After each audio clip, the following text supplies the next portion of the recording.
business. What kind of dog do you got? I have a golden doodle and a blue tick hound. A golden doodle. Yeah. What exactly is a golden doodle? It's a golden retriever and a poodle mix.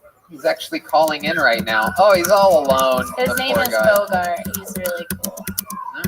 You said you're Guyanese? Yeah. What is that? Were your parents from there? My dad is. Do any of them remember Jonestown?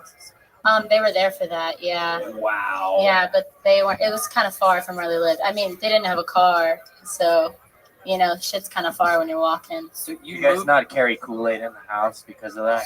Yeah, they get a little triggered in the Kool-Aid aisle. You moved to LA with 2 dogs and no friends. Yeah. You drove here with 2 dogs? Yeah. Yeah, that's not a country album. I don't know what the hell it is. How was that long drive? How was that? It was nice. I was cooped up in my apartment in Crown Heights for like months, so it was actually really nice to get out. You saved up? Huh? Had you saved up or like To move? to move? Yeah. Not really. I mean, So I you have a just job still, Oh. so I'm remote, so like I just. Did you turn on my stay computer places? every day. Did you stay certain places around Yeah. across the country when you made that drive? Yeah, You stop at any truck stops? a lot of Red Roof Inns. Ah, You hit the roof. what's the longest you've ever driven, Rustin? 43 days straight. 43 days without any rest? Yeah. Were you blind then too? Blind as a bat. Wow, you could tell he's blind.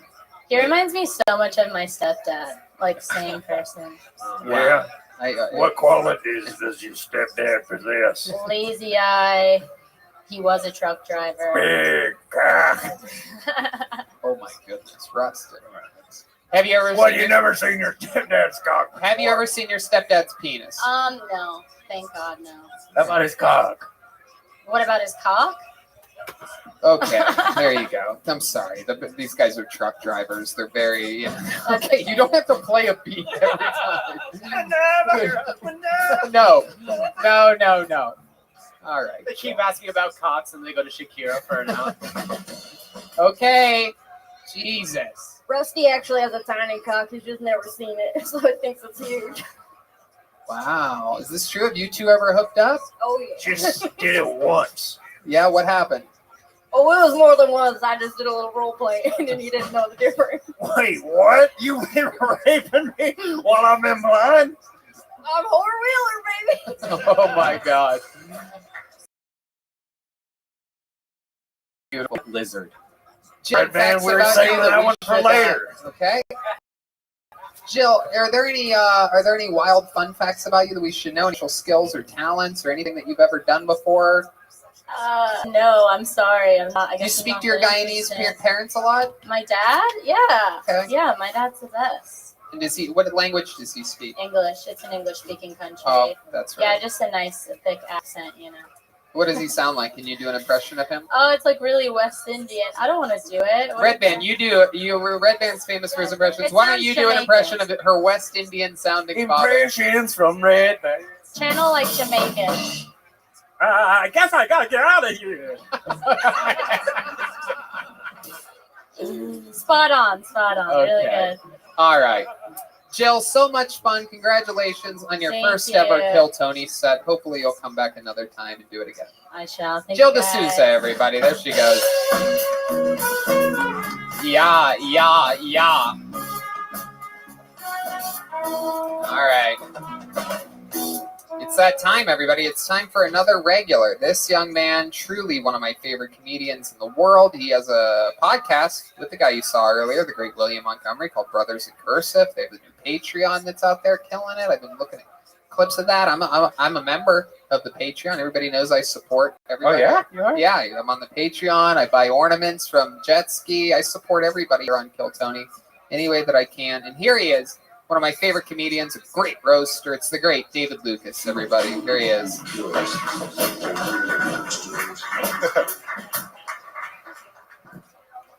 I went to a strip club in Tijuana. They had some really young assholes. They were so young, they were doing homework in between dances. They were like, hey, when it's over 10, do you carry the one or what? I think I'm the only person that think Trump has a big dick. Trump has big dick energy. Nobody talks that much shit and have a small dick. When he got out of the hospital from COVID, this motherfucker got on Instagram and said, "Hey, America, it's your favorite president, Donald J. Trump." Like, can you imagine you do that shit in real life to your girl and you ain't got the biggest dick that she fucking? She'd be like, if you don't get your goofy ass out of here, dude. That's why I know Trump got a big dick. He really speaks by what Winston Churchill said: speak softly and carry a big stick. And that's my time. Shit. Absolutely. That's it. Did it again. Hey! Should I say or should I go now? Yeah. Hello. What's up, bro? That was great. Hell yeah. I loved that. Yeah, appreciate it. I got my new, I'm starting a new party, dog. A party? Yeah, for like a political party? Yeah.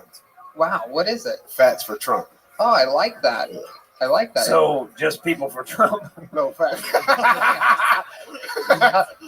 Trump has a few healthy supporters out there. Yeah, all them ex-Marines, you gotta be. Goddamn right. Marines, right? Army, Yeah. Navy.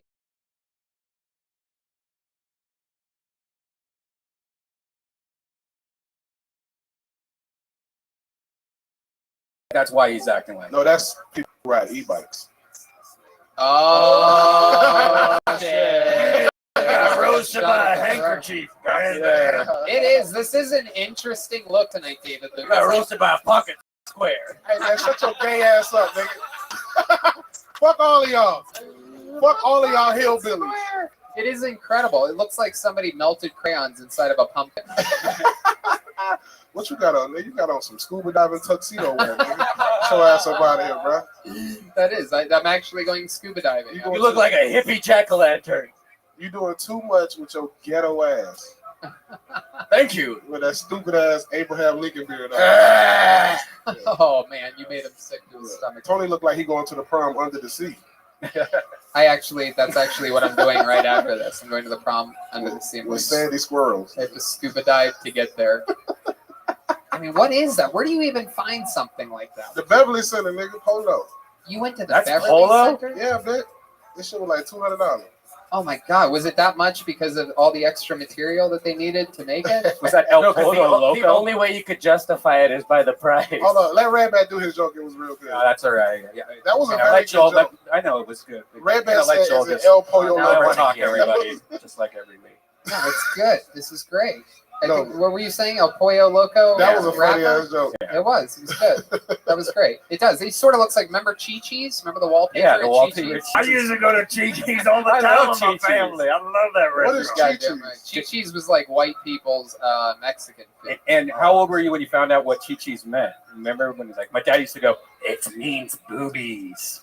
Yeah, I was still breastfeeding when I found out that's what it meant. We didn't have Chi-Chi's here. I know. You had actual fucking Right. yeah. We had We got Acapulco, which was fun. Remember Acapulco? Yeah, I like that. Hey, I Benji, love you still got that American old school Mustang? I once ate mushrooms. It Me? was in a Baja Fresh. Baja Fresh on mushrooms changes you. You can't eat Baja Fresh again after that. Baja Fresh straight, bro. I was. By the way, it wasn't like a fun amount of mushrooms. It was like I just ate the mushrooms and was starving. Best Mexican food, though, for real, though, when shit open back up, bro, salsa and beer in the valley. Oh, I heard that. Salsa and I've beer, got bro. it to go. You gotta get it. You gotta Bro, they got the best Mexican food, dog. You can take a family of 5 for $100. big portion. Oh my Big goodness, portion. and that's how much you eat. So that's perfect. You know that exactly. Family of 5 for $100. That's great. How was the Mexican food in the children's strip club in Tijuana you went to? Yeah. Oh, that shit, they had El Pollo chicken nuggets, nigga. That shit was trash. Really. No, that shit really happened, bro.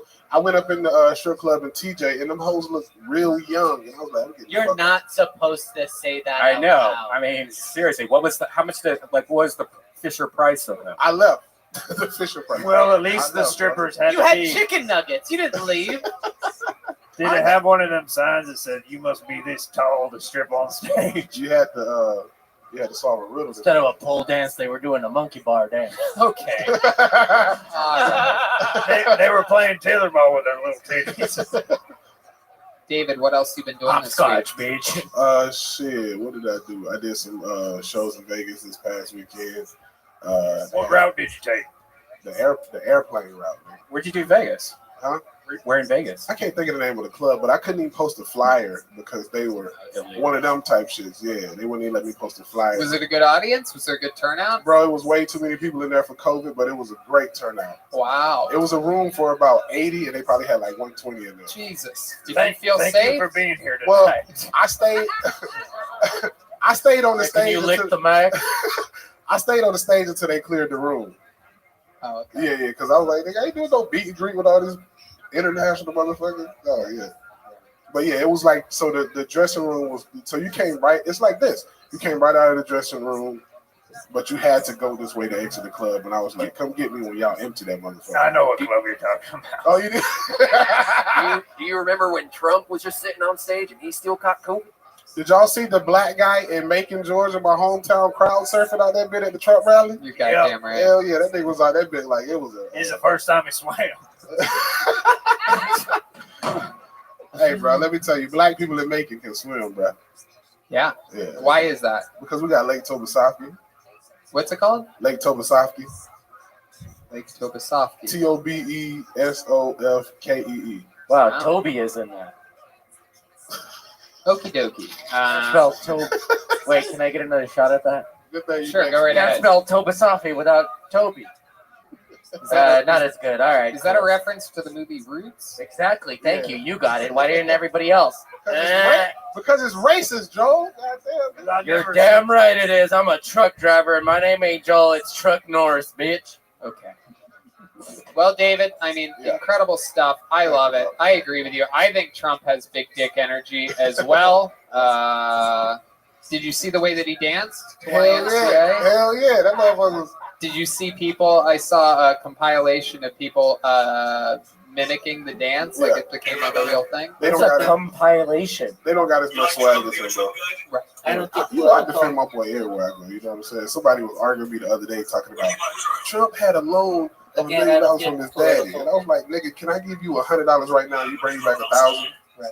Like you Again, I can't don't get make political, $1 billion my out of friend. $1 billion if you wanted to, bro. It still takes some level of geniusness. It is very, very true. I read an article the other day that said he's $1 billion in debt, and then if you get to the middle of the article, it says, he's $1 billion in debt, but he's worth $3.5 billion. Right. So he's worth $2.5 billion, but they mention that at the middle end of the article, which is the part right where liberals quit reading. All I know is his steaks are great. And that's it. The crazy thing about the taxes, bro, I just like information. Don't try to base something off of headlines. When they say he only paid $475 in taxes, Well, you the give previous people year he paid food that they prepaid need $50 million. Right, and he that they pays need, more in property take care taxes of them. than most I human don't know. I beings. just Socially. like information. All right, ladies and Better gentlemen, with the opportunity election to be coming up as a successful. hot button issue, there goes David Lucas, Yeah, everybody. yeah. Hey,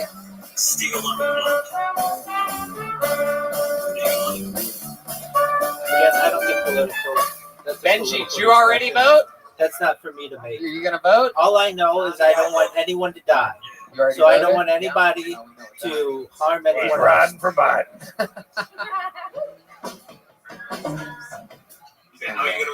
Pulled a name out of the bucket, ladies and gentlemen. Correct. His Yeah. first time on Kill Tony. He's very That's fine. excited. Through the Putting United it together Nations, for that's their Cody job. Held. H-E-L-D. Cody Held. I mean, Yes, okay, sir. that's You. fine. Then the United Never Nations gonna. can take sanctions against them. Never gonna. Here's Cody Held, everyone. All right. What to do, The boys? United Nations has So we're gonna start peacekeeping this off with. forces, and they So you should guys be know how utilized. all those magicians love to do disappearing acts? Well, my dad's the best magician out there. That man fucking disappeared for 16 goddamn years. Still hasn't come down to this day.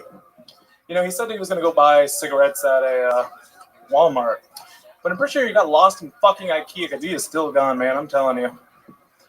Walmart is a hell of a drug, and if you get lost in that bitch, well, you're just like my dad, gone forever. Now, you guys know, what is it? You guys know the app Twitter? You guys know what I'm talking about? Yeah. All right, so can we just talk about how Twitter's fucking users make that shit look more toxic than goddamn Chernobyl? Like, have you seen the radiation levels that fucking come out of those people's mouths? God damn, bro. My ex was less toxic than that. Holy shit, like, and that bitch told me to fucking kill myself, all right? I'm telling you, she's fucking wild. So, and there's my time.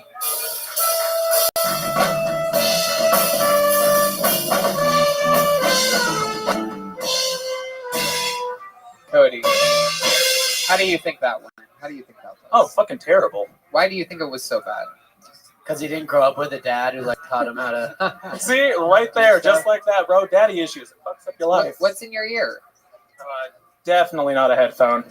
Is that a headphone? Totally. Is somebody whispering that set to you right now? Yeah, totally. It's the FBI agents telling me to fucking say this retarded ass shit. Wow. Cody, why do you look at the ground when you talk like He's that? blind like me. Actually, quite literally, this light is fucking killing me right now. Look directly in it. That's So, what you're supposed to do. That's how you get used to it. Yeah. If you ever want to make it, you got to look directly into the light. Bro, do I look like a... And if you ever get in like a car accident or anything and you see a bright light, that you look directly at it. You walk towards it. You say, "Take me." Hey, yo, you There ain't you got to go. tell me What- twice, man. I'll go what- right for that. What part of Orange County are you from? Good question. Orange County, Huntington Beach. How the hell did you go there? Boom! Orange County. Bitch, I fucking does this. No doubt about it. They can't make eye contact and they seem weird as fuck. And they have Bluetooth headphones. Cody for some hell, reason. yeah. Let's I go. got these Bluetooths from my grandma for Christmas last year. I haven't taken them out since. They're stuck in there. Nothing but wax and Bluetooth. Honestly, I think there's more wax in this headphone than there is a freaking camera. Well, why don't you take it out when you're not using it? Because I'm always using it. Let's be real here. What are you listening to right now? Some rock. I'm listening to the Blue Oyster Cult. Right now. Yes. During that whole performance and on a podcast, you're listening to a song. Perhaps. So where do you draw the line? Like, let's say Joe Rogan had you on his podcast. Would you be... Hey, what's up? Whoa, we got another impression! Impressions from Red. Impressions with Red Band. That's a great Joe Rogan. I was going to say, who's that, Joe Rogan? Gotta get on it. All right. I mean, if you guys don't mind, I can do an impression too. Oh, yeah? Who can you do an impression of? Aussies, Yeah, Australian people? Russians. Okay, let's Aussies. hear your Australian impression. This should be amazing. Oi, cracky, mate. Do you see that fucking crack over there? Do you see that motherfucker? Okay, let's hear some Russians. Oi. I got Hold on. I got Wait, I'm Russian, I promise. This crocodile's Russian, mate. Oh, you suck. All right, here we go. Ready? Hey, comrade, do you see the fucking AK over there? Fucking, that is Stalin's AK. That motherfucker has seen more wars than your fucking entire generation. That's Fucking Russian? suka. That's Russian? Sounded Irish a little. Totally Irish. Do I look like That was Scottish for sure. Scottish? All right, can you do a black guy? Go right ahead. Jump right into it as fast as you can. Oh, I can't. Oi, matey, I'm coming to get you people right now. Oi, matey, shut the fuck. Fucking send you the goddamn Crocs, all right? Wait, what was that? Oh, that was fucking Aussie. That was Aussie? That sounded Russian. All right, Listen. I get my fucking races mixed more than my goddamn family. Now do members. an impression. my cousin, right? wanted to beach, man. Do an impression of Ozzy Osbourne now. I can. That's Ozzy Osbourne if he was Australian. Go. You listen to music all the time. You can do this. Do I look like I listen to fucking Aussie? Actually, yes. That's his thing that he likes to say back, I noticed. Do I look like I... All the That's your things pick. you are yes, by the way. Take a breath, close your eyes, pretend you're at Warped Tour. Warped Tour. God, I haven't heard that name in a fucking long time. All right, let's see. Aussie God damn it! Osbourne. Look. You've got this. I got this. Hold They're on. playing it. You don't need to listen to it. I know this song, bro. All right, put on some Crazy Train. I got you. That's Crazy Train? How old are That's you? Crazy Train? I'm 23, bro. 23. 20 Wow. goddamn 3, man. My goodness. And what do you do for work? I'm actually a Twitch streamer. You're a Twitch what? Twitch streamer. Yeah. I play games. What are you streaming? Fortnite? Oh, God, no. He's streaming crack cocaine. What He's you just a tweaker. He said, What he said, crack cocaine, bro. I show the fucking kids how to do it at an early age. It's either Animal Crossing or Warzone. What is it? It's actually CSGO. What is it? CSGO, Counter-Strike Global Offensive. Wow, I don't know anything. That's like one of the oldest games. Oh, yeah, it's really fucking Wow. old, like 90s. Like 98. Yeah, I played You it live in with the your 90s. parents? I mean, your mom? No, I live on my own. Really? Yeah. How do you afford to live on your own? That's my job. You make a lot of money twitching? Yes, I make just enough to live Is on that my not own. the right terminology? What do you I call mean, it? hey, you can call it twitching. I'm a fucking Streaming. twitchy motherfucker. You call it streaming? Yeah, that's what we call it.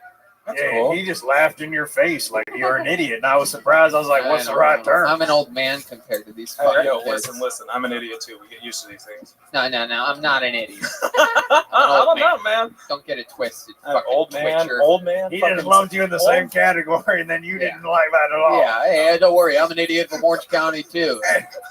What's your Twitch stream account? What's your It's simple stupid. No space, no caps. Yeah, we're just a couple of simple, stupid people. Yeah, exactly. You know what I mean, What bro? we are. What do you do when you're not twitching? You have any fun hobbies? You skateboard or anything like that? Meth and cocaine. Is that true? Have you ever done drugs before? Other than weed, nah. No. Nah. If we're talking about hobbies, though, I mean, games is pretty much my only hobby. Music. Wildest night of your life. What was that like? Wildest night of my life. All right, I got this. So, party is about 100 people at the very least. I'm out here down in German boot glass, one by one. There's at least 9 of these. By the end of the night, I have found out I fucking bent the guy's support beam to his house to a 90-degree angle because I thought the fucking pole was talking shit to me. Yeah, it was a fucking wild night. I was straight running into this thing. That's it? And then what happened? One time I did cocaine and jerked off to feet porn for 4 hours. Wait, is that Joel? Or Dude, I do that Oh, without it's the trucker guy. It's the trucker guy. Definitely not Joel. No, it's the trucker guy, man. Hey, yo. I don't even know what people are. Specific truck. Yo, I do that. I do That was I oddly jerk off the specific feet and without sounded a lot like Joel. No, that ain't him, man. One time I did meth and joined a Christian church for 2 years, man. Yo, what is foot porn like for 4 hours? I mean, what? Like, I mean, it's big, man. You think I could probably guess the size just by looking at it at this point. You know, Foot Locker's in my future. You know what I'm saying? So wait, your name on Twitch is stupid spelled with 2 O's? Simple, stupid. No space, no is, just simple, stupid. But is it spelled with 2 O's? Yeah, that's it. You have 238 followers. Yes, sir. And you survive making a living off that. Your most recent video has 8 views. Listen, I'm on a hiatus right now. All right? You're what? I'm on a hiatus. I'm taking a break to myself, okay? A hiatus is a break from telling the truth to people? Right. Yo, listen, all right, that is actually my job. I live on my own. I fucking promise this. Do your parents pay your bills? My parents are dead, but yeah, totally. Both of your parents are dead? Yeah. Wow. I can't believe your dad left you and still killed himself. Dude, everyone wants to kill themselves around me. You get used to it. How did your parents die? I don't know, fucking car accident from what I remember. Really? Yeah. Same time or 2 different car Same accidents? time. Same time. Wow. Where were you? So your dad At didn't home, really abandon you? thankfully, with my grandma. So your dad never abandoned you? I mean, if you count dying as abandonment, yeah, pretty much. No, you don't. No, I do. When he You died, said he went and got cigarettes and never came back. You never mentioned because he killed his wife and your mother in a car accident. Now, what if I'm he was sorry driving about to go get those cigarettes? Was he? Yes, he was. He was going to get those cigarettes, and he never fucking came Do you back. know if your parents caused the accident? What did they hit? Honestly, I have no fucking clue. wasn't You a never semi. found out what your parents ran into? I don't believe anything this guy says right now. Bro, I don't even believe what I say. Come on. I've been experienced with some wide loads, but this is a big old wide load of shit. Do I look like a load? Okay, you know what? You're right. I do look like a load of shit. I ain't even gonna ask.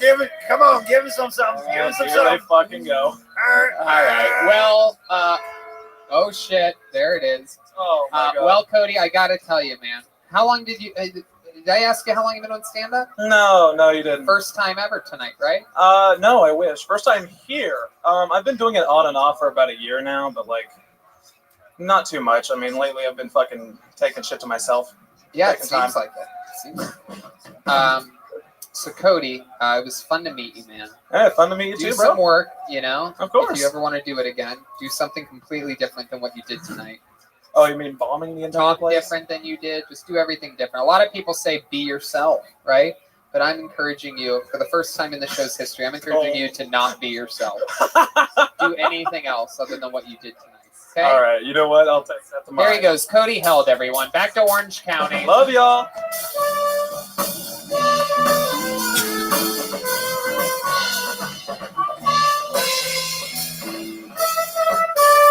Never gonna say goodbye. Wow. It seems like just earlier, this lady's name came up And now I think dreams are about to come true. This young lady, a legend here on Kill Tony, famously one of the ladies pulled out of the bucket more than any other human being in the bucket's history. She has extreme luck. And she, I believe she's 72. We're going to talk with her all about it. But she started here on Kill Tony. And, you know, she got better and better and better every single time that she came out. And she absolutely loves the show. She's a big piece of the puzzle here, and she's definitely her own flavor. I present to you, Kill Tony fans, the return of the great Aphrodite. Here she is. Wow. It's the real deal. Aphrodite. How y'all doing? I need to make an announcement. I'm very proud to let you guys know that I have actually the wettest motherfucking pussy in the history of the Kill Tiny show. I just wet this tissue up to prove that I got a wet pussy, okay? I peed on myself in the motherfucking La Jolla 2 show. I peed on myself. So that just eliminates that goddamn cardiovascular B or cardio B, whatever her goddamn name is. You stole my motherfucking concept. I'm going to get my motherfucking royalties, bitch. I'm telling you right now. I want y'all to know, I know some of y'all words, you know, that you might get the coochie lorona of the grabbing of the pussy of the virus and the juices flying out the back of your asshole virus. But don't worry about it, because my cousin Ray Ray is working on the cure.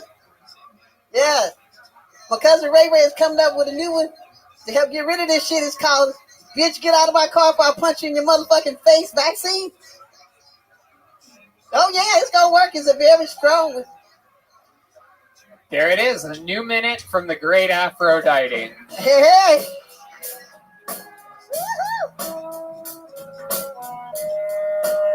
Wow. What a sweet, sweet thing you are. I'm so glad to see you again. How are you? Fantastic. I do not have the coochie lorona. So let's talk about your set tonight. What do you mean you have a very wet pussy? Because I peed on myself. So, but when did that happen? On the La Jolla 2 show, you don't remember I peed on myself? I told everybody I peed on myself. On the what? On the La Jolla 2 show when we went on tour. Oh. Remember the second set? I peed on myself. God, you're doing callbacks from last March. So that means I have the wettest pussy in the goddamn Kill Tiny history. Sometimes we recollect things in our life that we realize that other people don't care about as much as other people. And one of them was you pissing on yourself.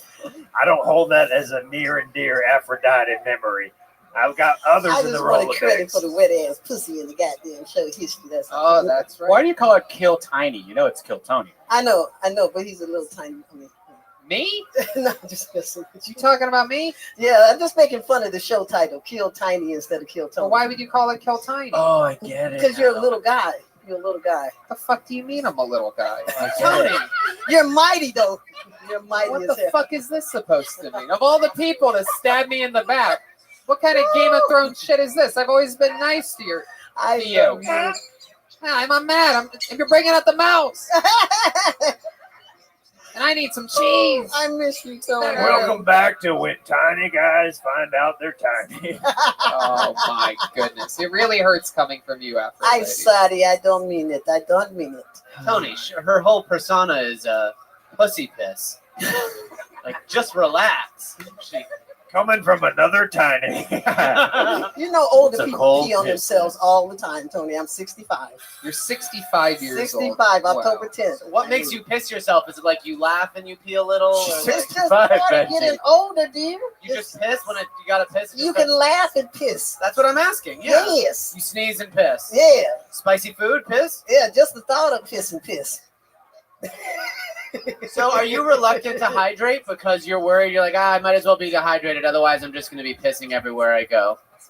Well, I try to watch it, because I don't want pee in public. Peeing at home is okay, but what you gonna do with no diapers? Right. What the fuck is happening? Afro, what have you been doing during this pandemic? You're a very, very social woman. A little fun fact is that The night that everything, absolutely the final fucking night that everything shut down. You remember that night? Yes, I Aphrodite? do. Yes, I do. The final night, and everybody knows I'm a young, staunch Republican. So, of course, I don't believe in this shit. I'm going partying. I'm trying to find things to do. Anyway, I'm kidding. But I remember that the Top Shelf Brass Band was playing that night, featuring Aphrodite, and I've always wanted to have a chance to see them. The Comedy Store closed, the Improv was closed, the Laugh Factory was closed for the first time ever in Los Angeles since I was a fucking kid here. I had no spots, nowhere to perform, no comedy clubs to hang out at, and I looked at my social media, saw Top Shelf and Aphrodite were performing, and Top Shelf, of course, has been featured on the show many a time, so was Aphrodite. And I walked into that New Orleans-style fucking bar, and I had, all by myself, by the way. The Sassafras. The Sassafras. And I had the best goddamn time having drinks and watching you sing your fucking heart out. It was so cool. Thank you, Tony. Would have thought that the Top Shelf was Aphrodite's tits. Never forget that you came out. We still thank you to this day. All right, we'll give you something on that. All right, yeah. We'll give you something. Yeah. What the hell? Oh, jeez. The jack off thing. Afro, for all the maybe there's some new listeners that haven't ever heard you sing. Why don't you hit a note real quick for the people at home that have never heard your powerful voice before? I know you're not warmed up, but maybe you could just jump right into something real quick for us. Do you know any real big fish? No, I don't know. I'm pretty sure one's probably fallen out of her pussy before. Chroma Chris said she only knows big fish. Of what a little voice sounds like. Here it comes. A freestyle something because I wasn't prepared. Exactly what I was hoping you were going to do. Here's Aphrodite. Oh shit! Got the band. Here it comes. Hey, when you know I'm talking to you, you're my lover. I only wanna be with you. You make me crave for you all night. I really wanna be with you. I never met a man like you, baby. I never met a man like you. Oh, you make me hot. Baby, yes you do. I'm warming up on you. You're my...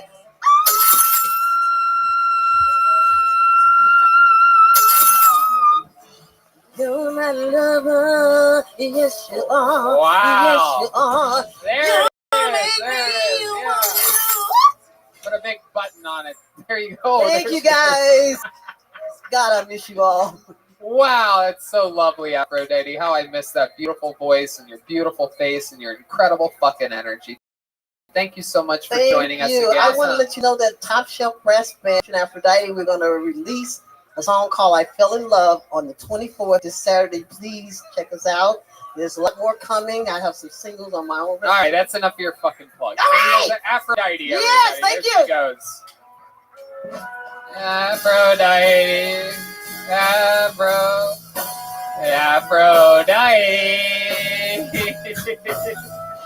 There's Aphrodite. All right, here we go. Okay, this is a very lots of ladies on this show tonight. Your final comedian out of the bucket goes by the name of Claudia Casalau. Claudia Casalau. Here we go.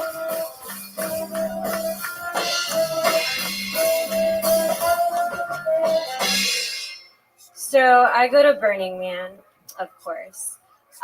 If you're not familiar, Burning Man's where a bunch of rich people spend hundreds, thousands of dollars to spend a week in a hot-ass RV in the middle of the desert doing drugs all day. Poor people have it too, but they call it Bakersfield. Even though I go to Burning Man, I'm not like into like a bunch of the hippie, trippy voodoo stuff. Like I'm not into crystals. Like crystals are bullshit. People get so into it. Like they have these huge ass crystals on sale on the west side for like $40,000. Like, dude, if you have $40,000 and you want to draw energy from a rock, buy cocaine. One of my burner friends like tried to get me to go on a juice cleanse with her once. Dude, fuck juice. And she was like, that's anti-Semitic. That was my... There it is. So you nailed it. 58 seconds. That's fun. Did you have fun? I did. How long have you been on stand-up? Like, if I want to be like, how seriously, like a year and a half, probably. Okay, all of it here in LA? Yeah. How long you been made of Kool-Aid? I've been a unicorn all my life. Thank you. Okay. No, what do you it's do a- for work? So I'm like in, this is quarter life crisis here. I was in tech doing headhunting until May, and then I was like, I'm gonna be crazy and like go after my dreams like in a pandemic. So. What dreams? Comedy. Oh. No. What are dreams? Yeah, and I also like sing and stuff. Oh, I'm you just a do? creative Can person. we get a little? What kind of music do you like to sing? Evanescence. A lot of. You seem like a big Evanescence fan. You look like right? a dive bar Billie Eilish. Oh, All right, she's not a smirk. I was right just now. saying, like, I'm like the Billie Eilish person, but I'm not even like the original like Billie Eilish knockoff. Yeah, we know. Can you do it? You want the band to back? You guys know any Billie Eilish? No. Can I do like a weird thing I did on TikTok once? Is probably not gonna work. I really wish you just would have left out that you did it on TikTok before. That makes it seem really cheap to feature it now on this, the #1 live podcast in the world. But you know what? We'll edit that part out and just say, here's a little something that I wrote just for this. My bad. I'm just kidding. Go right ahead. This is an impression of Christina Aguilera having a COVID scare. Okay. Every day is so wonderful, and suddenly it's hard to breathe. Whoa, oh, oh, oh. That was it. That was it? Okay. Yeah. I was waiting for like the crazy part or something. Wait. It just sounded good. It sounded like Christina Aguilera. So what was the COVID part? It's hard to breathe.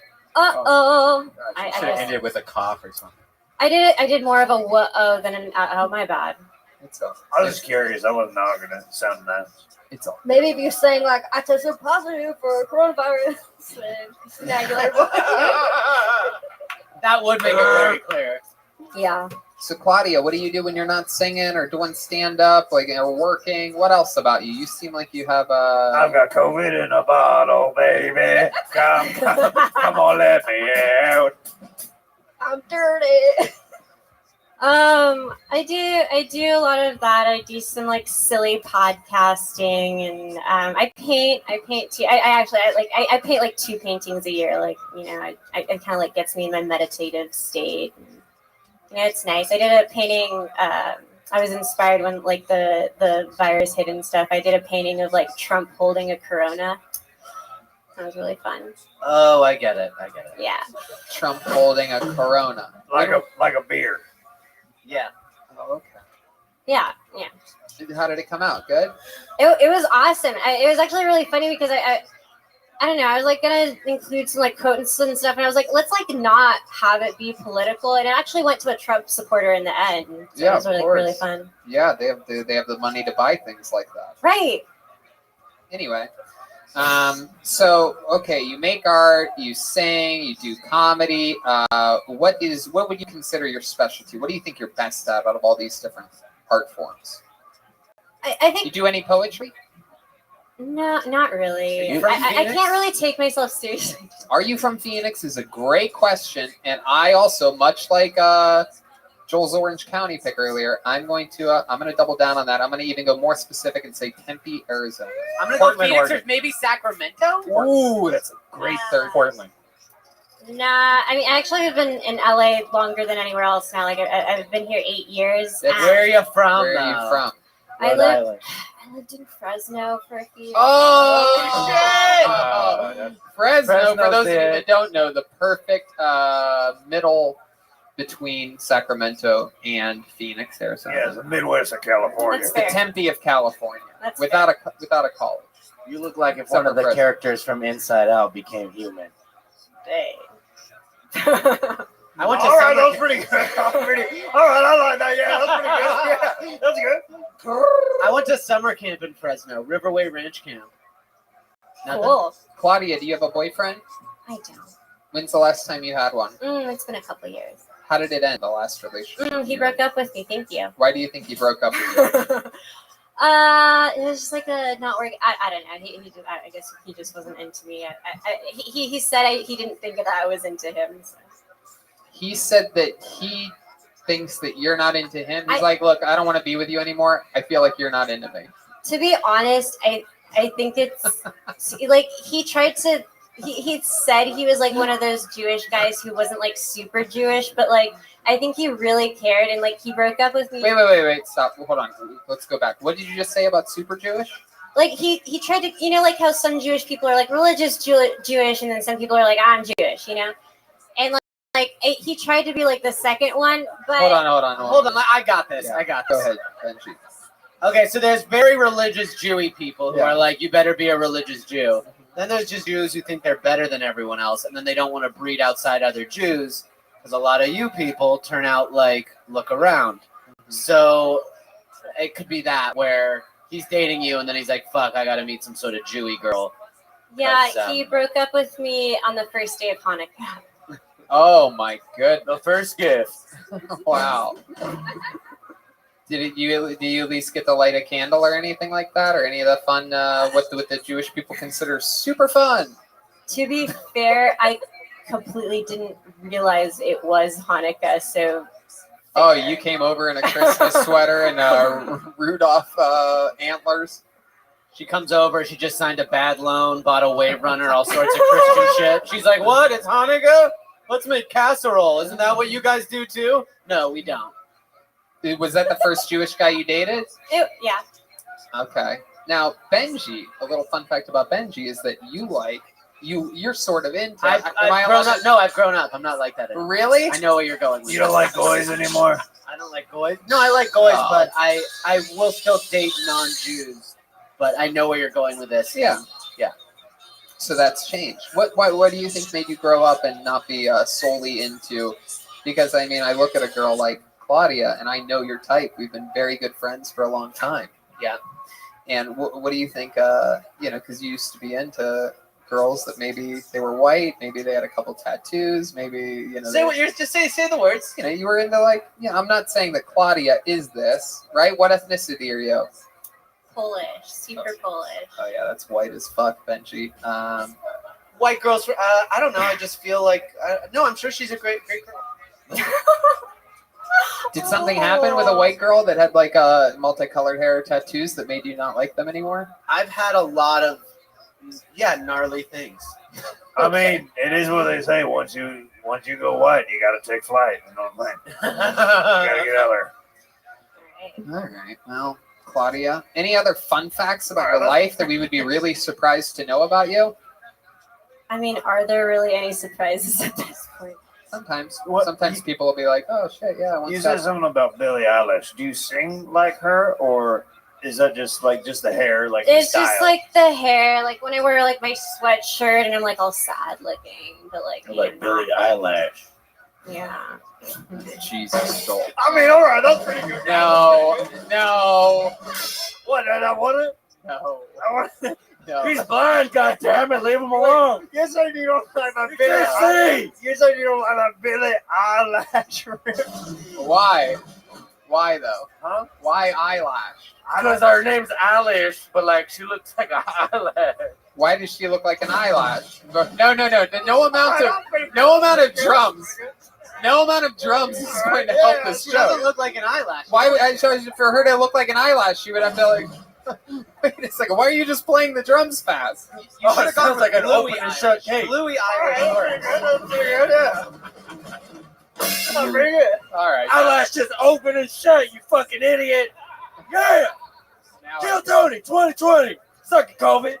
all right, ladies and gentlemen, Claudia, did you have fun here? I had lots of fun. Thank you Indeed. so much. Thank you so much for coming on. There she goes. Claudia Casalo. There she goes. Claudia Casalo.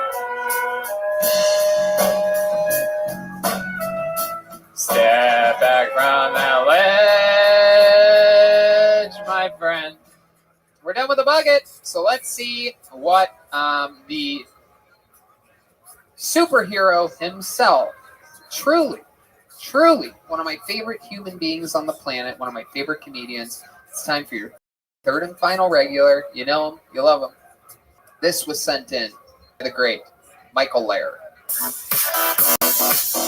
A lot of people are disabled just because they're fat. I have a 1 in a million disease. You're the Burger King. I ain't fucking with you just because we both take out a penny. My disability is inspiring other people with disabilities to try comedy. Please stop.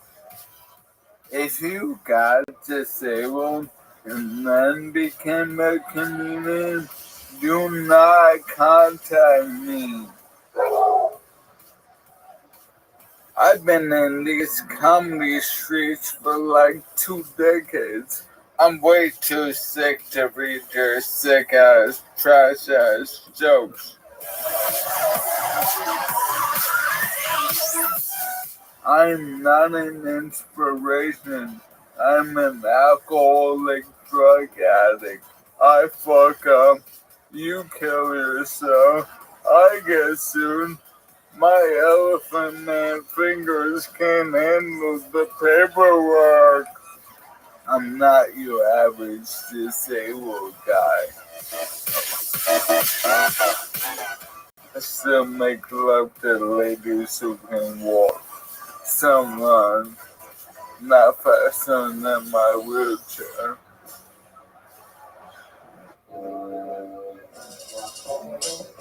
And there you go. Michael Laird did it again. Make sure you go to michaellairdcomedy.com. And that's another episode of Kill Tony, everybody. We did it. Live at the world-famous Comedy Store. And while you all sat there doing nothing and enjoying this episode, Ryan J. Ebelt drew the entire fucking thing. The entire damn show. Let's look at what we got tonight. Wow, look at that. It's a big truck with my fucking face on the front. And you got Benji in there. You got Red Band. You got the band. David Lucas and William Montgomery and Michael Laird are the wheels. Absolutely incredible. I mean, what a mind-blowing drawing. And to have done all that in the hour and a half that we've been recording this show is fucking incredible. Make sure you check out all these prints at ryanjebelt.com. Get your own. How about a big hand for our guest tonight, my good friend Benji Aflalo. Benji Aflalo is on all things social media at Benji Aflalo. All one word, BenjiAflalo. Got it. Spelling bee champion. Obviously. What else is going on, Benji? I don't know, nothing really. I got a new car, trying to exercise. Ooh, what kind of car did you get? I got a Tesla. Ooh, what kind of Tesla? The Model 3. Oh, nice. Oh, my goodness. Great. Yeah, I just got tints on it today. By the way, it's a beautiful tax write-off. Ask your tax guy about it because of how much it weighs. It can be considered. Anyways, we'll talk later. But okay. I'm talking about getting the whole thing for free kind of write-off. Oh, wow. Look at this. Okay, thank you. How exciting. Wow. Very presidential of you guys to avoid taxes like this. All right, well, congrats on your Tesla. We'll go out and we'll race cars sometime at the track. Okay. Okay. All right. Benji Aflalo. How about a big hand for the leader of the band, everybody? Jeremiah Watkins was here all night tonight. Absolutely killing it. That was Rusted Wheels the entire time. Great stuff, Jeremiah. What else? I just got a new bag of Doritos. Things are going pretty well.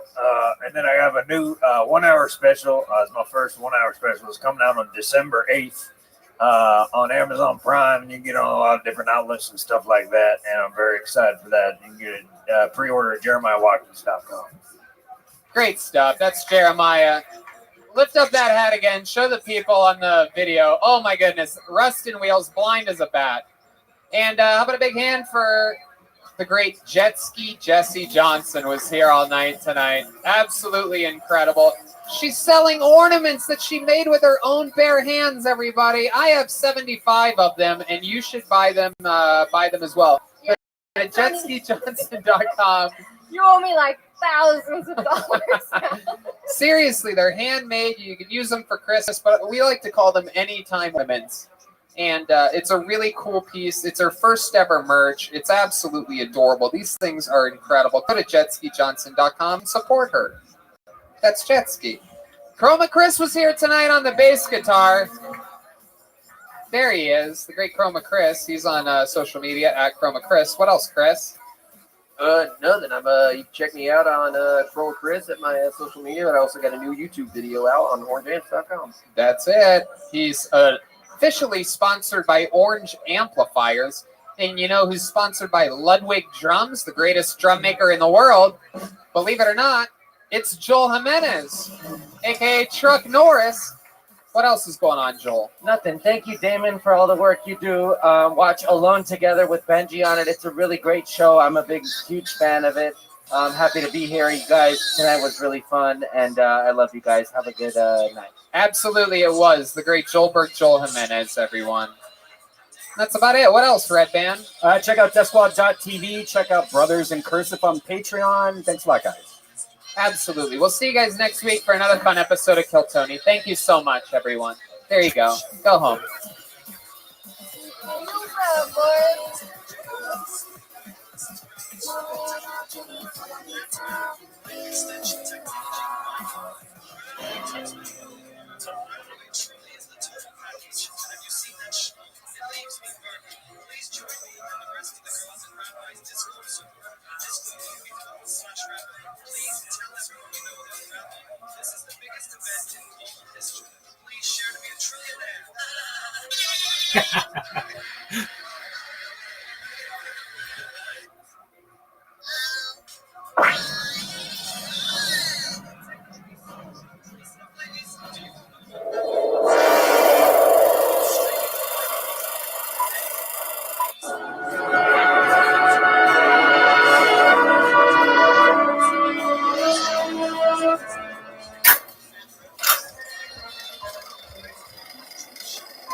Hey, this is Red Band coming to you live from the world famous comedy store main room for a brand new episode of Kill Tony. Give it up for Tony Hitchcock. Yippee-doo-dah-day, motherfuckers. Here we are. Good evening and welcome.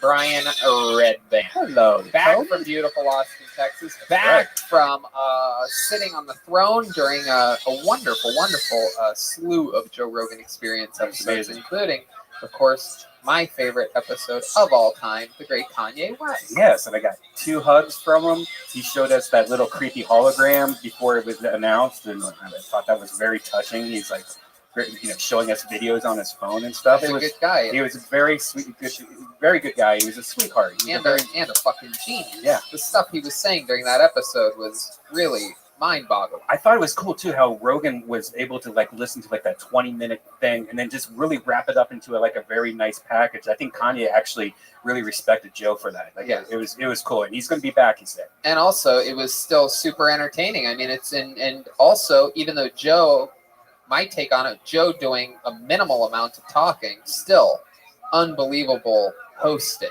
It's almost harder to host while not having input.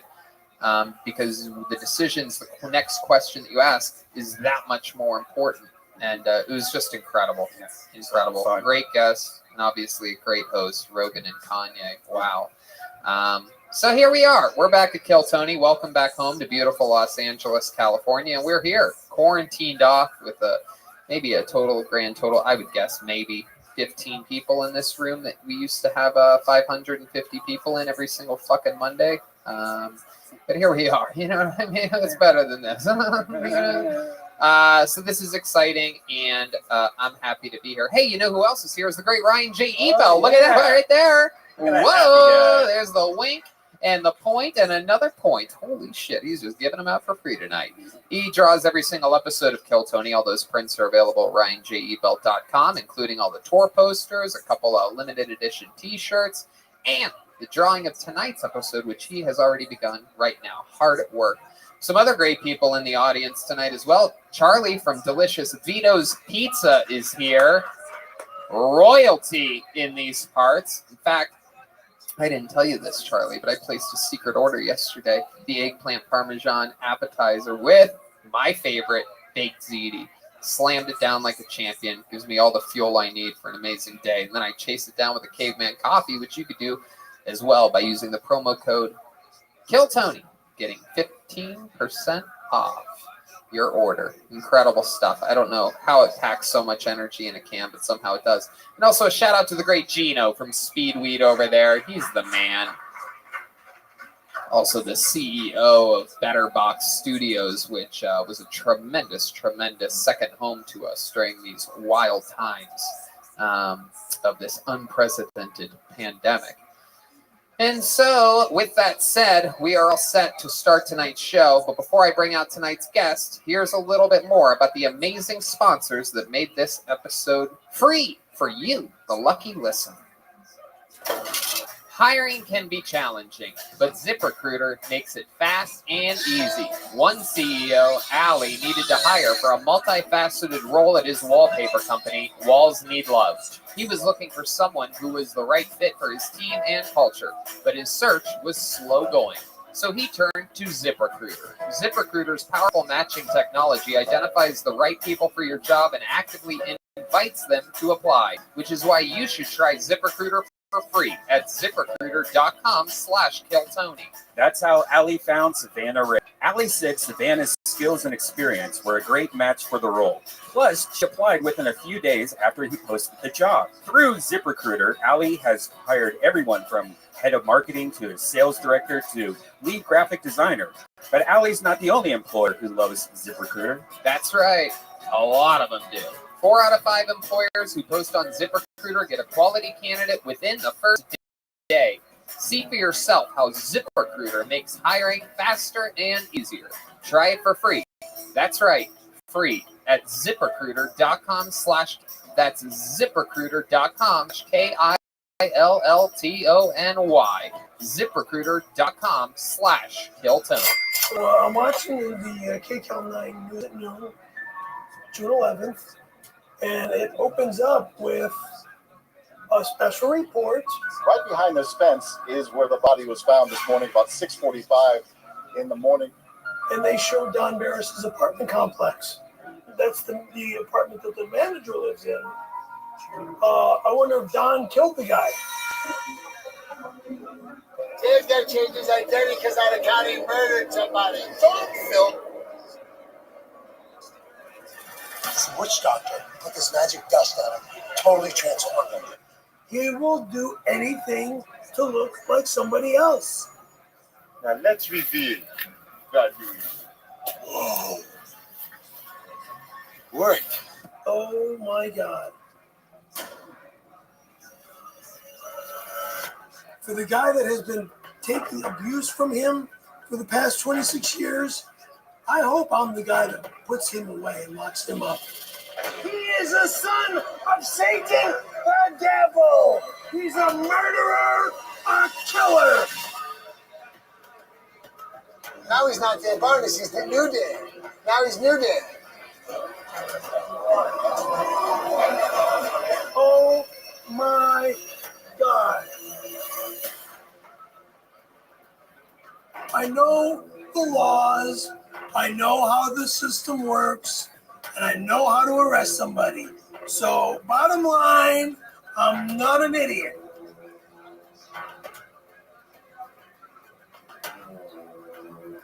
And we are back, and I am so excited about tonight's show. This is probably, pound for pound, without a doubt, the best guest that we've had, not only since the pandemic started, but also perhaps of the year 2020, because this man was on the show in January of this year, one of our famous sold-out shows here in the main room, and he brought the cast of the movie that he created with him, the greatest comedy movie of all time, Windy City Heat. Ladies and gentlemen, I present to you one of my favorite comedians and favorite friends on the planet. It's the great Don Barris.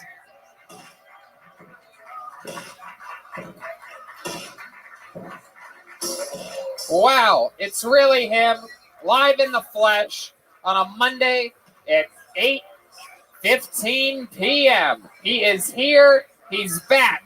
The king of late night at the Comedy Store. The creator of the Ding Dong Show, the longest running show in Comedy Store history.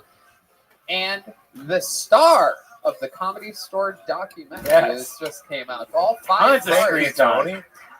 Hello, everybody. Thank you, Tony. Thank you, Red Band. It's nice to be back here. I haven't been back here since January. And January was such a fun show. And you guys were so nice because you pushed the shit out of Windy City Heat. And I've never seen numbers move in anything I've ever done. It really did. It was fun for me. I even kept a little bit of an eye on it. It was fun to watch the bump. I looked it really was. Yeah. And that was very nice. And I was like, as a matter of fact, I'll be making a deal right now. I've never done this on any show that I've ever been on. Tonight, when this is over, I'm going to select one woman in this audience and make love to her. Oh, wow. What a lot. I see a couple ladies that are. Who's getting their Johnny hole eaten by me tonight? That is a good question. Who is going to get their Johnny hole eaten by Don here tonight? Don, I'm so happy to have you. I'm sure since it was just in January that you were on the show, you remember that we have a band on the show. Yes, I do. And every single episode, they commit to being different characters. They've been in a different sealed-off green room getting ready before this show. Can I say this before you bring them on? I'm sorry to interrupt you because it's your fucking show and you're doing a good job. You're great. Red Man. You can do whatever you want. But you know what? When you said we don't know, I saw them backstage. And they said, whatever you do, don't say anything. So I'm going to shut my mouth because I don't want that girl that I'm going to be making love to upset with me. That's right. You want that Johnny hole nice and ready for you. With that said, let's find out what they are tonight. Maybe it's brand new characters that we've never seen before. Maybe it's the return of some of our favorite characters that we have seen. Ladies and gentlemen, I present to you the best damn band in the land. It's the Kill Tony Band. Jetski Jesse Johnson, Chroma Chris, and Joelberg Joel Jimenez.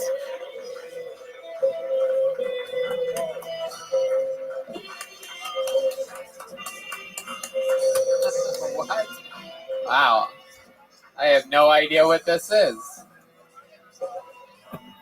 Wow. I don't think I've ever been this confused before about what the band actually is. I just selected the girl to be making love to. Uh-oh. We found the lucky lady. Jeremiah won't like that because I'm his sister, Phyllis Watkins. Whoa! The return of Jeremiah's sister, Phyllis Watkins. And Tony, this week I brought the whole family. Oh yeah, these are more Watkins? Yep, we were here to film a special coming out on December 8th on Amazon Prime. Wow. Family reunion, and we stayed in Hollywood because we were having so much fun here. Wow. My goodness. What an incredible plug for Jeremiah. Family. Yeah, the entire Watkins. What's your name, young Watkins? Hey, what's up? My name is Gary Maya Watkins. Jeremiah Watkins. Yeah, Gary Maya, and I'm really, really excited about Jeremiah's success and everything. Even though I was the one who actually told him he should play saxophone and everything. I even got him into comedy. It's no big deal or anything. But yeah, good job, Jeremiah. Wow, we're finding out a lot about Gary Maya Watkins. No, I'm really excited about his success, Tony. You seem a little bit bitter. You're his brother? Yeah, I mean, I just got him into comedy. It's no big deal. He wanted just to be, a musician and everything. But I was like, Don, what do you think about this? All I keep thinking about is Patrick Swayze's brother when I see you. That's all. You look a little like Jeremiah, but there's just something that's not as Jeremiah. But I wish you nothing but love. Oh, Derek Swayze, right? I get that a lot. I look like Derek Swayze. We all got nose jobs. And I'm really interested to find out how this young man behind me on the drums fits into the Watkins family. What's your name, sir? Joaquin Watkins. I just took an Ancestry.com test. Blood in, blood out, 100% Watkins. Wow. I'm here to promote my cousin's fucking first special. How are you related to these? I don't know. Ask Ancestry.com for 100% blood. Goodness, that is incredible. What do you guys think of Joaquin Watkins being in your family? Blood, homies. Blood brother. Jeremiah Watkins performs his first 1 hour special family reunion in an intimate comedy club setting.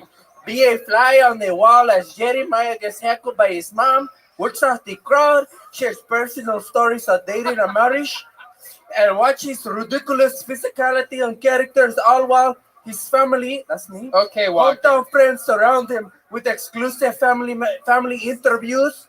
This is one of the most unique and raw specials you'll ever see.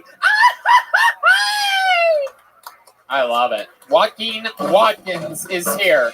Jeremiah Watkins, Phyllis Watkins, the great Don Barris, Red Band, and the soundboard. So let's start the fucking show. You guys ready for this? Before you start, can I just say one thing? Yeah. I happen to see Gino out in the audience, one of your sponsors. Yeah. Gino, every time I see him, it is nice because every time I see him, he gives me a joy, and he doesn't have to. Gino, my man, hello. We love Gino. Absolute Kill Tony royalty, without a doubt. And so let's just jump right into it. To kick off tonight's show, because we like to start things with a fucking bang around here, I present to you the longest tenured regular in Kill Tony history, and also a guy that in the Kill Tony part of the Comedy Store documentary was featured more than both Tony Hinchcliffe and Brian Redband, guys that have done the show for tens of thousands of hours. But Or the band. This is show business. I'm for just you. Rogan's producer. Is that what they said? No. Tom Segura kept on going, and then I started my podcast with Rogan's producer. What the fuck? The sad part is that you can see his lips say Brian Redband in a different voice. It's just like Rogan's producer. All right, ladies and gentlemen, kicking up. Before you go on, I hate to, again, you're the host, but you said something that I have to touch base with. In that documentary of the Comedy Store, when it came to talking about you, did I say Red Man? Or Sure did. I sure you and did. Joe were I the two. did. Thank you, buddy. No problem. Mr. Don Barris. They used 3 videos of mine, didn't credit any of them, but thanks a lot, Don. You probably had what's something that to now? say. Look, I think it was beautifully done. No better part to feature Kill Tony than after mentioning the Argus Hamilton Tonight Show. You know what I mean? That's so fitting.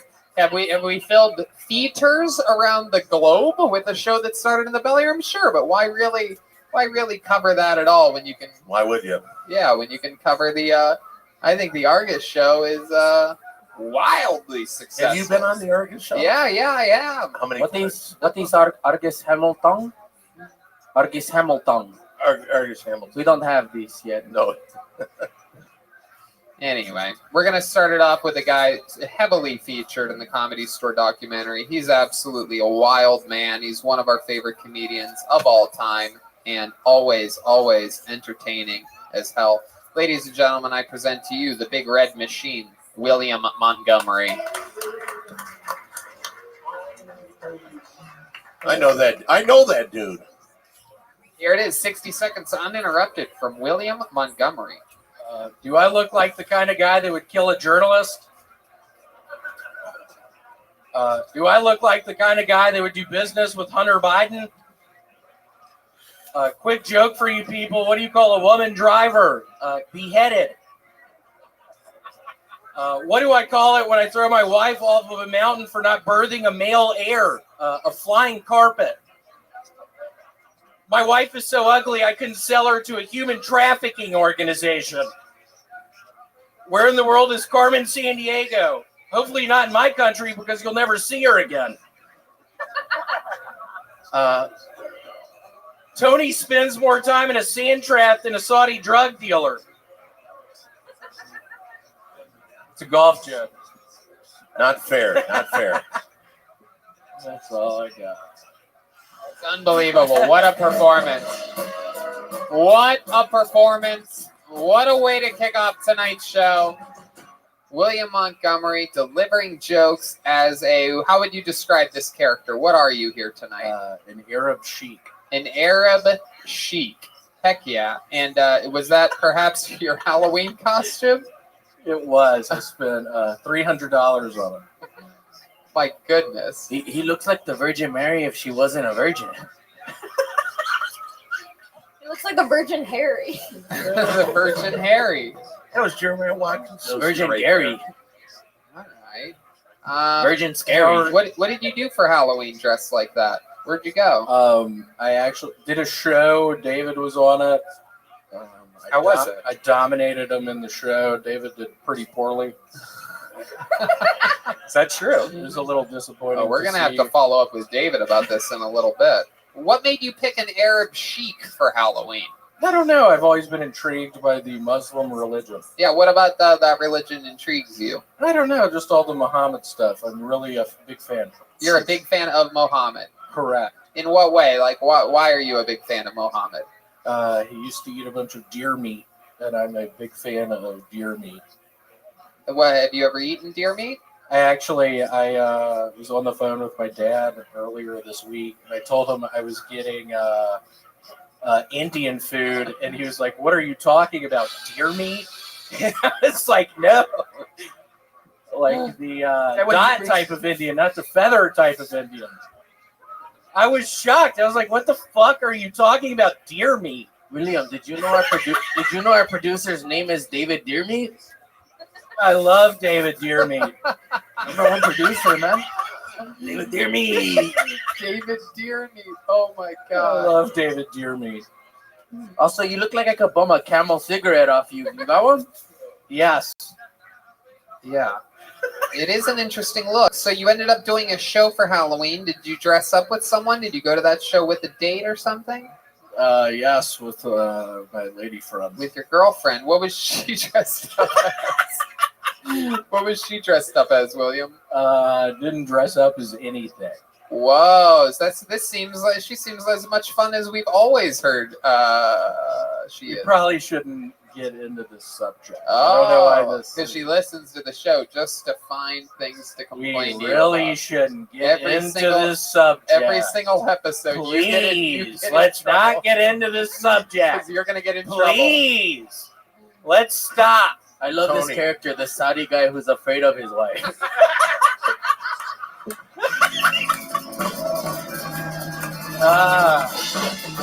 Sober. Don Barris is here. Do I know your girlfriend? I don't know. You may recognize her by her gynae. Hold on.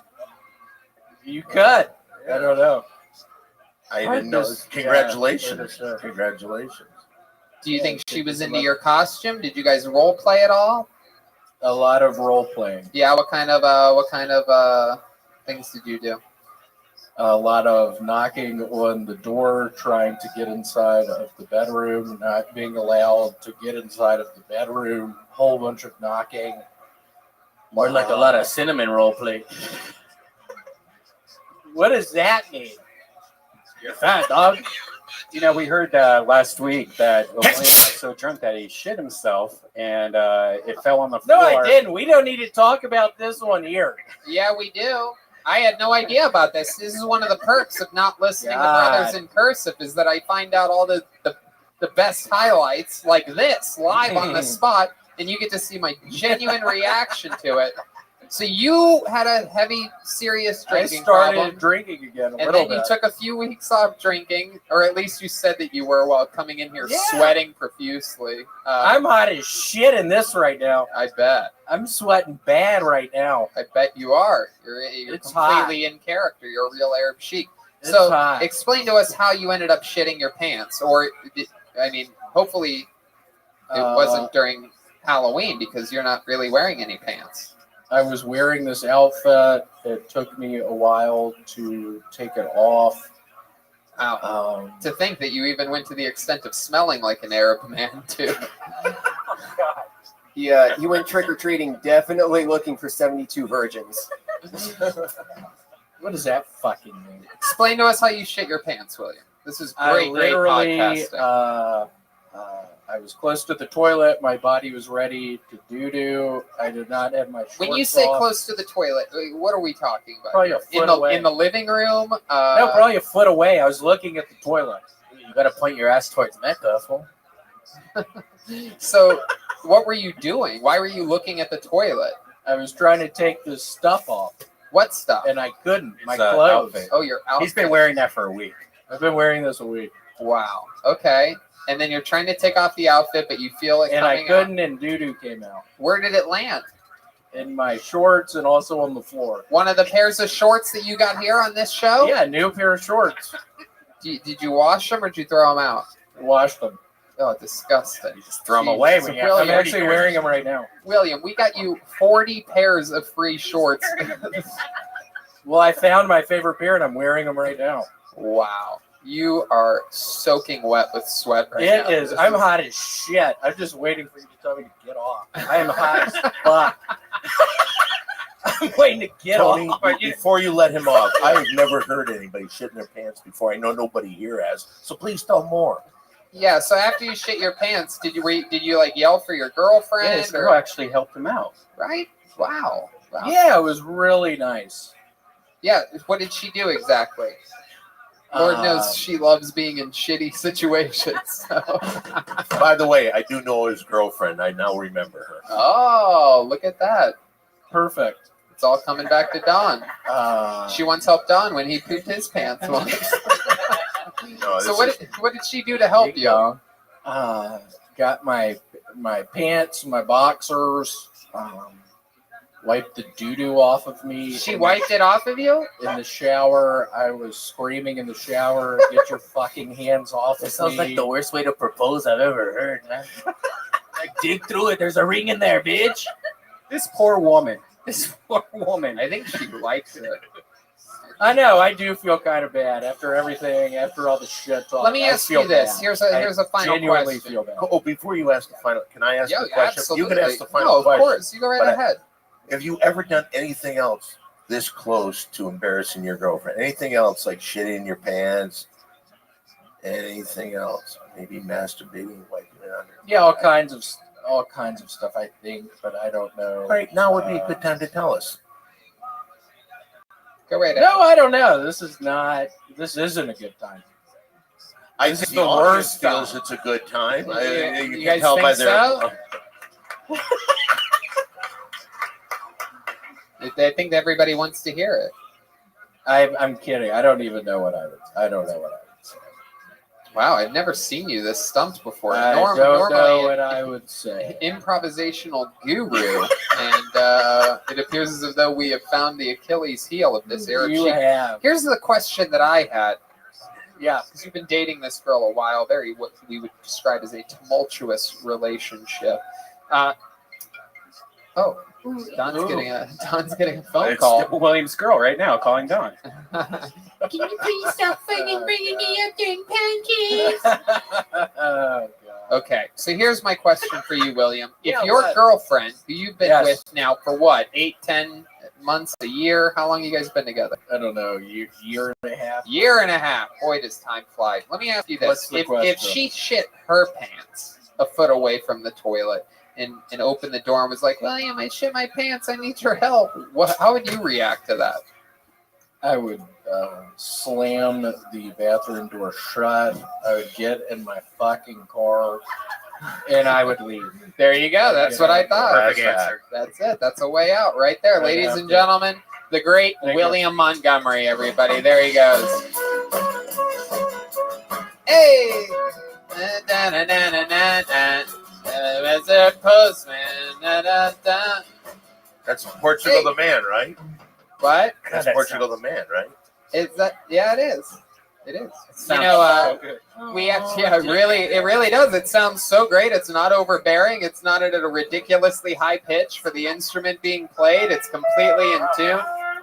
Hey, she's still got it. She's a real Watkins. A fun fact about Portugal, the Man, is that we sold out a theater in Portland a few months ago, and we actually had the lead guitarist for Portugal, the Man. Yeah.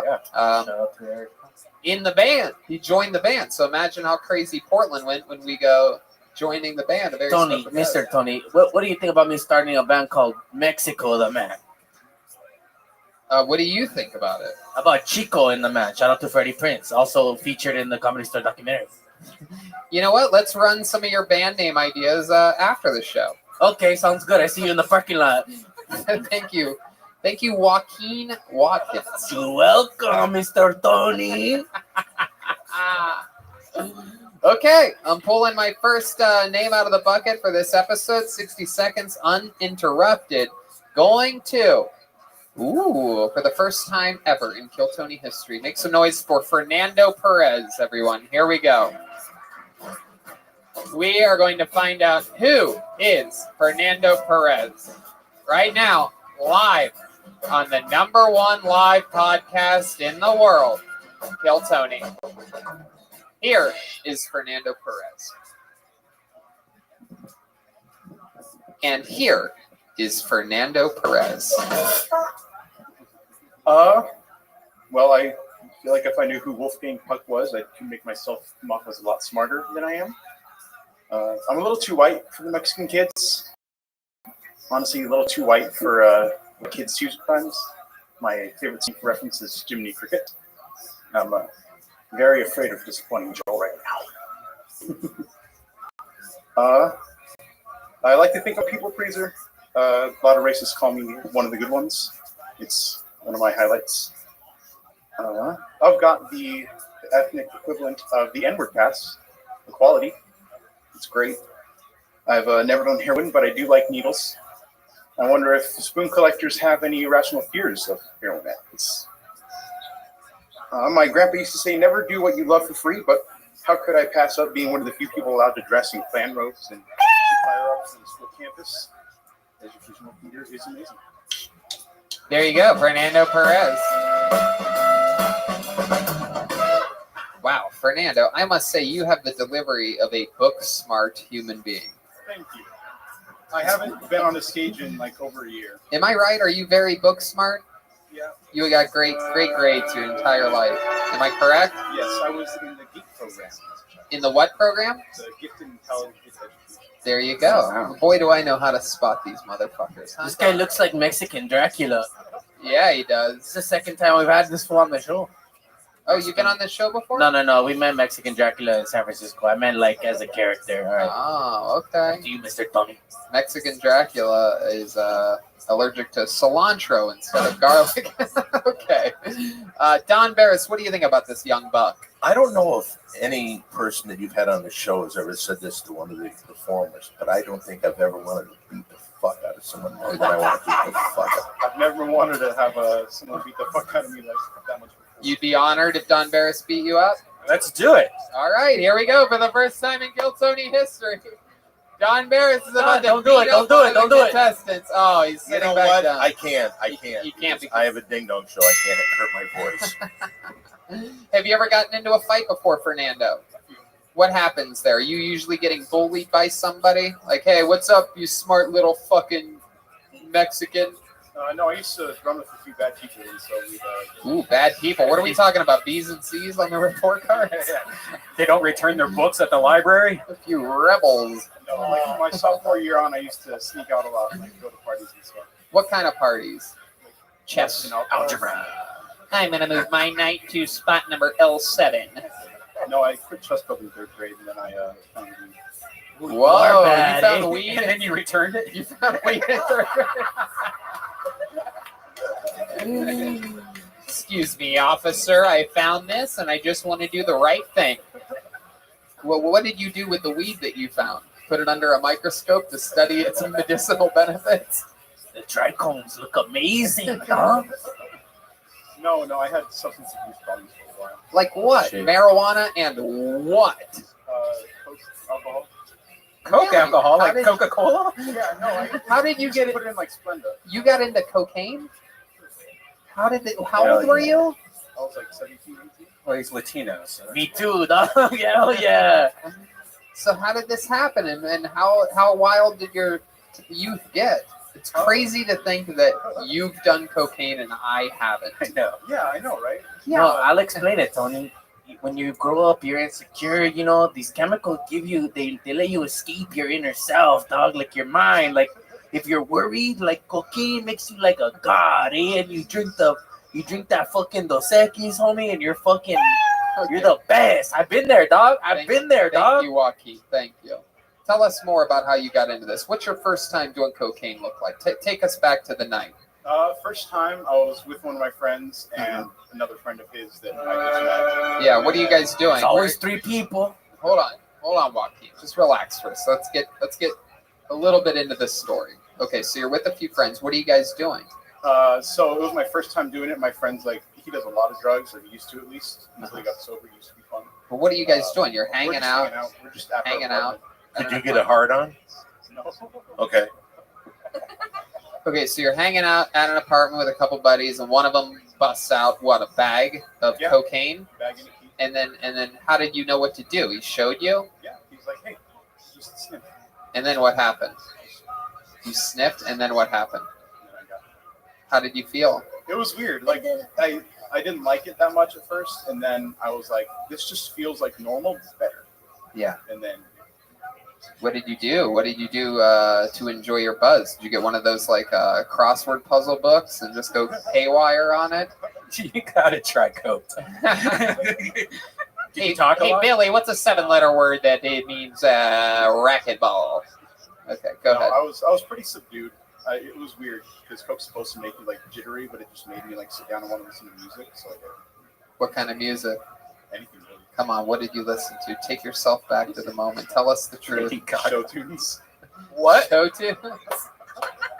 Is that true? Or you? Yeah. Wow. What kind of music? Show tunes. I would have guessed Los Lobos or something like that. I don't even know what that is. Joaquin, you know about Los Lobos. Yeah, La Bamba, fool.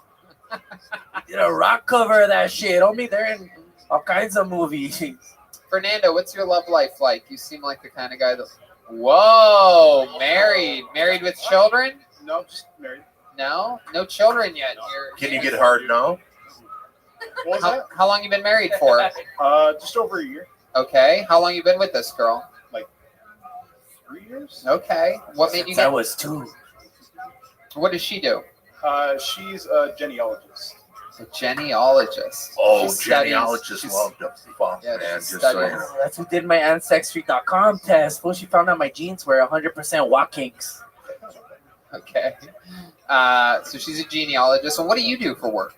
Well, because I lived here and then I moved to Utah and I worked for Capital One there. Oh, Capital One. I represent. I love yeah. Capital One. It's my favorite credit card. Ew.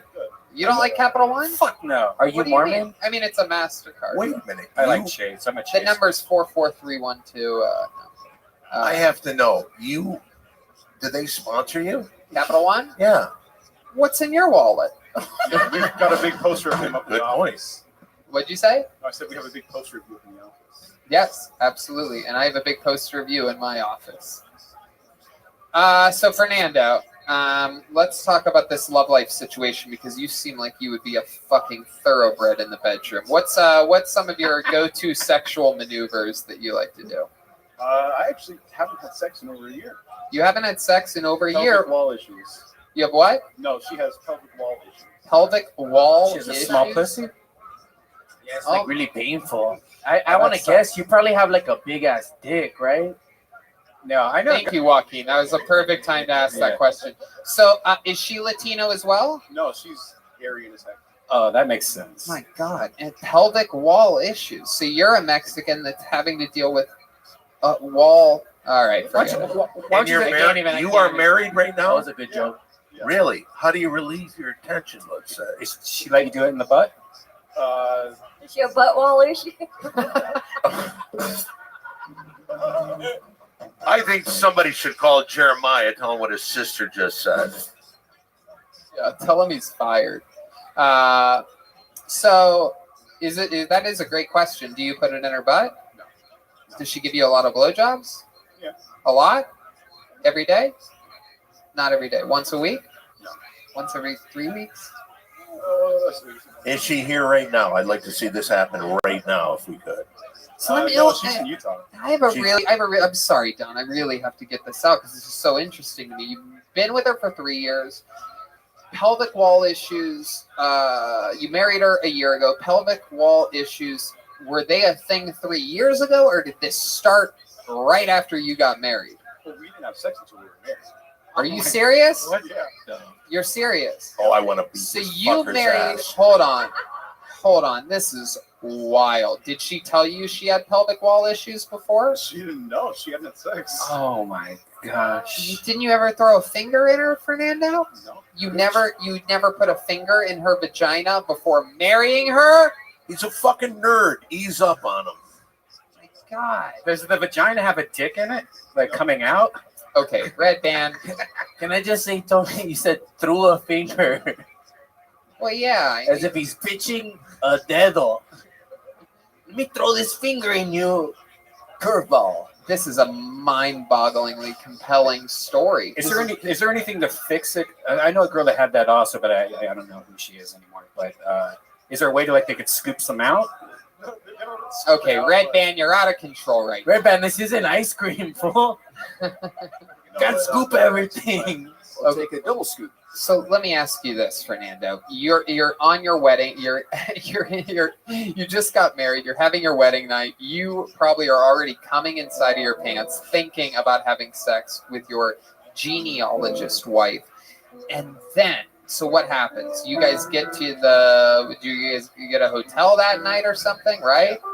Yeah. What was that? What kind of hotel was it? It was just a smaller hotel. It was just close by because we didn't want to go far. Wow.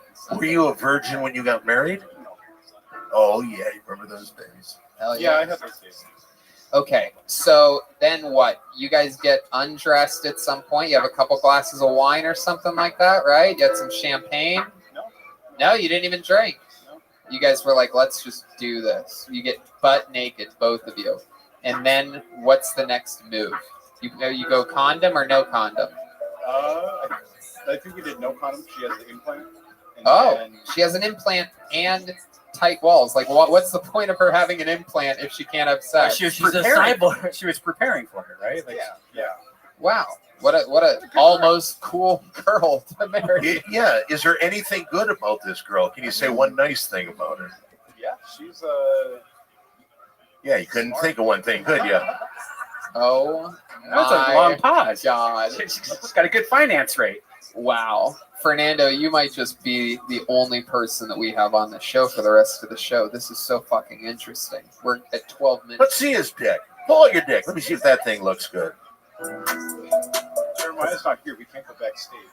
Okay. So, Fernando, so you go no condom. She has the IUD, right? It's like the implant in her arm. Oh, the implant in the arm. Okay, the little fucking baby Terminator. So then what?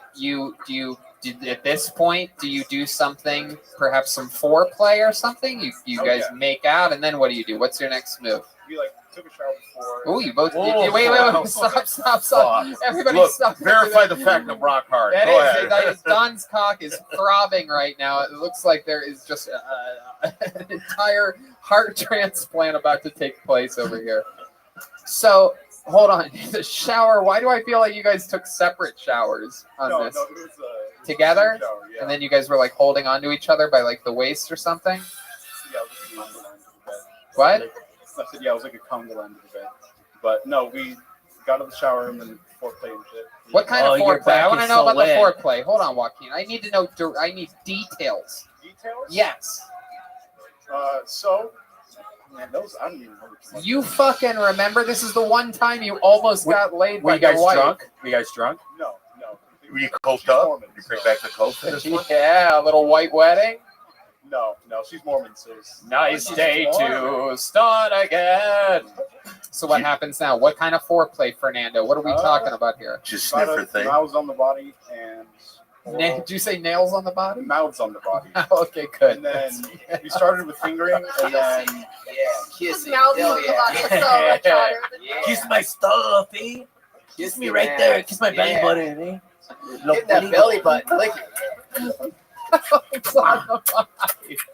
You know, say. Oh yeah. This is like a giant. Before the 4-year-old. wedding, were you actively engaged with other women? Did you have sex with a lot of women? Before we were engaged, Before, yeah. how many would you say? How many would you say? At least 20. Wow, Fernando. Fernando. Fuck, yeah. That has a big dick. I don't believe it, man. Absolutely. He works at Capital One. He's got a fucking. All the nerds have the biggest dicks, man. Girls Yeah. think it's the cool guy, but it's not. It's this guy. The only bankers with bigger dicks than Capital One is Wells Fargo because they have those fucking horse cocks. Those Clydesdale fucking meat hooks. Anyway, so here you are, foreplay, mouths on bodies. When you say mouths on bodies, what exactly the fuck are you talking about? So a lot of like sucking nipples and. Keep going, dude. And then. This is the sound of you guys sucking each other's nipples.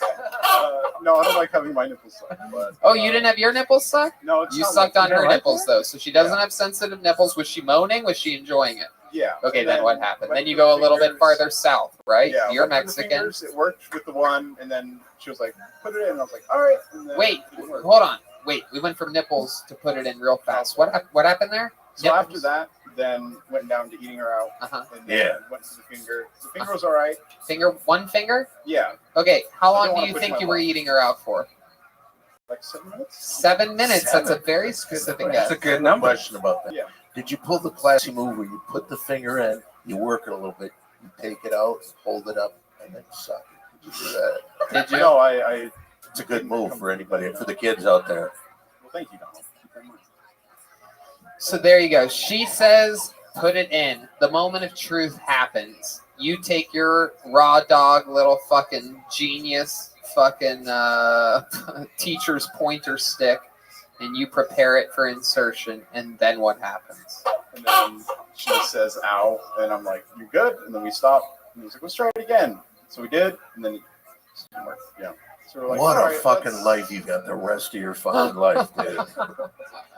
How can he like stretch it out? Can he get like put, get like a trainer? Yeah, there's exercises. So she goes to a physical therapist that like teaches her. She goes to a physical therapist to get my God. Does anyone want to tell him, or are we? His name is Demontre. No, her physical therapist is a woman, and I go there with her. It's you go there with her. Time. Demontre walking? Yeah, he's on 172nd Street. The nearest cross street is Martin Luther King. How many times a week does she go see this physical therapist? I think it's like twice a month that we go. Oh, you go together? You watch this thing? I think you mean twice a month.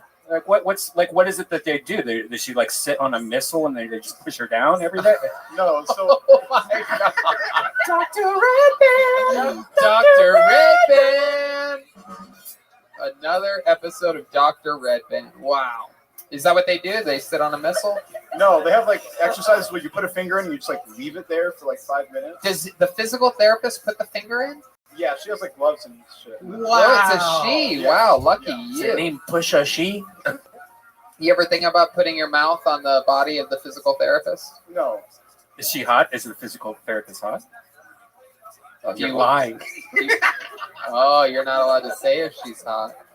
Wow. Well, Fernando, I'm going to be honest with you, man. It has been, you have to sign up again. I have literally 426 more questions to ask you about your wife's super tiny vagina.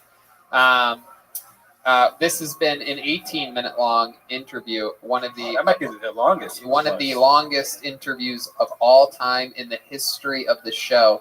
And we have barely scratched the surface. I mean, I went straight into what's your love life like? I believe that was basically the second question. And here we are 17 minutes later. So please sign up, come back, write jokes. Your jokes were the least interesting part of this entire thing. This is actually a good thing to talk about. Yeah. Maybe switch your wife out and say it's an ex-girlfriend or something. But yeah, Dude, I mean, you'd have everybody eating out of the palm of your hand if you talked about this And stuff. think on about what a stage. pathetic life you have, for God's sakes. Well, Fernando, you'll always be welcome inside these walls here at the Comedy Store. So thanks for coming by. Fernando Perez, everybody. There he goes. Hell yeah. Absolutely. Tony, What do you think I just about wanna all this, say, Don? in the audience right now, a member of the Ding Dong Show, one of my best people I know, Mary Jane. Hello, Oh, girl. hey, Mary Jane. what's up, sweet Mary Jane? You Wow. want to come on stage and do a bow? Yeah, come wave to the people out there. Ladies in and gentlemen, the, Mary Jane, Hillsonian everybody. Universe. Yeah, sure. You can just come up. Where Come I'm all the from, we way. call her marijuana. Here we go. There you go. You wanna point that at her real quick, General Bogus? Look at that. Stunning, beautiful, from the Ding Dong Show. The Mary great Jane. Mary Jane, everyone. Which can I just say, she's also the reason I said that is because at 10:30 tonight, we used to follow you guys with the days when you were just the little belly room guys, and we used to follow your show right after. Well, I've got to run back right after this and do our Ding Dong show, so that's on tonight. Yeah, how are you doing it nowadays? What's the format? Right now, we don't have a club because the club is closed. I don't know if you noticed that, but we're doing a weekly at the exact same time, 10:30. We're doing a Zoom show. Oh, great! Yeah, that's awesome. Yeah, there you go. All right. All right, back to the bucket we go. Let's get another stranger up here and see what happens. I mean, good luck following the stylings of Fernando Perez. No one will, and I don't want to beat his ass as bad now. His life is bad. Oh, this is very exciting, everyone. This young lady has permission to come here the second week of every single month because she is our horoscope correspondent, and she's going to do a brand new minute for us. It is Christy Bellich, everyone. Here she comes.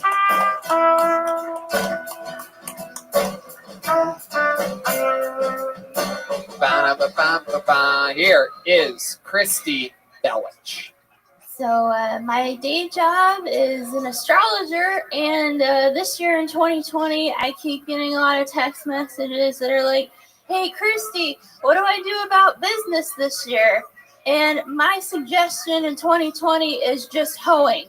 All you got to do is hoe yourself out, put yourself behind a paywall, get those axe cheeks clapping, get some unrefined coconut oil, and keep it moving, Get a fucking 20% off promo stamp tattooed to your left ass cheek, and just hoe your fucking self out. Don't go to college.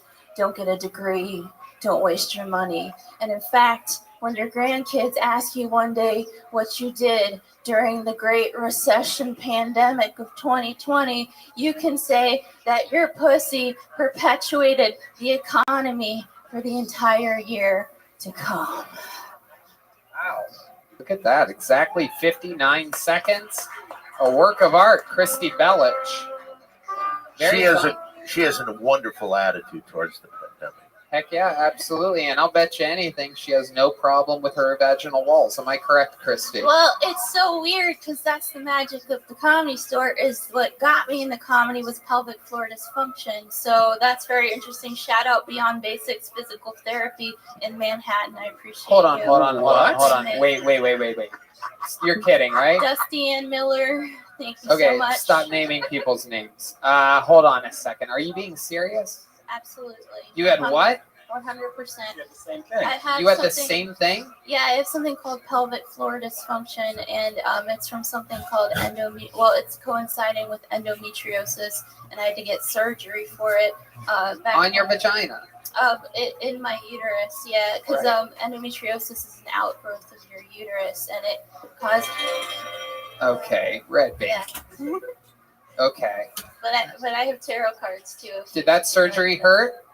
The surgery didn't hurt. The pelvic floor dysfunction hurts a lot, especially when you have like a Puerto Rican boyfriend, Oh my goodness gracious. Normally Puerto Ricans are great at cleaning the floors. Oh, come on, people. Right in the corners, They go right in the corners. So pelvic floor and pelvic walls, is that the same thing? Are we covering the same subject here? It's the same thing, and there's a solution. He can fuck his wife. He can help her. He can fuck his Do you wife. hear this, Fernando? Are you excited? You just got to get her really, really wasted and just go plow it. Oh my God! All right. Did you ever go see a doctor? Dr. Red Pan. Did you ever go see a doctor to help you out with this like he did? Yeah. I went to a physical therapist. It's an actual, and generally it's for women that give birth because the walls tear, and it also dudes, with have sexual dysfunction as well. So like a lot of guys have prostate problems. Will go to a same exact kind of physical therapist as well. Wow. Like what kind of prostate problems? I think I might have that. What are we talking? Why? What are your symptoms, Joaquin Watkins? Just like prostate stuff. Like what? Like it takes me really long to pee. How long? Like longer than a normal human. Like I'm back there a while. You're like, where's Joel? I mean, where's Joaquin? He's back there. He's peeing like a long time. Where is this guy? Wow. But like, I don't have health insurance. Like, what is the issue? Dude, you could get free health insurance right now. You know that. Are you going to read us our futures or something cool like that? What about my prostate problems? That's what I guess. That's read what we're my gonna ask future. about. We're gonna ask. Okay, Christy is a special astrologist. She's worked on us before on this show. She's always been spot on. She brought some cards this time, and we're going to figure out if we can solve Joaquin's prostate problem. Yeah, you know what's really funny is I was in Tucson and I was high with my friend Nikki. We were doing shows. That is funny. And these cards. Oh wow! Look at that. That's are that's vaginas. actually the vagina of someone with a pelvic flora problem. So and I brought y'all. So these are gifts to y'all. So let me know what questions you have for me for the tarot. Okay. Well. Okay. What would be a good question to start? Red Band announced this week that he has bought a house in Austin, Texas, which is about to be the new hub of comedy in the United States of America. And a lot of people are moving there, including perhaps even myself, including perhaps even the entire show of Kill Tony. So my question is this, for your tarot cards, is that a good maneuver for us? Is that a good question? It's a beautiful question. Okay, perfect. And how about card number 7 from the top? Card number 7. Okay, Red Band, So stop messing with me. here's what I'll do because he's a 7-degree.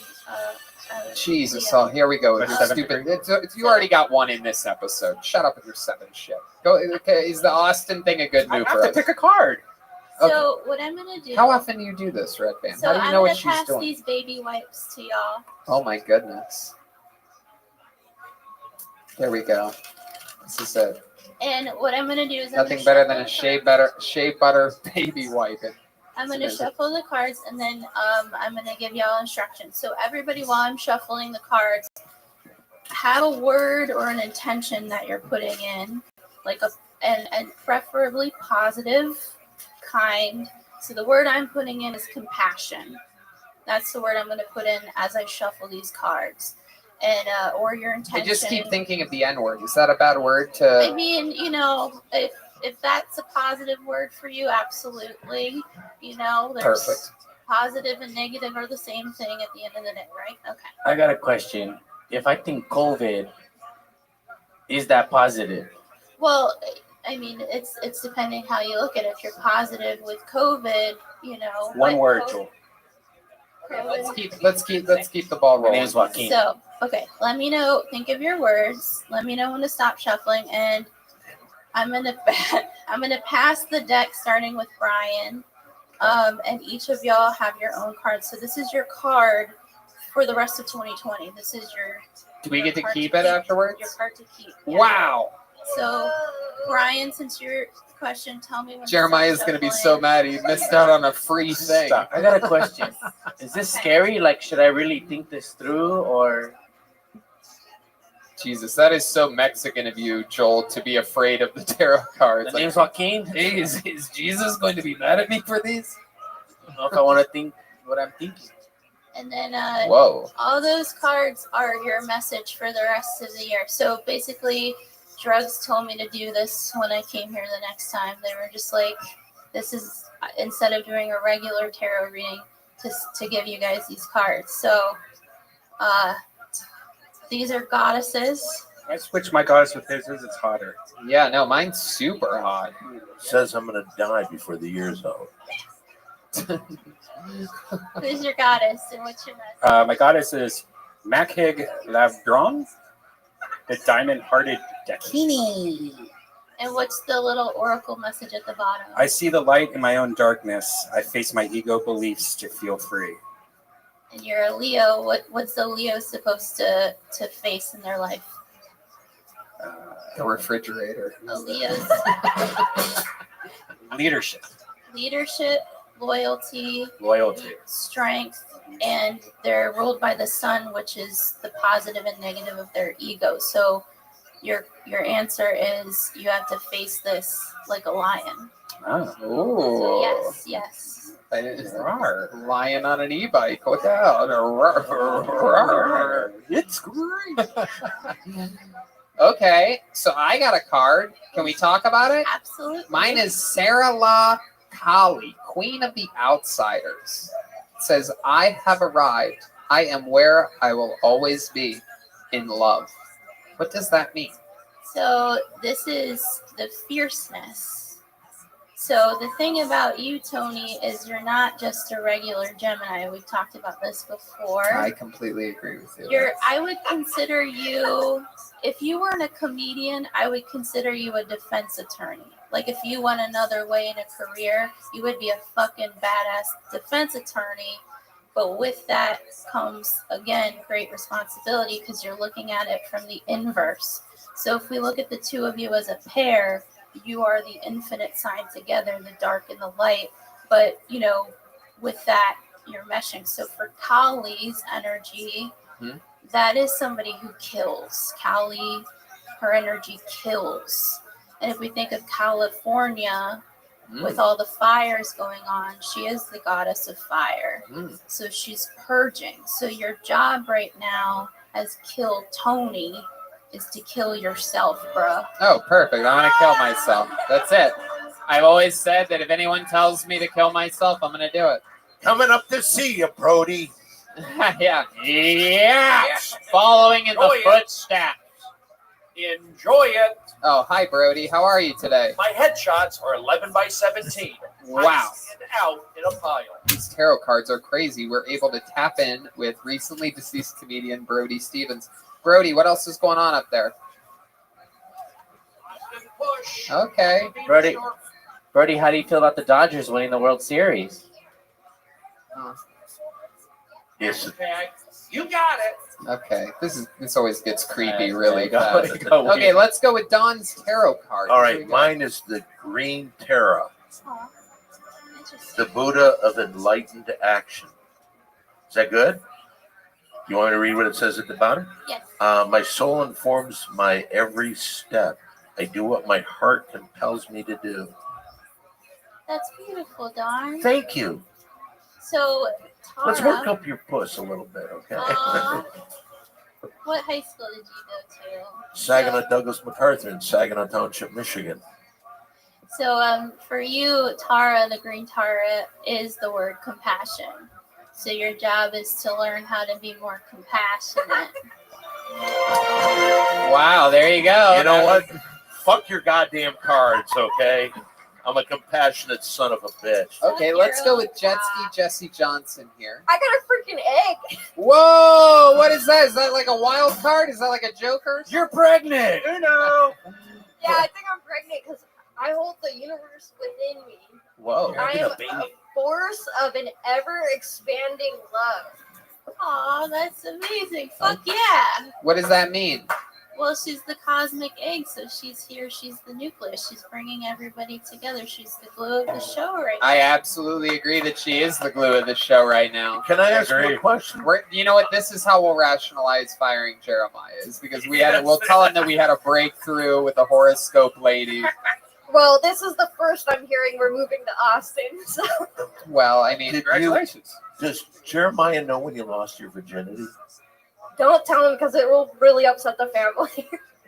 All right, I'll show and it's absolutely true. She does bring the entire show together. A fresh energy, always positive, always hilarious. Absolutely. Picks her moments. Sweet sounding, not like crazy sounding. Great musician, not aggressive, doesn't try to take things over, right, Jetski? Gemini, but different. You're Gemini? Yeah. When's your birthday? June 4th, I've told you 7 times. Oh, okay. Well, perfect. I'm a really good friend. Let's go to Chroma Chris here. Speaking of June 7th birthday here. I'm also a Gemini. Look at that. I'm June 8th. Did you know that? Whoa, yeah. Hinchcliffe or something's on the calendar. Have we ever talked about this? I don't think so. Like 7 times. 7. Okay, so tell us about your card. Oh, I got a Saraswati, the goddess of self-knowledge, and it says, the essence of who I am flows effortlessly into everything I create. So Saraswati is interesting because if we think of pelvic floor dysfunction and the sort of theme tonight, that is the second chakra. The second chakra is Saraswati. She rules the creative chakra. It's interesting enough because It's also the cosmic egg sort of meshing. So you basically got the goddess of creativity. And so Wow, look at that. And Andy just put out a new video that's out on his YouTube, so that makes sense. He's been touched by the goddess of creativity. I even got two. I got a new video even now. Wow, look at that. You've been touched by an angel. Ladies and gentlemen, there's only one person left who we need to get read, and he goes by the name of Joaquin Watkins. Let's see what happens here. Kind of scared right now, but go ahead, Joaquin. What do I tell you first? Who I got? Just read the fucking card, Joaquin, just like we all did. Right down the barrel. Teresa of Avila, Our Lady of the Interior Life. I trust the answers I find within me. I know that the presence of love is real. So I think you should try putting a vibrator up your asshole to help with your prostate. Jesus. Try. I'm a professional. What are you talking about? Sometimes Christy gets very direct with her tarot reading. I think sometimes she just wants to get shit done. Was this the punchline to this long-ass joke with these cards? Because if it is, this sucks. I'm going to say vibrator. All right. No, tell me my truth. What do I have to be scared of? He wants to know because he really is a Mexican. Do you know what that means to him? Well, I think for you, it's just opening your heart. This is a heart-opening thing. It's actually being vulnerable because you're Capricorn. At the end of the day, it's not about control. It's about allowing people to love you. So yeah, put the vibrator in your heart, Joel. Okay, all right. So I buy a vibe, put a strap on in my heart. I get it. Christy, this has been so awesome. Thank you so much. Thank you, Another Christy. great horoscope reading by Christy Bellich. Wow, I love this. Yeah, so cool. And I felt that she was a very cute girl, and one day I hope your pussy works. Give her a nice And the minute was great too, Christy. Topical in the Absolutely. zeitgeist of everything that's happening right now with the global pandemic. And speaking of global people, this guy is shaped like a globe. This guy, unbelievable regular here on this show. Truly one of my favorite comedians in the world. An incredibly efficient and well-respected door guy here at the Comedy Store. Another guy featured in the Comedy Store documentary. Ladies and gentlemen, I present to you the great, the powerful David Lucas.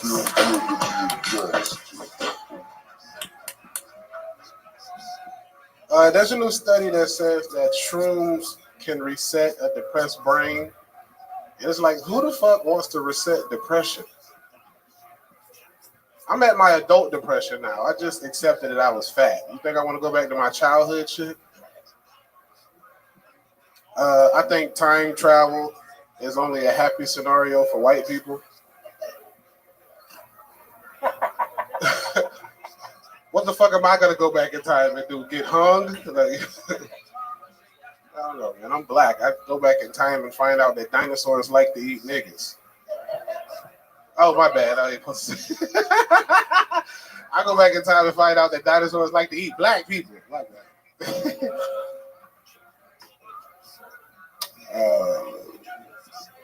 My friends are getting soft.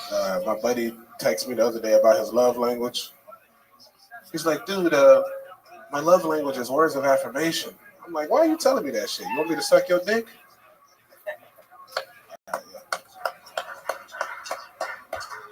Heck yeah, got it all in a minute. Squoze it in, just like he squoze into that sweatshirt before tonight's show. Hey, David motherfucker, I Lucas. look good. That thing is tight as shit. That thing is tighter than Fernando Perez's wife's pussy.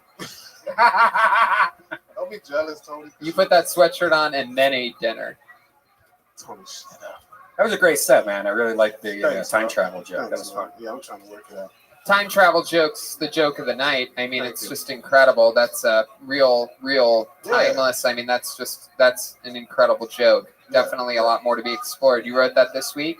I wrote it like probably sitting at that table over there. I don't know if like ideas float in your head, and because like a lot of ideas, I believe, float in comedians' head, and we're like, that shit would never work. So we don't actually like do it because like, you know, when you're a regular on here, you want to have something that's like a 7 out of a 10. So people are like, what the fuck? He fell off.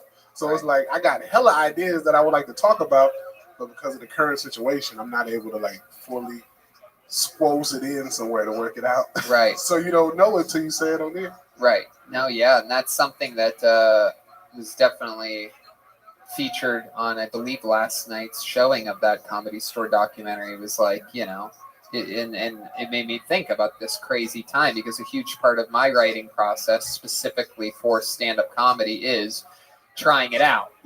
Writing things down and thinking that it's going to work really isn't any part of my system at all. Exactly. Maybe like the first 2 months that I did this, and I was just wrong. It wasn't working. But I think, things like that, you have such a cool opportunity here on this show to at least get feedback from at least the people in this room. If you get a laugh in this room off a joke, that means it would obviously kill in front of a actual packed audience. All the jokes I've been doing in the window murdered this past weekend on the show I was on. Yep.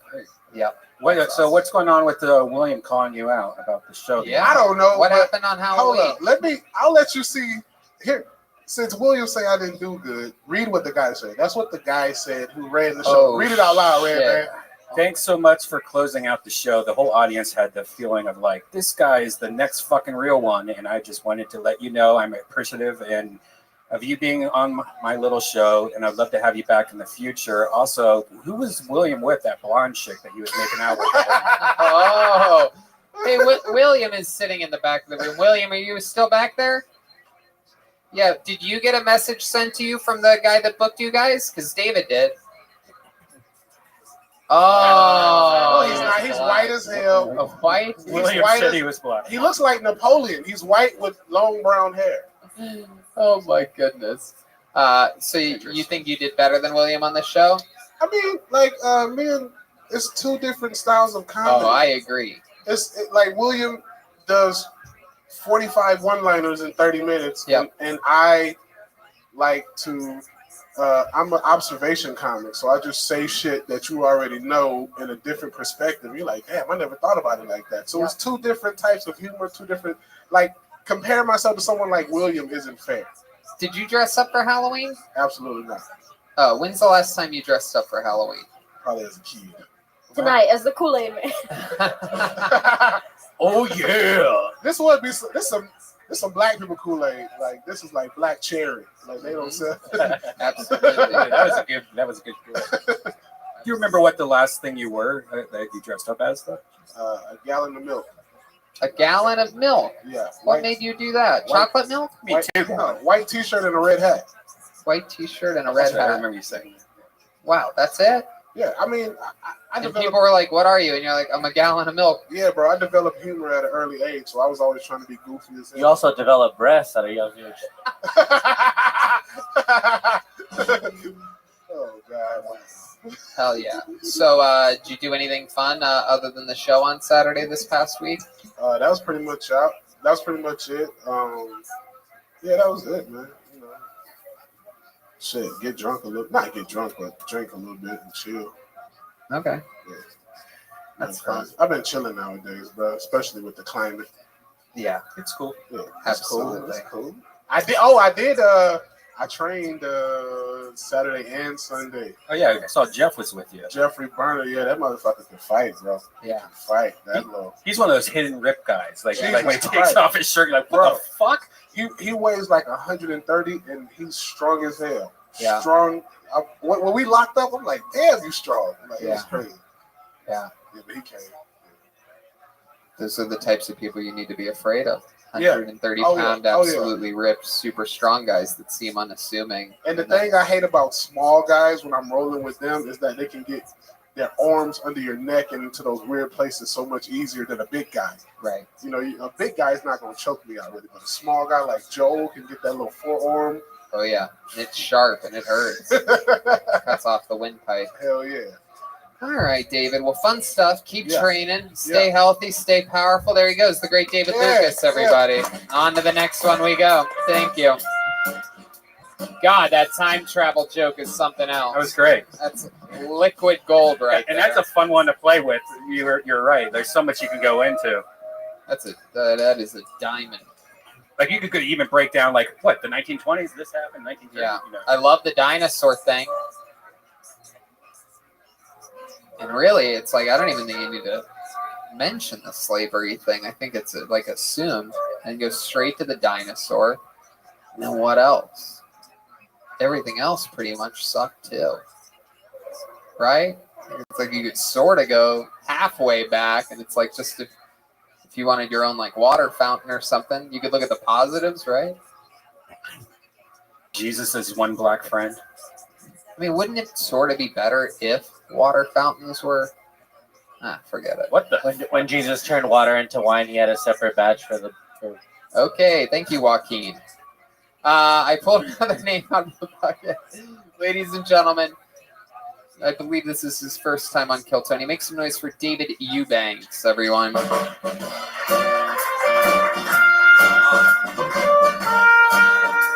Hey, look what they've done to my song. Here is David Eubanks.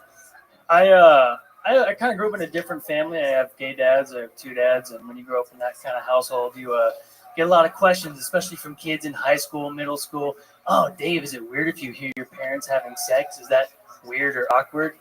Of course it is. For the same reason it's weird for anybody to hear their parents fucking. Like, no kid is out there cheering on mom and dad like, yeah, dad, give it to her. Come on, mom, you can take more. Wait a minute. Dad's not supposed to be home for another hour and a half. And the FedEx man sure has been here a while. And I have heard my dad's fucking, yes. But they never say anything out of the ordinary. It's all the normal stuff people say when they're making love. Harder, deeper, Carl, glad you could make it. Come on in here, pick a hole, start pumping, Merry Christmas. You know, perfectly normal things.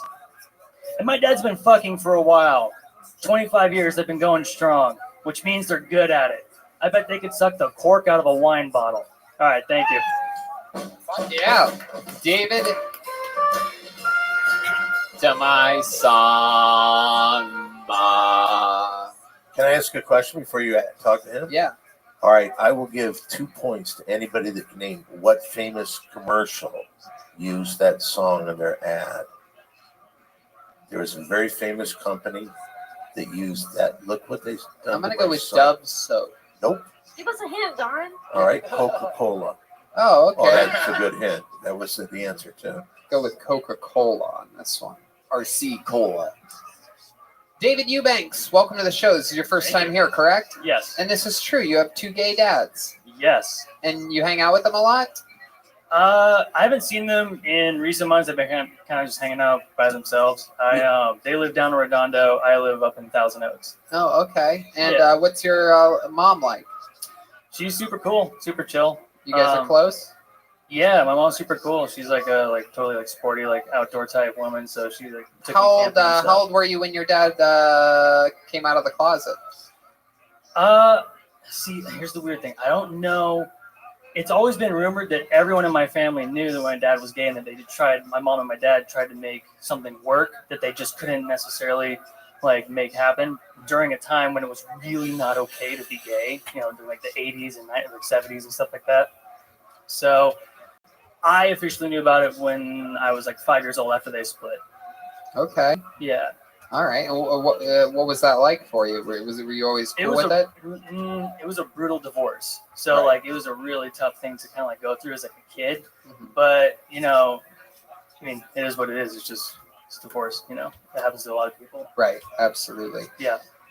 You ever do anything cool with your 2 dads?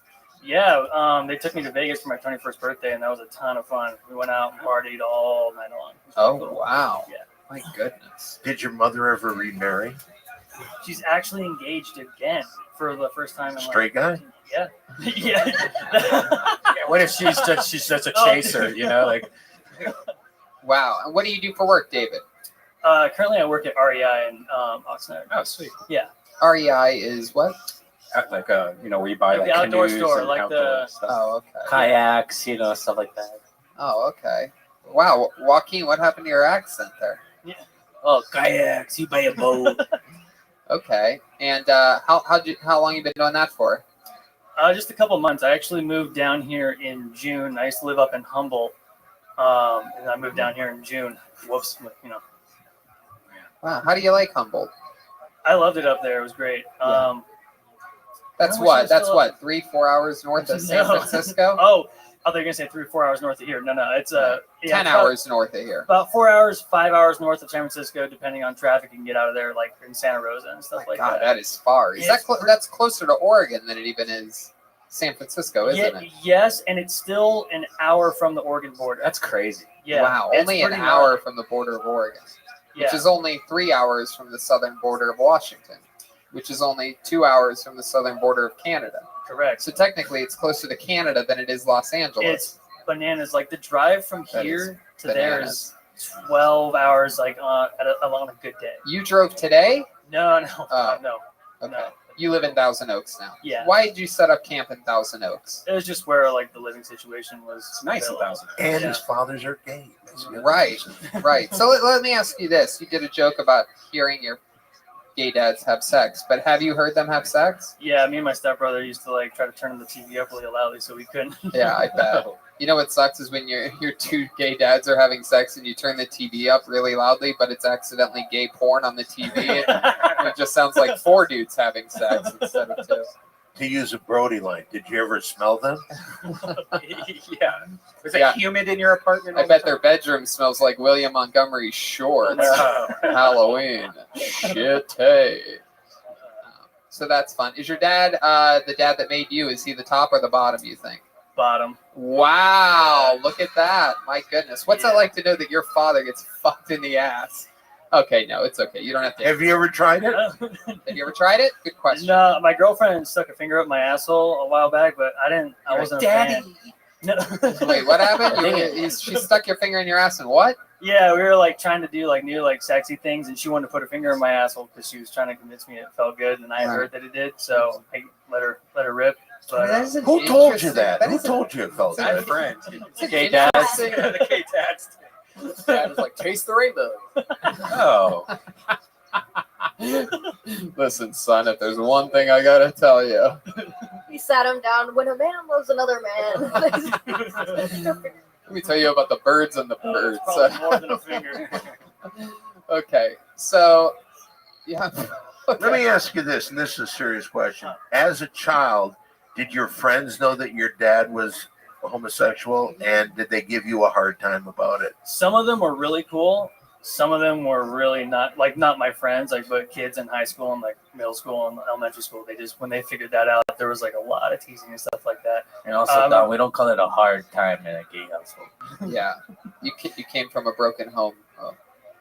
Yeah, well, Okay. kind of. David, I must say, this guy was not as interesting as the guy that had the girlfriend that can't fuck, but still very interesting. That's actually funny you mentioned that. That's exactly where I was going with this. When you guys, when you and your girlfriend decided to start being experimental, you mentioned that she stuck a finger in your what David Lucas would call a booty hole. Now, what else did you guys do that was experimental? I think the listeners of this show would love to know. That was pretty much it. We've just we tried like different drugs while trying to fuck. What kind of drug? Mushrooms. That's a fun one to do while having sex. That's one of the worst ones. No, it's awful. It's a horrendous idea. Oh, you're a monster. So like fucking in different places, like outdoors, like camping. Like we did a hike in Sedona, and we tried to like fuck out there. Hell yeah. It's not good. No, there's flies and shit. Like right. Yeah. There's nothing sexy about it. What ethnicity is your girlfriend? Jewish and Puerto Rican. Wow, look at that. Jewish and Puerto Rican. My Yes. goodness. Wow, what an... Did your father ever turn you on to poppers? Yes. No, my dad's pretty like mainstream, like Anderson Cooper gay. He's not That's what like, he calls his two dads, as poppers. Oh, look at who topped my joke. Oh, the little my God. Watkins. Wow, what a star. Wow. So tell us one more fun fact about you that we would be surprised to know. You have any special skills or talents? I majored in wildlife biology up in Humboldt State University. Oh, okay. Yeah. Wildlife biology. You're just trying to figure out why 2 guys were doing it. You were like, does this happen in nature? Yes, it does. What's the most interesting thing that you learned at your time up in Humboldt studying wildlife biology? That I love stand up. Oh, okay. That's an emotional. Who's your comic hero? It'd be good to say "Kill Tony" is what I would have The- gone with. To be fair, I did really love your part in the Comedy Store documentary about the late nights. Like, I really respect that. That was awesome. Shit. Wow, look at that.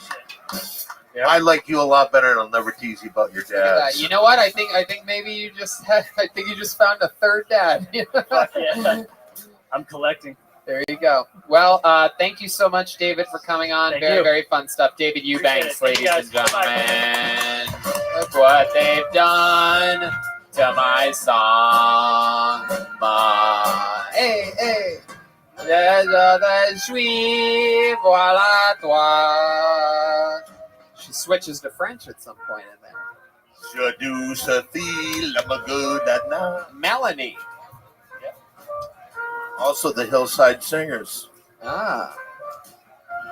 Melanie also famously sang, I've got a brand new pair of roller skates. You got a brand new key. Oh, yeah. It's brand new key, not friend in me. I said brand new No, key. I know. I said friend in me. I got it confused with the great Randy Newman. You love those car movies. When the road geese. All right. This young man has been on this show numerous times before. He famously has had sex with William Montgomery's girlfriend. Ladies and gentlemen, here is Mario Tanti. Is there any way he could just talk about that sexual encounter the entire time? Thank you. I'm Italian, so I grew up with a really racist grandfather. But I was a kid, so I was too young to know that he was racist. So up until I was 10 years old, I thought the family living down the street were actual raccoons.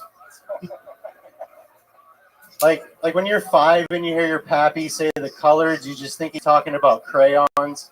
But you don't find out the truth until like way later. Like I didn't even know they were called Brazil nuts until a year after he died. And like it was his favorite nut too, dude. Like you couldn't just like walnuts. What the fuck? Like yeah, he died of lung cancer though when I was 12.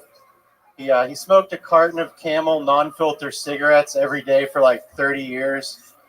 Yeah. He loved smoking, but he would have hated that he died with black lungs. I told that joke to my mom because it's about her dad. And she was like, he wasn't racist. They all talked like that back then. Like it's like, yeah, Mom, so they were all racist back then. Thank There it is. Perfect timing, Mario Tanti. Mario Tanti does it again. How's it going, Mario? It's good. I'm going. Great. It's good, Don. I don't want to talk about it more than he doesn't want to talk about her. It's okay. We won't talk about it. Update us about your life or anything that you want to talk about with us. You've been on the show numerous times. You know how this part works. Yeah, I started taking yoga a couple months ago. Started taking yoga? Yeah, I started taking a yoga class. Okay. Yeah, I got so fucking bored. How's that going for you? It's all right. It makes you feel good, doesn't it? It does make me feel good. I enjoy it. Where do you take it? In the ass? Pan Pacific. Yeah, right in my. This has nothing to do with him dirty fucking William's gay girlfriend. booty hole. You do it at Pan Pacific Park? Yeah. That's my park. I know. I see. I see Rick back there. I see him walking every morning. Sometimes. Yeah. That's our. You see the juggler guy that's always there? No, I saw Alex Super there. He was Alex Super walking the tightrope. He was filming a skit the other day. It was like with 3 dudes like humping air. Okay. Were they dads? Yeah, that park also has stand-up comedy shows that they do. It does every Friday and Saturday. Yep. You do ever do those? I go to them. I'm on one Saturday there. Okay. Yeah. Who books that? It's all random. Oh, Ben Hurwitz is his name. Yeah. Ben Hurwitz. Okay, I'll be there next week too. All right, man. Good to see you soon.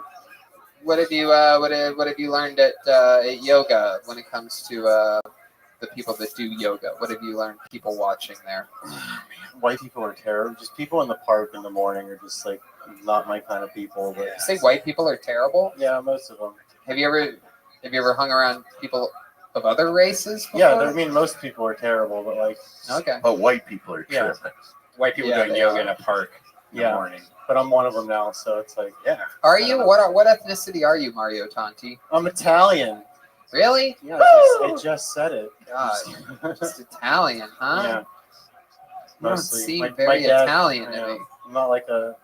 I just finished watching The Sopranos. I'm not like that Italian, but You just well, I mean, I've seen it before, but I just rewatched it. Yeah, no, I did that too. But yeah, I'm not Italian. I'm like watching it. I'm like, I'm not fucking Italian enough. Like they're just like You really too not. Italian. I'm not. Yeah, you don't seem. You don't Italian have you don't have the swagger of an I know. Italian. It's not about like talking Italian. It's like you just don't have like the Italians are normally ridiculously cool. You look more like a Luigi. I know. I'm taller, more fat. Mamma mia! There he is. Did you You just know, say I that? watched The Sopranos recently, and Italians are like pretty Armenian. Yeah. A lot of people are saying that you're reminding them of Luigi. Do you get this a lot? No, but I did get made fun of for my name a lot. Oh, you growing did? up. That's I so know. sad. Here it How comes, sad. Here it comes. Luigi. I set you up for that. So You have a princess right now, Luigi? I don't have a princess. I'm working on it. But Oh. no prince. Oh, here it comes again. What? You don't have to cue up the sound effects, Mario. We're just going to do them. All right, here comes another sound effect coming right at you. How many years sober do you have now? Because I know you used to love heroin and stuff. I mean, I haven't done heroin in like a long time. How long? You did? It's been like 15, I don't know, 24 I Kind stopped. of a fucking Italian does heroin. I know. He hadn't even thought about heroin until you brought that up. I know, dude. Well, this year's kind of making me Tony Soprano's nephew did heroin on the show. He did. Yeah, but that's a fiction. I remember when that show was out, it was like I was like stopping right around the time when that was like airing at the same time. So like I was like with my family like watching the episode. And look what Feeling ended like up happening. shit. Yeah. Feeling Christopher like shit. Moltisanti, played by the great Michael Imperioli, who was Spider in the hit movie Goodfellas. You keep it going. Who had a very big line in there? Who had a very big line in Spider. Goodfellas? Yeah. Okay, forget it. Was that a trivia? It was. Ask but- me. I didn't understand the no, question. no, Who had a no. very big line? He did. Yeah. Spider, what was his big line in there? Why don't you take that? Or no, that was Joe Pesci. You know what? You know what? You know what, Tommy? Why don't you go fuck yourself? Oh, you gonna let this fucking guy out? You gonna let Very him talk good, to you Tony. like that? I really thought I took the show into a nosedive, and you No. saved it. Thank you. Now I know Goodfellas, absolute front to back, every single word. That's what I used to watch on every sick day when I was a kid. That's how frightening my childhood was, is that when I was 9, 10, 11, 12, on sick days, that's what I would watch every single day. Just showed- you have? Thank you, Walkie. Just showed it to my girlfriend for the first time. Oh, God. her mind must have just been I blown was outside. so jealous of her. I know. There's nothing more fun than getting to see movies like that for the first time. Absolutely insane. You know what I just showed somebody for the first time a couple weeks ago, and it was an absolute blast, and it always is that way, was the great movie Windy City Heat. created by Oh. Paris. Fuck yeah! Who likes to fuck? Yeah! It's my tagline. That's right. I do that. Mario, we're going to keep it moving here. Thank you so much. Another Thank you, great thank you. minute. Amazing Very set. fun as always. Come back again soon. Mario Tanti, everybody. We got one name left in the bucket. We're going to get another quick one up here. We're going to knock it out very quickly. And then we have a very, very special surprise. Ladies and gentlemen, your final bucket comedian of the night for her very first time ever in Kill Tony history. Put your hands together for the comedy stylings of Lisa Landers. Here we go. Hey, I said, hey, what's going on? This is Lisa Landers. Thank you. Hey, I'm Lisa Landers. I have this really familiar look, kind of like a Mormon housewife, but I get mistaken for people all the time. I've even gotten celebrities. I've gotten Lorna Dern, Amy Poehler, Macaulay Culkin. Because as we all know, Macaulay's known for his boobs. So, as I drive around, I see a lot of people wearing masks in their cars. I just have to say, wearing a mask when you're alone in your car is kind of like wearing a condom to masturbate. You can do it. You don't really need to. I still got a couple more minutes. There you go. No, that's good. 53 seconds of Silent Thunder by Lisa Landers. Welcome to the show, Lisa. Thank you. Thanks for having me. Of course, we're happy to have you. How long have you been on stand-up comedy? About 3 years. About 3 years. Where are you from? I'm from Ohio, What part of Ohio? Cambridge. Cambridge, Ohio. Is that near Athens? Where is that? It's It's right where 70 and 77 come together. 70 and 77. Interstate 70 running east and west through Columbus. So it's like east It's of Columbus. east of Columbus, Yeah. close to West Virginia. Have you ever heard of a place called Michigan? Yes. Fuck you. Yeah, I just heard something about them this week. I heard a lot of Michigan. Oh, that's right. Okay, we're dealing with somebody over there. What is that, Tony? Michigan State beat Michigan in a regular season game, eliminating them from playoff contention. Hey, you son of a bitch. How's their water up there? Oh, yeah. You got that dirty Michigan water. Yeah. It's in one town. That's in one town. You got to broaden your range of knowledge of Michigan in one town. It's pretty close to Flint. Has anyone ever told you look like Nancy Cartwright? Nancy Cartwright. Oh, that's a compliment. She looks like that's the lady who voiced Bart Simpson. Oh, wow. We love the Simpsons. Did I ever tell you my Nancy Cartwright story real quick? I was at a bar and she was really wasted and she was trying to kiss me and I didn't know who she was. And I was like, God, this woman. And I was just like, man, she's too old for me or whatever. And then we get in the car and then my friend goes, did you know that was Nancy Cartwright? And I was thinking, like, how awesome would that be to have fucked like Bart Simpson, you know? Like, and wait till she hears the voices that you can do, Brian. Ow, honey. Whoa! Add it to the list. Voices from Red Band. Impressions from Red Band. Who else do you got, Ryan? Remind us of some of the 6 impressions. Cartman, can you do Cartman? Yes. Oh, wow. Very impressive. Who else? Well. Yeah, what kind of stuff is it, Brian? Hey, you can do a famous impression of the president as well. Am I correct? I can do Dean Martin and Jerry Lewis. Oh, yeah? Why, Dean? What do you want, Jerry? Impressions are very. We do your Bob Hope. Yeah. So stupid. Come on, do the Bob All Hope right, one. I'll We do a love quick. it. Yeah. Bob Hope talking to his heroin dealer. Hey, I gotta Tell you, boy, I'm jonesing like a motherfucker. Lisa, tell us something wild about you that we'd be surprised to know. You seem like you've had an interesting life. Sort of. Well, I'm a nurse. Okay. I'm thinking though I might need to meet a physical therapist. Yeah. Oh. After today's You have a little bit of an issue down there? I love this. This is like a gynecology episode of Kill Tony.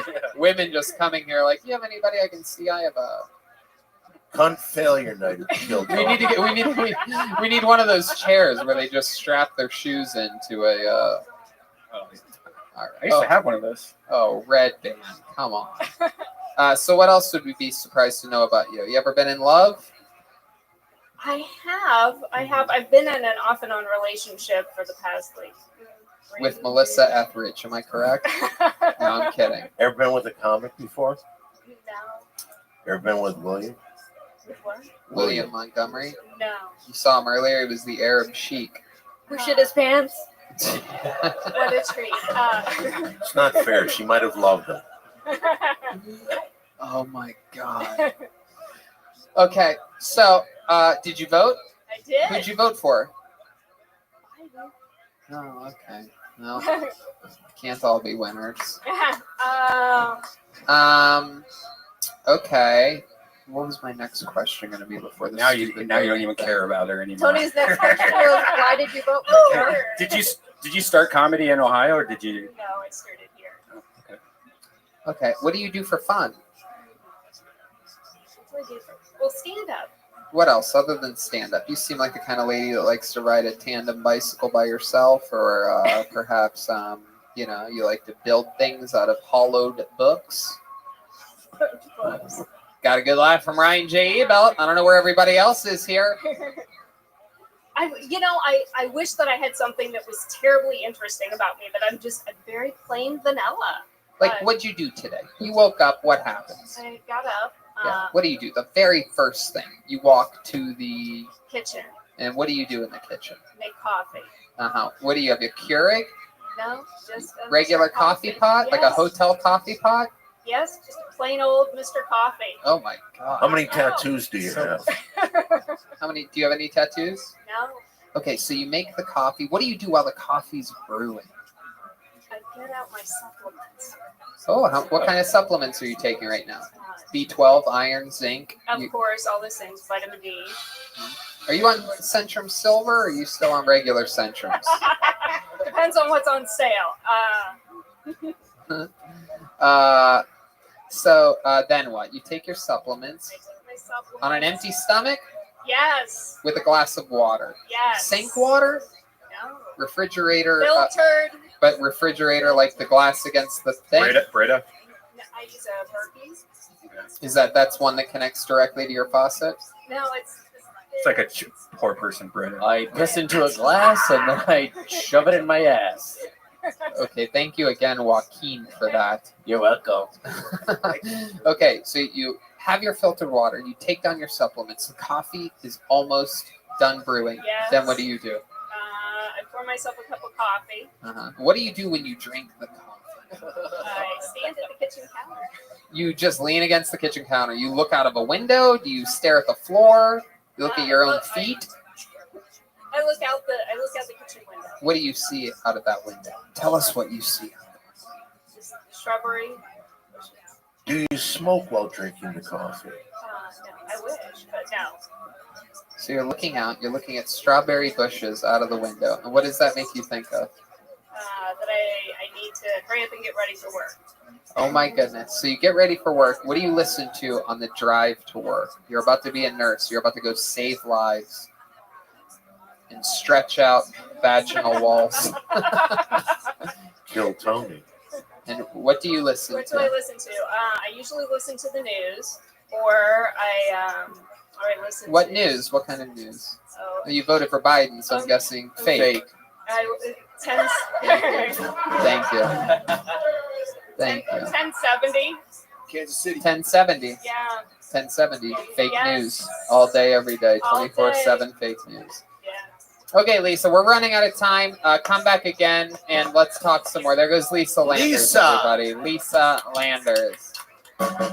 There goes Lisa Landers. All right. That was Lisa Landers, and now it is time for something extremely special. Ladies and gentlemen, a few weeks ago, this young man took a hiatus from the show. He went to go visit family in Wyoming. We did not know whether or not he would ever return. The story is absolutely incredible, and anyway, without any further ado, ladies and gentlemen, it is a pleasure for me to bring up one of my favorite human beings of all time, one of the great comedians in the history of Kill Tony, a legend from Chicago, Illinois, originally from New York, New York. Ladies and gentlemen, it is the great Michael Lair, everybody. Man, I fucked someone when I could walk. I got bored with fucking. Alright? I traded fucking for woodworking. You know how mad that makes a lady when she's like, oh, make love to me. And I'm like, nah, bitch, let's make a table. 90% of my life is carabiners, hooking shit to myself so I don't drop it. Every time I take a shit, it's like a scene from that documentary, Free Solo, trying to find a place to stick my hand between the drywall and the wall sconce. I spent most of my life able-bodied and racist. Now that I'm disabled, I understand what Puerto Ricans are so mad about.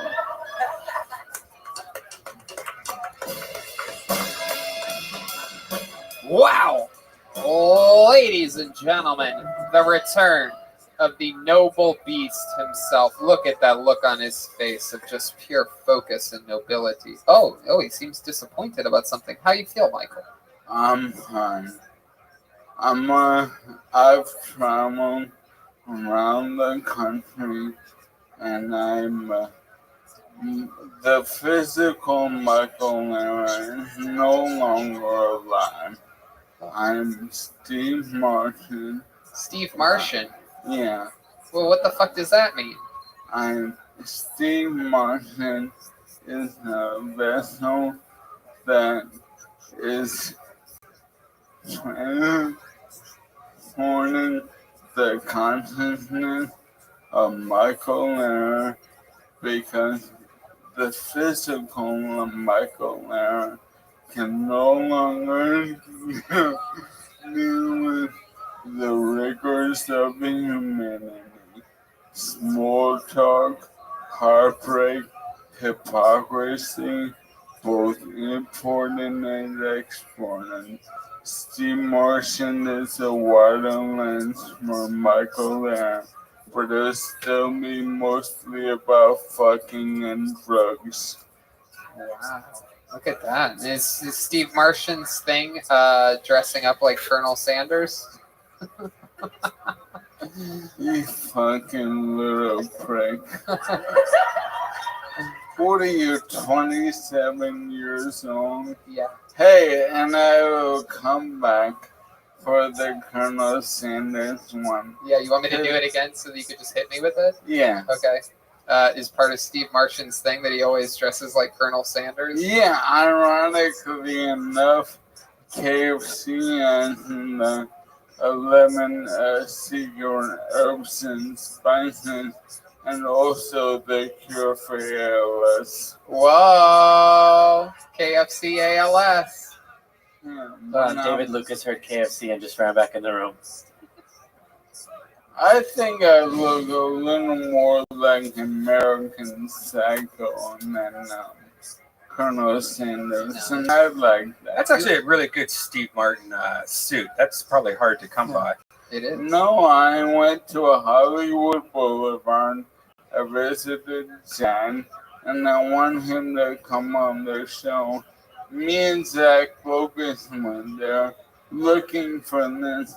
And this guy, I believe he's from Lebanon, and his suit store on Hollywood Boulevard. You don't know what you're gonna get. Extremely helpful. And then, like, I wouldn't bet $1 million on this. He's a fucking comedy expert. He know all about you. He's like, oh, Tom Sicker and moved to Austin. Like, he knew all about Kill Tony the Storm. And then I FaceTimed you when I was in the shoe shop. And it's like, oh, you must be special. Tony picked it up after one ring. That's right. You're goddamn right. When Michael Lehrer FaceTimes me, I always take it because I am always, not only am I a good friend, but I also am definitely afraid of missing the last phone call that you make to me. Yeah. It'll be to you because my family is MIA. Oh, really? No, I'm kidding. MIA, like the girl that sings Paper Planes? Yeah. Okay. I don't know why I thought that would be funny. There's nothing funny about it. There's nothing funny about MIA. Favorite joke of the night, man. Fuck. That was good. Thank you, Joaquin. No. But I did go to Wyoming to visit my dad, and beforehand I sent a wheelchair that was very small, so I can use around the You sent a house. wheelchair ahead of time to Wyoming so that you could use it at your dad's place. Yeah, exactly. And they did not tell me it would not fit in the bathroom. The wheelchair does not fit Wow, how in the small bathroom. is that bathroom? Like just through the door, or? It was the most narrow ranch style house you've ever been in your life. Wow. So I stayed at a hotel for a while. And then one day, pardon me, One day I woke up and my phone was dead, and I didn't have my charger. And probably 12 minutes away from everyone. And I'm like getting on the computer trying to find someone to bring me a phone charger. You know, I'm alone in the hotel room, can't walk, you know. Wait, what? You can't walk? Yeah. Talking is compromised, can't sign my name. So I'm messaging everyone. A Colette is calling my family. My dad and stepmom live 10 minutes from the hotel. And Colette calls her and is like, please bring Michael a phone charger. And my stepmom's like, Mike, what do we got planned today? Oh, Jesus. I'm like, are you fucking kidding me? And then they were like, oh, we'll probably get up there in a couple hours. Oh my God. And Colette's freaking out at this point. So it was just a comedy of errors, if you will. Here's a tip, by the way. Most hotels have a lost and found, and it's filled with phone chargers that people have left in rooms. So a lot of times if you don't have a phone charger, if you go to the front desk, they usually have boxes of them. Brian, you think I didn't like... Oh, you already tried that? Postmates has 7-Eleven on there. The front desk. Pardon me, everyone, but there's a reason none of you have ever toured in Wyoming. It's a fucking wasteland of mutants. Alright? Fun fact is, it is true. It is one of only, I believe, 5 states in which there has not been a Kiltony. They're with North Dakota, South Dakota, Alaska, Hawaii, and Montana. It's funny you should say that because I just found out I was looking this up, and for my Ding Dong show has still not been in 49 states. Wow. Wow, Which one's very that? interesting. Just goes to show, that's why everyone says that show is the most potential, because there's so much that hasn't been done. A lot of ground that hasn't been turned over. So Michael, we have so much to catch up about here. Yes, please. How do I sound? I'm working on it. I swear to God, I'm being dead serious here, and I think everyone would agree with me. This is the best you've sounded in a very long time. Thank you. I'm working on it. In fact, for the listeners of this show, I told Michael before the episode, I said, you make Lou Gehrig look like a fucking little bitch. Because he got his disease, and here you are getting better and stronger over the past month or two. And he died from it. Yeah. Thank you. It's funny you mentioned Lou Gehrig. Because there's a lot of layers to my outfit. People have always told me I look like Steve Martin. I am definitely more of a Steve Martin. The white suit is the worst possible choice for a man who can't sign his own name. But this thing that don't come out will simply be push pins on the map of the rest of my life. Alright, faggots.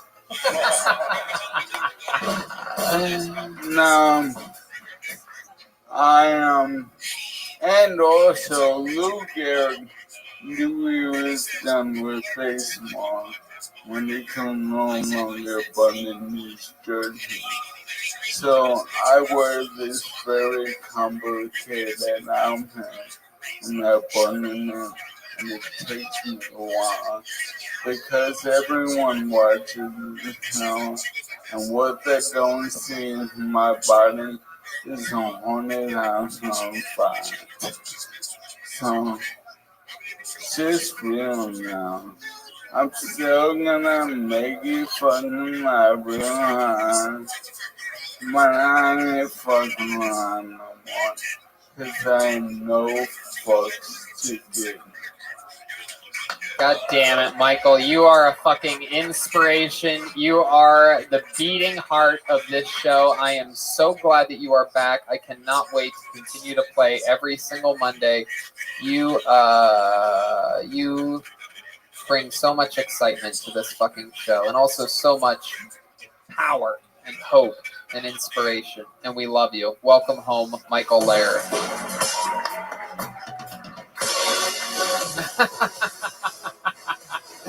And also, I was telling Red Band when you were just doing a monologue, I told him, I go, no one plays to the fucking camera better than you. For those of you, he's a fucking professional. For those of you that just listen to the show, you're really missing out on the incredible eye contact that he makes right down the fucking barrel. It's like he looks through the camera. Hey, can I add one thing? Absolutely. Is there anything you want to plug other than an iPhone charger in Wyoming into your phone? No, go ahead, Michael. I hosted a show on Big Ten Network years ago. Yeah, we're all Big Ten people here. Yeah, Ohio State, and the organization formerly known as the Michigan Wolverines. Right, and Michigan week, every week we would go to a different school. And Michigan week, I got pink eye from a stripper's butthole flexing. Fuck yeah. Yeah. Hold on a second. You got pink eye from what?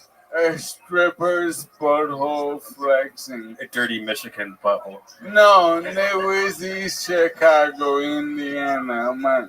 Anyway. You didn't say Michigan. No, but I pink eye during the Michigan episode of Big Ten Tagging on the Big Ten Network, and I want you, Kill Tony Moon, to find it. It's obvious I have pink eye. Well, luckily, you know how to handle a. Oh, there he is. He's doing a reenactment of what it was like when he had pink eye. My goodness. Who would guess that a guy like you would be capable of getting a disease like that? Okie dokie. How about one more time for Michael Lair, everybody? He's back. That's another episode of Kill Tony. Here's the drawing from Ryan J. Ebelt. He drew this while you all sat there doing less than nothing. Look at that. Wow. That's great. A very special Halloween drawing. Oh, and look at Don. Wait till you see this. Wow. You're going to see it. Got You're right Don's down the middle there, sexy right letter. underneath my chin. Look at you. You look good. Looks exactly like you. It's absolutely incredible. All those prints are available at RyanJEbelt.com. Guys, how about a big hand for Don Barris? Oh, yeah. Don, what do you got going on? What's happening? Well, with follow me on Simply Don 1. That's #1 on all this shit. Also, go to Simply Don, the podcast network, and we have our Big 3 premium channel that's really doing kick-ass business. Finally, Don Barris wins. Yeah, you're goddamn right he does. He wins all the time. Thank you so much for coming on here. We love Don Barris. Thank you, Tony. Thank you, Red Band. Truly the fucking pulsing cock of the Comedy Store. I mean, just a big dick monster. How about one more time for Don, everybody? Guys, look at this. The leader of the band tonight, the great Phyllis Watkins, was here. Phyllis, what's going on with you? Hey, check out my brother's special December 8th and Venmo at Jet Ski Johnson. Yeah, Venmo Jet Ski Johnson, all one word. And also, she has ornaments for sale. Go to jetskijohnson.com. Get your Christmas ornaments, but they're really anytime ornaments. You can keep them around 24/7. She makes everything by absolute hand, and that's Jet Ski Johnson. Guys, how about Chroma Chris on guitar tonight? Chroma, tell us about what you just released on YouTube. Yeah, so you can, my Little Bro special's coming out December 8th. You can download that and watch that. But also, you can go to my Instagram, Chroma Chris. My band, Drac and the Swamp Rats, just released our Jam in the Van session, which is up now. Sweet. Follow him on social media at Chroma Chris. And guys, believe it or not, that guy that known as Joaquin Watkins, I believe that was actually Joel Jimenez all night. Yeah, it was. Joel, tell us what's going on. All right, well, it's still Joaquin Watkins. Let's see. my cousin's debut 1 hour special called Family Reunion released to Comedy Dynamics. Here's the trailer. It will be available to rent on Amazon Prime, or you can pre-order now. We got it. How about you, Joel? I got the Mostly Sorry podcast. We do it every week, me and David Deary. That's it. We love you guys. Peace. Awesome. Red Band. Hey, guys, check out Brothers in Cursive on Patreon, patreon.com, Brothers Podcasts. We get him to do a bunch of crazy shit. Last episode, William got shocked to fuck. It's a lot of fun. Check it out. That's true. And, yeah, fun times, everybody. We'll see you next week.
Hey, this is Red Band coming to you live from the world famous Comedy Store main room for a brand new episode of Kill Tony. Give it up for Tony Hitchback. Yeah,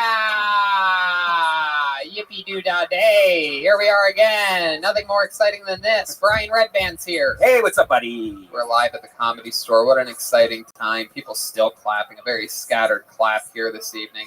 Fun to be here. We're going to get through it. Hey, look who else is here. The great Ryan J. Ebelt is here, everybody. Whoa, when that light hits him, he comes to life, and there's the patented Texas gun straight to the camera. Whoa, 2 shots. Look at that. Ryan J. Ebelt draws every single episode of the show, and all those prints are available at ryanjebelt.com. Every tour poster, every episode of the show, all your favorite guests, and a limited edition Kill Tony t-shirt available there, and of course also Kill Tony shirts available at DeathSquad.tv and a bunch of other fun things over there and everywhere. And yeah, we just ate a bunch of delicious pizza from Vito's Pizza on La Cienega. My goodness, is that place just incredible. The great Charlie brings it every week, and we just love that place. Heard he brought David some nice pasta. Yeah, David Lucas, because he oversteps boundaries habitually, it seems as though he's planted in Charlie's ear, hey, pal, if you could bring me my own dish of pesto pasta.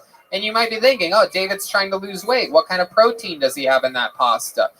None. It's just pasta with fucking pesto all over it. Literally the worst thing that a guy trying to avoid carbohydrates could possibly order. But, you know. Just a little bit of butter and carbs. Yeah. That's it. Oh, perfect. I'll just have straight up pasta. Let my body absorb that while I still have 2 feet connected to my body. While I'm still not an amputee.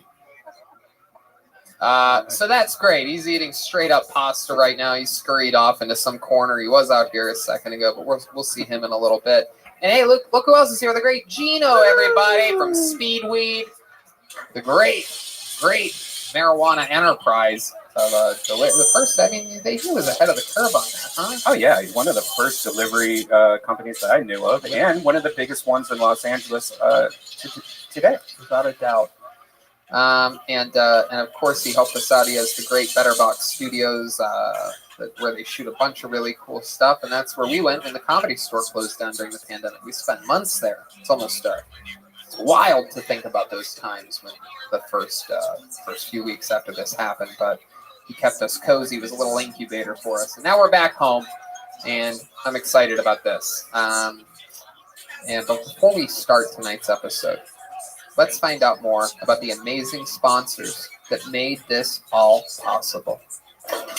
Hiring can be challenging, but ZipRecruiter makes it fast and easy. One CEO, Ali, needed to hire for a multifaceted role at his wallpaper company, Walls Need Love. He was looking for someone who was the right fit for his team and culture, but his search was slow going. So he turned to ZipRecruiter. ZipRecruiter's powerful matching technology identifies the right people for your job and actively invites them to apply, which is why you should try ZipRecruiter for free at ZipRecruiter.com/KillTony. That's how Ali found Savannah Ray. Ali said Savannah's skills and experience were a great match for the role. Plus, she applied within a few days after he posted the job. Through ZipRecruiter, Ali has hired everyone from head of marketing to sales director to lead graphic designer. But Ali's not the only employer who loves ZipRecruiter. That's right. A lot of them do. 4 out of 5 employers who post on ZipRecruiter get a quality candidate within the first day. See for yourself how ZipRecruiter makes hiring faster and easier. Try it for free. That's right, free at ZipRecruiter.com/KillTony. That's ZipRecruiter.com/KILLTONY. ZipRecruiter.com/KillTony. Hey y'all, now more than ever, you really shouldn't put off seeing a doctor when you're not feeling well. And I know that with everything going on, it can be difficult to put your health first. Seeing a doctor can be a real hassle. Plus, it's scary nowadays to go in there. There might be people in the waiting room coughing. It's frightening. That's why I use PlushCare. They make seeing a doctor so easy, I do it right from home. PlushCare provides virtual doctor appointments through your smartphone or computer. I just pick a time that works for me and book an appointment right online. I don't have to sit on hold forever to make an appointment or leave the house and sit in a crowded waiting room like Tony just said, and to be exposed to who knows what. With PlushCare, I can be diagnosed, treated, and even have a prescription sent to the pharmacy of my choice if needed within minutes. PlushCare accepts most major insurance carriers and is available in all 50 states in the doctor's care. They're here to help by discussing treatment options and providing prescriptions as needed. And they're available anytime I have questions. And if you need a regular checkup or have questions about mental health, PlushCare doctors are available to help. Schedule an appointment today to discuss your treatment options. You know, I did this, Brian, and it was super easy. It turns out I had a little case of food poisoning after eating some diabolical sushi that I was worried, and I took care of all of it over PlushCare. With PlushCare, I don't put off seeing a doctor, and neither should you. No more excuses. Make your appointment today. Go to plushcare.com/Tony. That's plushcare.com/Tony. Plushcare.com/Tony. And we're back. Yippee. Doo-dah day am I excited about tonight's show. Boy, oh boy. I mean, it feels like there's just hundreds of people here. This reminds me of what we did as a routine without even thinking about every single week. It was just so normal and common to come out to a packed, crazy audience. And it feels the same. It really does. Yeah, sure. And it's only getting better, too. We'll be open any day now. Yeah, any day now here in beautiful Southern California where, you know, the COVID chart looks like a fucking looks like that game on The Price is Right. Yo, hey, yo, hey, yo, hey, yo. The fucking mountain climber guy. Magnum roller coaster from Cedar Point. Yeah, it's kind of like no, it's great. Except if it ended at the top. Anyway, but tonight's episode is a special one. This is a real Comedy Store Monday night, Tuesday night banger because this guy, on top of being one of my favorite comedians, one of my best pals, a guy that I remember when I became a door guy here in Hollywood, I went down to the La Jolla Comedy Store, saw this guy working there, and I remember meeting him. He was the first guy I think I ever told, like, dude, we need to get you up to LA. He did. He became an employee.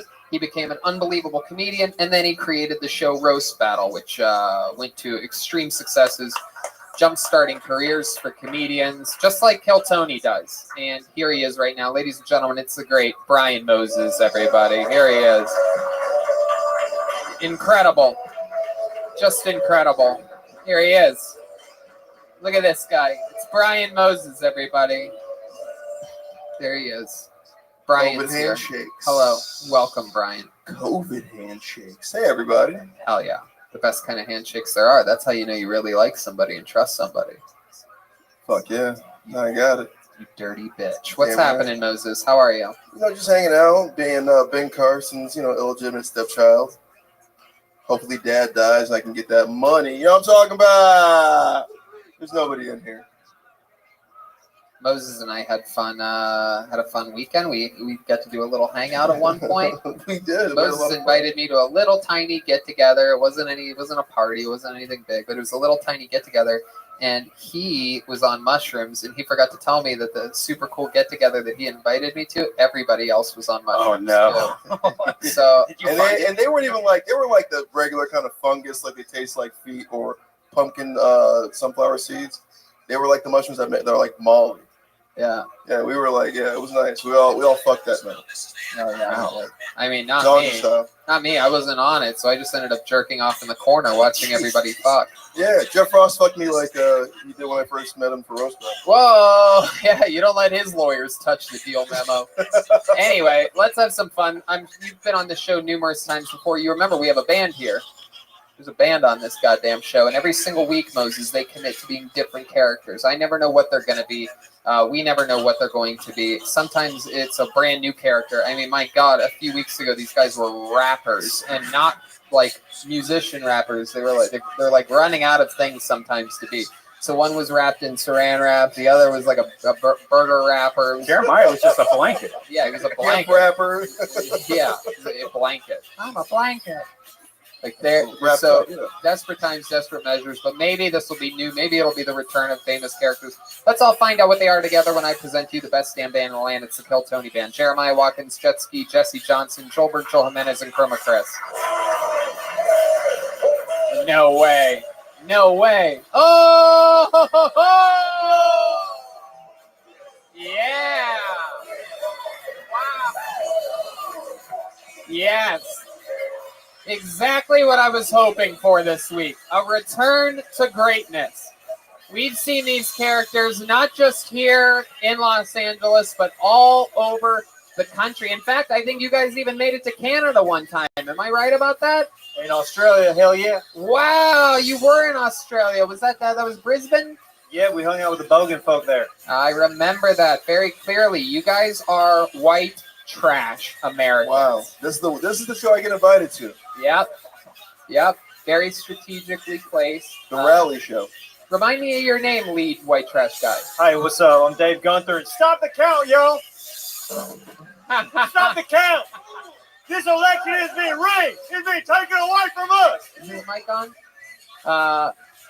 Here, Dave Gunther is saying that the election is rigged. Dave, say something. Just say normal terms. There's a bunch of riggers out here. Hey. Oh, my goodness. I see one at least. All right. He's right. My father was a rigger. The election is a really big deal right now. Everybody's talking about it. Of course, on this show, I have a direct line with the President of the United States. Mr. Trump, what's happening right now with the elections? I don't think they like me very much. Oh, really? My goodness. Why do you think they don't like you? We have people that are morally corrupt. We have people that are selling this country down the drain. I agree with you 100%, but it seems like more people voted for Joe Biden than you. What do you think we need? What do you think we need? Our country needs a truly great leader. I agree. Amen. I agree. Absolutely. Absolutely. I'm fucking hard right now. How many more votes do you need to win? $1.3 trillion. Oh, okay, dollars. I didn't realize you were going to say It costs a lot dollars. for votes, I guess. I didn't realize you were going to say dollars at the end there. How many votes do you think you need to win? 9,240,000,000. Spoken like a true hero. Absolutely perfect. So we got Dave Gunther here, and look at this lovely young lady, pregnant as hell. My goodness, what's your name? Oh, my name's Darlene Gunther. Oh, how are you two related? That's my cousin and my baby mama. Oh my goodness. That's my goddamn sister. You better watch your ass. Yeah, you better watch your ass because that's my cousin. Boy. And now this was his baby. Oh shit! You got a little drummer boy in the oven. We say, I hate it when my parents are arguing. Wait, these are your parents? Yeah, my name is Jesse Mollett. Okay, I remember that. My parents up here go. Wait a minute. Is that Jesse Smollett in whiteface? Just Jesse Mullet, a very common mistake. No, it's Jesse Mullet. He's white trash and he has a mullet. And you are back here. What's your name? Oh, the name's Travis Plow, Tony. I'm pissed. Travis Pyle? I had a newborn. I shot him on Saturday. I don't want him growing up in a world without Trump. Well, I'm sure. Goddamn citronella hairs. I'm sure. Sleepy Biden. I'm sure Trump completely agrees with you. We don't want a world. Saturday, the Muslims won. It can happen. Yeah, thank you. 2024. 2024. Thank you very much. That's really nice. Thank you. It's true. It's true. You can win, right, Mr. President? You can still fix this, right? It can happen. Yeah. What do we have to? What do we have to do to get to that point? Do you think? We really do have to get going. That's not even the right thing. Honestly, Tony, I don't know what I'm gonna do. George Bush Jr. is rolling in his grave right now. You know, we need a little stupid GoPro to get like from here to there, like the funny things that happen like that. Like that doesn't even say that. That says we have to get along. Yeah, it's and totally he said wrong. we have to get going. Yep. What a whamboozle. Travis, what, drummer boy? I just said George Bush Jr. is rolling in his grave. What's your name? Travis Plow. Yeah, like what I did to his cousin. Whoa. Whoa. Did I just high five myself? Yes, I did. Oh, Okay, all right. Let's keep it moving along. Fantastic. So we have white trash people. Brian Moses, a perfect fit to balance. I mean, this is my demo, so it's You good to are- see you guys again. You are as black as they are white, so this is everything's perfectly even. Let's get the show started, ladies and gentlemen. You guys ready for this to start tonight's show? Great. As always, we like to get things started with a bang here, so I put a leadoff hitter that is just so much fun. He's one of everybody's favorite rising young stand-up comedians, and he's here for you right now with another super creative minute and another fun interview. I'm positive of it. Ladies and gentlemen, one of the best, the Big Red Machine, William Montgomery. Here he is. Ladies and gentlemen, here he is, William Montgomery. If there's anything I've learned from OnlyFans.com, it's that my account's not doing too well. I wrote a Cliff's Notes to Anne Frank's diary. Spoiler alert, the only suspenseful part of the diary is when she writes, I heard a knock at the door, but I don't remember ordering anything off Amazon. What are y'all's plans for Ford Truck Month? CNN be like O.J. Simpson was mostly peaceful that night besides 2 minor incidents. Tony almost made his first hole-in-one this weekend, but the windmill knocked it out of the way.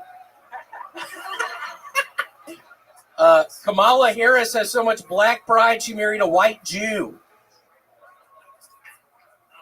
Okay, that's all I got. That's all you got? 45 seconds? 222. All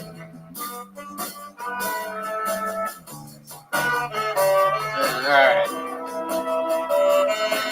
There it is. Okay, so here's a minute. That's what a minute was like. Came in a touch under 45 seconds. So you have a few more Kamala Harris jokes you could do for the people? Yeah, get her. Come on. You must have at least one more, right? They're in my notebook, and I'm bad. It's actually weird. I stopped drinking, and my memory's gotten worse. Really? I don't think that normally happens, but yeah, my memory's gone to shit ever since I stopped drinking. Oh my goodness. Well, what are you going to do about it? I started drinking earlier. You did. What did you have to drink today? A little vodka Sprite. And you've been trying to not drink up until this point? No, I've still been drinking a little bit. So you're back to the liquor, though. You were drinking just beer for a while, and that seemed like that was working. Well, you walked the wheelchair guy. He's walking? It's okay. No.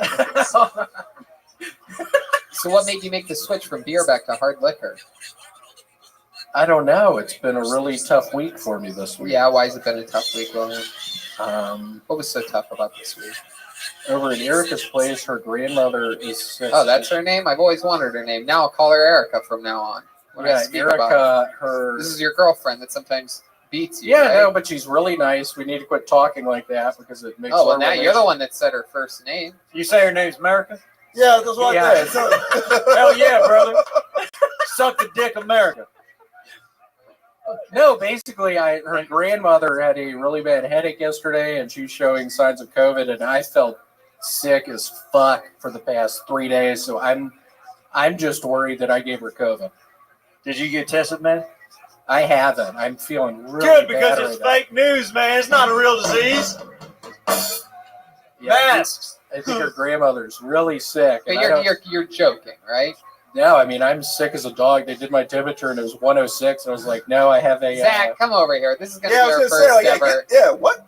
This is our first ever live temperature check in the history of Kill Tony. Leave it to William Montgomery to worry us like I told him, don't worry, it's because I have a sweatshirt on. What is that? And then, what do you got for the temperature there, Zach?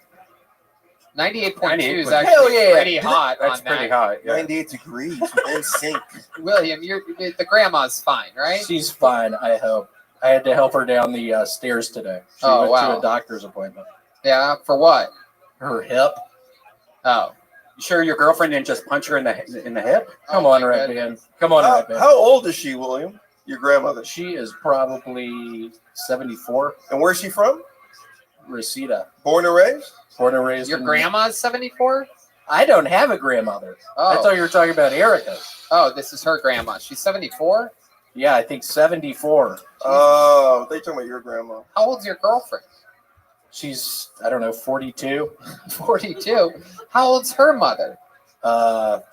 36. Oh, you son of a bitch. I'm bad at math. Well, what he should I doesn't have say? a girlfriend. That's what that means. How have things been with the girlfriend? How's the sex life? Do you guys have sex this week? She normally gets on top of me, and I hold her up, and sometimes I run out of breath because I've been smoking a bunch recently. How come she doesn't let you get on top of her? I can't. How my body is right now, it's hard for me to have sex with someone with this gut I've got. It's hard to How get long on top is your of. erect penis? Damn good question. Wow. I don't know. This 4 inches, maybe. Whoa, I had a feeling about that. What does 4 inches look like? William has a lot of different energies. None of them is big dick. Yeah. Yeah, it's probably 3 or 4 inches. And how long are your pubic hairs? Longer than that. Right. So when you get a boner, it just looks like one of those mushrooms from Mario Brothers. It looks like a troll doll. You know how like like teenage girls when they go to Venice Beach they get those hair wraps. He got like a hair wrap around his dick. Yeah, I'm real glad I took the time to say that. Goodbye. I thought it was great. White power. Thank No, he's really charming. You have like a really charming personality. Like your personality is like 9 inches. Yeah, like Lucky Charms, Yeah. you redheaded bitch. Yeah, you got like a There you 9-inch charming dick. I loved that joke, by the way. Thank you, but That was very good. And I don't think it got hurt. You know, William's one of the few people that I've seen do roast battle where it's almost impossible to roast him because how he roasts, his style, it's almost like you can't lose. He'll just throw out ridiculous facts about the other guy that's not true. Oh, he Sort sounds of. like a trumper. Sort of. It goes either way. Either that or It's been a disaster before. he gets swarmed. Yeah. Yeah, it's been a horrible disaster before. Yeah. Yeah. Embarrassing. I bet you say the N-word adorably, honestly. Do you think so?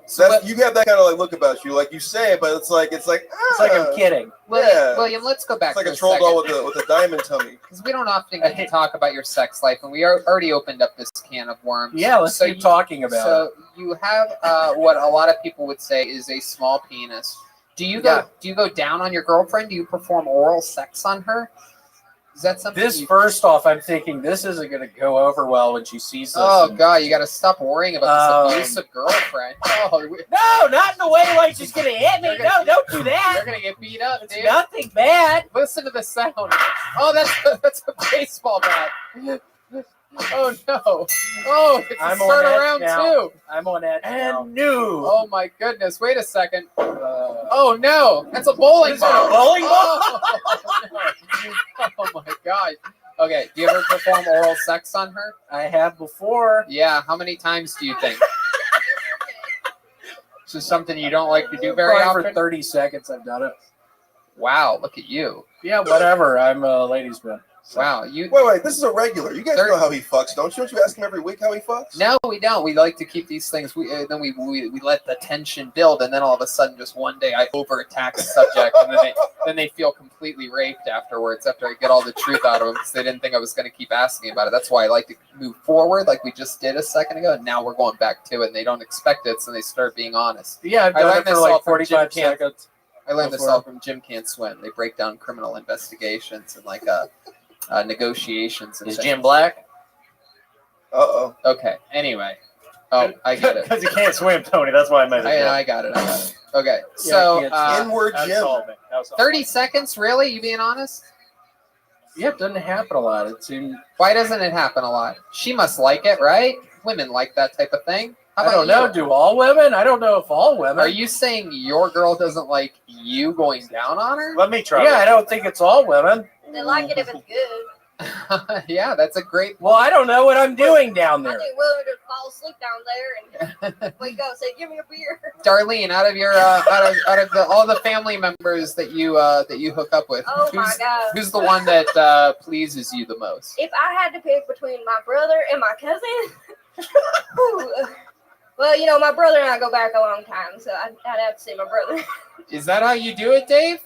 Yeah, like the Geico Gecko. Just Wow. Tony, first time I ever had Whataburger was between her legs. I'll tell you that. Wow. Indeed. William, can you show us what your a pervert, method when man. you go down on a girl? What do you do? Wait a minute. Can we, Lieutenant People General? can't home see this, but Darlene is drinking a beer while pregnant, Tony. You didn't even point that out. Oh my goodness. That's a hoax, man. That shit ain't bad for you. That baby looks bunched up. You can see just limbs Does. sticking out of there. He's tall. He's That's ready to why. come out. All right, here we go, guys. We are now going to zoom in. William is about to show us how he performs Ben oral Folds 5 sex. song on. What? Brick by Ben Folds 5. It'll give you the What bit. song? Brick by Ben Folds 5. Brick by. That's what I did. The one time I did it, that's the song that was There's your played. first mistake. What's going on over here? What do you mean? That's got me all dried up more than a salty cracker. You fucking cracker. Okay. you get one. We don't Sorry. have, Sorry. I forgot where I was. We get I thought 50. this was Biden's America. You don't have to put it on. Here's you want to see how I did it? Hold on just 1 second. We got it. Here we go. This is how William eats the vagina. We're zoomed in on William here. Beautiful, beautiful shot from Lieutenant General Zach Bogus on camera 1. Here he goes. You don't have to. Okay. You don't have to actually lick the microphone. It's probably better if you don't, because then we Play can the fucking song, Red Man. see what you're doing. Stay on him, Bogus. This is romantic. It's awful pussy eating. Yeah. Some of the worst I've Is seen. that not No, good? he's just No, getting that's- started. No, he's getting started. Let him go. I'm Let him getting go. started. It's just warming up a little bit. There's some soft licks happening. A lot of beard rubbing up against. I could see why she No, only. it's like a cat drinking milk from a saucer. This is terrible. Yeah, A cat drinking from saucers. Yeah, from saucer. Keep going, William. Saucer. Keep going. Like a 1950s cartoon. No, I'm not gonna let him scream his way out of this one. You and him, you guys all take the bait. Ah! Okay, thank you. I do have a feeling his tongue tip. It feels like sandpaper. William, is that all that you do? You just Yeah, I rub don't your know what else to do. You rub your beard against it? I don't know what else to do. On what body part does that ever feel good? On an arm, All you did was get the baby to kick. That's it.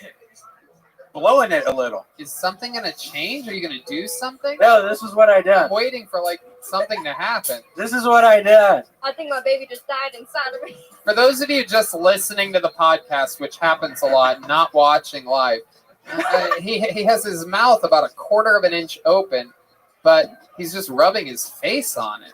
Yeah, that's all I do. Not a good advertisement for you eating pussy or anybody else's. Okay, I'm sorry. I made a mistake. No wonder she hates it. Yeah, You didn't even put a bib on. You Okay, I made a mistake. You eat pussy like a guy that has a 14-inch dick. Oh, God. That's real. That's real. I like that. You That eat was pussy funny. like a Bad guy mistake. I'm that sorry. never has to eat pussy. Oh my God! I made a horrible mistake. I apologize. All right. Well, we had fun with you this week. There goes William Montgomery, everybody. Another minute by William Montgomery.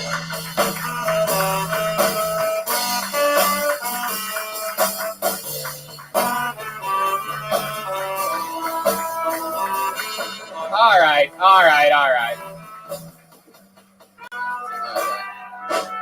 There you go. Okay. Outstanding calves on William Montgomery. It is incredible. He's a biker. He has an incredible physique.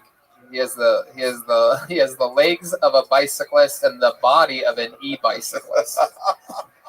Pesto pasta. Peloton. The Pesto Pasta Brothers. Can we change brothers in cursive to the Pesto Brothers? You got it. Hey, it's the Pesto Brothers. Charlie, put in a special order for me. Oh, David, you're going to get it tonight, dude. You're fucked, bro. Charlie, you making this guy side orders? I caught it. I was talking with him at the table before the show. He had his arm on it like he didn't want me to see what it was. He was trying to hide his pesto from me. We'll talk about this in a bit. I pulled a name out of the bucket. This is a complete stranger we've never met before. He signed up here tonight. Ladies and gentlemen, making his Kill Tony debut. Make some noise for John Manford, everybody. Here we go. John Manford.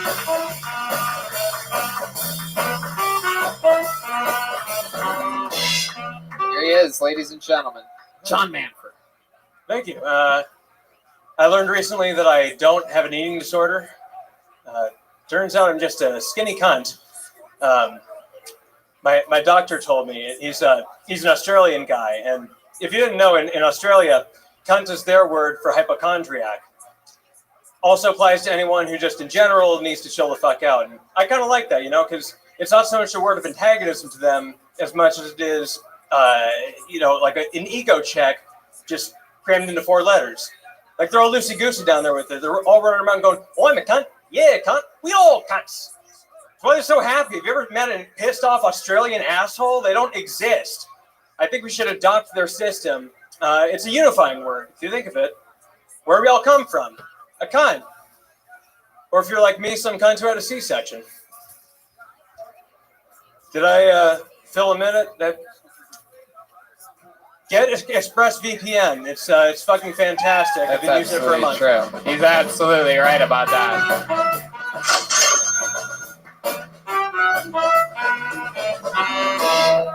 Heck yeah, John Manford. How's it going, John? It's all right. How long have you been on stand-up?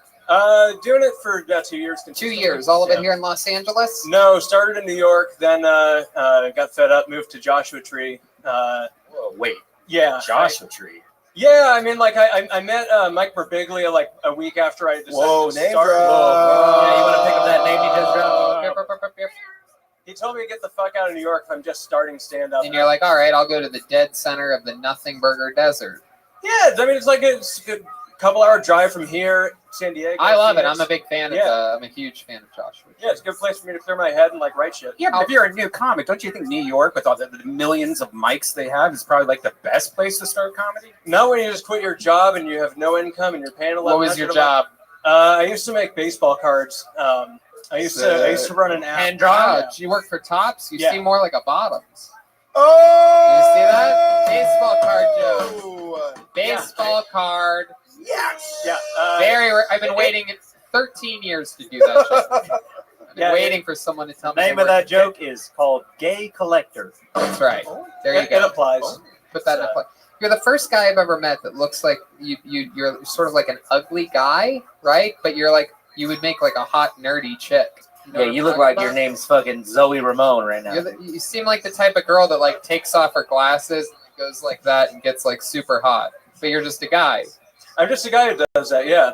Oh, okay. It's, minus the hotness. You look like a 9-year-old Howard Stern. Has anyone told you that before? You look like you're cosplaying as the Mars Volta. Yeah. All like a very, very smart version of it though. Mars. Maybe he can take off his glasses with some music. Oh, let's see. Wait. No, first of all, take your time. I know the pressure's getting to you. Look directly in that camera. Look at that red light. Do it nice and slow. Slow. All right, no, that's bad. That's Hell really yeah. bad. Oh my God. You Put these tried, glasses back you tried to be funny. You know, honestly, without your glasses, you look like Robert Rodriguez, the Night Stalker. Why did Go it look, with that. that look like the first time he's ever tried to take off his glasses? Like he was born with those glasses as a baby and they've been glued to the side of his head, and this is the first time he ever pulled them off his face? Stuck to my hair, it hurts. I can't see. I thought I was supposed to make it hot and sexy. That's Yeah, you were, but you never looked at the camera. I told you to look directly down the Started barrel of the slobbering camera. all over. fuck. Well, I started. You look like David Letterman's bastard child. Can we give him a second try, Tony? I think he'll get on You the gotta second look time. down the barrel of the camera for Yeah. 5 seconds and then do something. Let's go, You're Goldblum. already- Get it, no, Goldblum. Stop. Listen to the direction that I'm giving you, okay? Yeah. Once I say go and you hear the music start, you look at the camera, right? You don't do anything. You just make love with your eyes to the center of that camera, okay? And then you slowly go for the glasses and do your own thing starting then. But take your time, relax. Every time I say go, you just start fucking reach up, start fucking abusing your glasses like you're William Montgomery's girlfriend. But wait. I didn't say go. Okay. And go.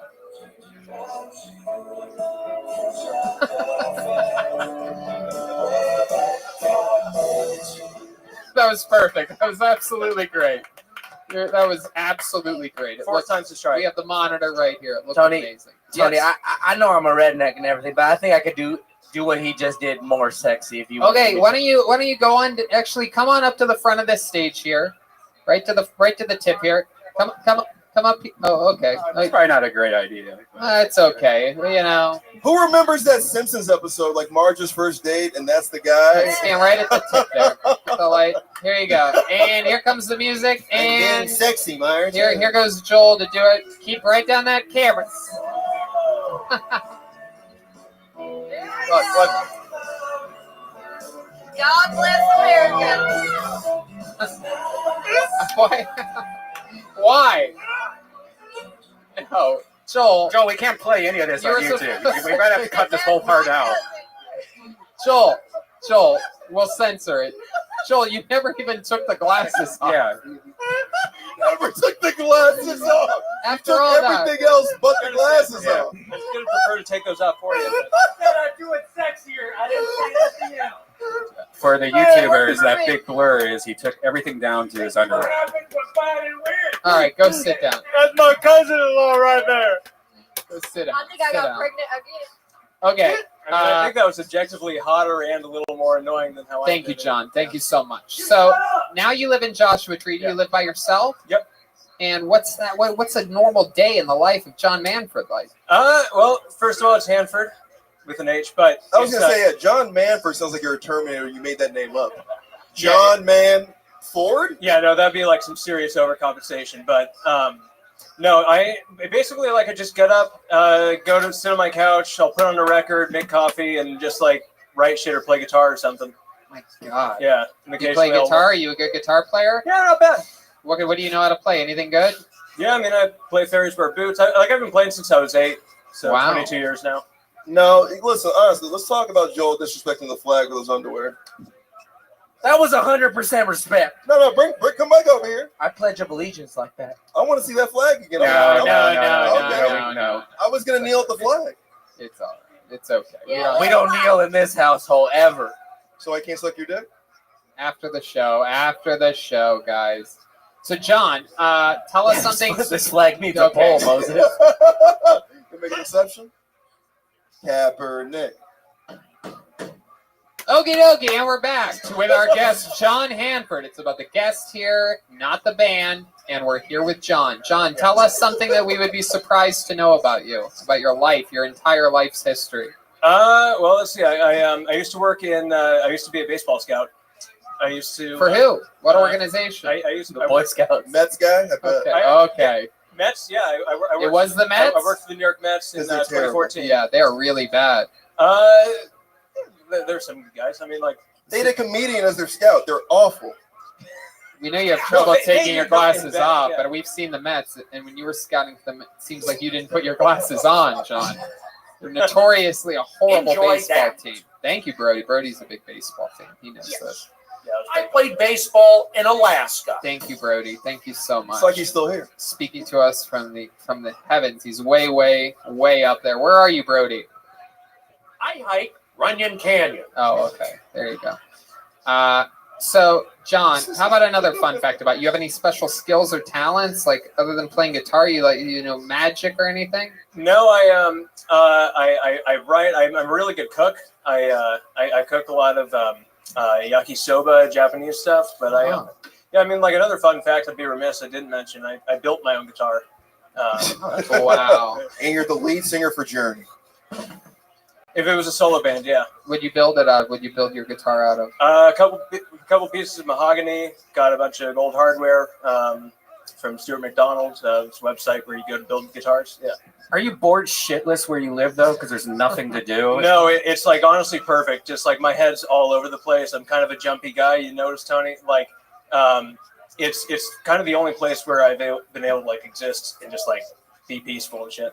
It's really nice. How long have you been there again? A year and a half. Year and a half. And you love Dude, it. this guy's like the most interesting, non-interesting guy I've ever met. It's like polarizing, yeah. Thank you. Thank you, Travis Plow. Okay. Well, John, very, very interesting. How about your love? What's dating like in Joshua Tree? Ooh, it's brutal. I pretty much at this point I've decided to like just work on myself and. You ever think about going to a gay bar and just pretending like you're a lesbian? Or Jeff Goldblum? You could be like the Juana man in the Joshua Tree lesbian scene. Yeah, she should come Yeah, to my place. there isn't much of a scene. Like I'm like the only like young guy there that isn't married or with a kid. So it's just a weird place to date. Oh, do you eat pussy better than you take off glasses? I'd say I play pussy about the same as I play guitar. Pretty well. Just no one wants to take the demo tape. But pretty good, but not the best at fingering. There goes John Hanford, That's John, everybody. all right. That's John. Welcome. Thank you, John. John Hanford on Kill Tony.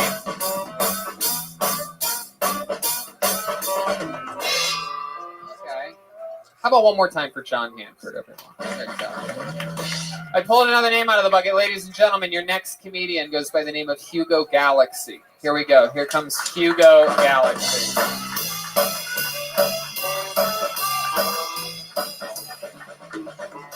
How we doing?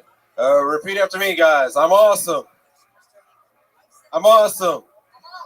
Just in case you forgot to tell yourself. I'm disappointed there's no black magicians.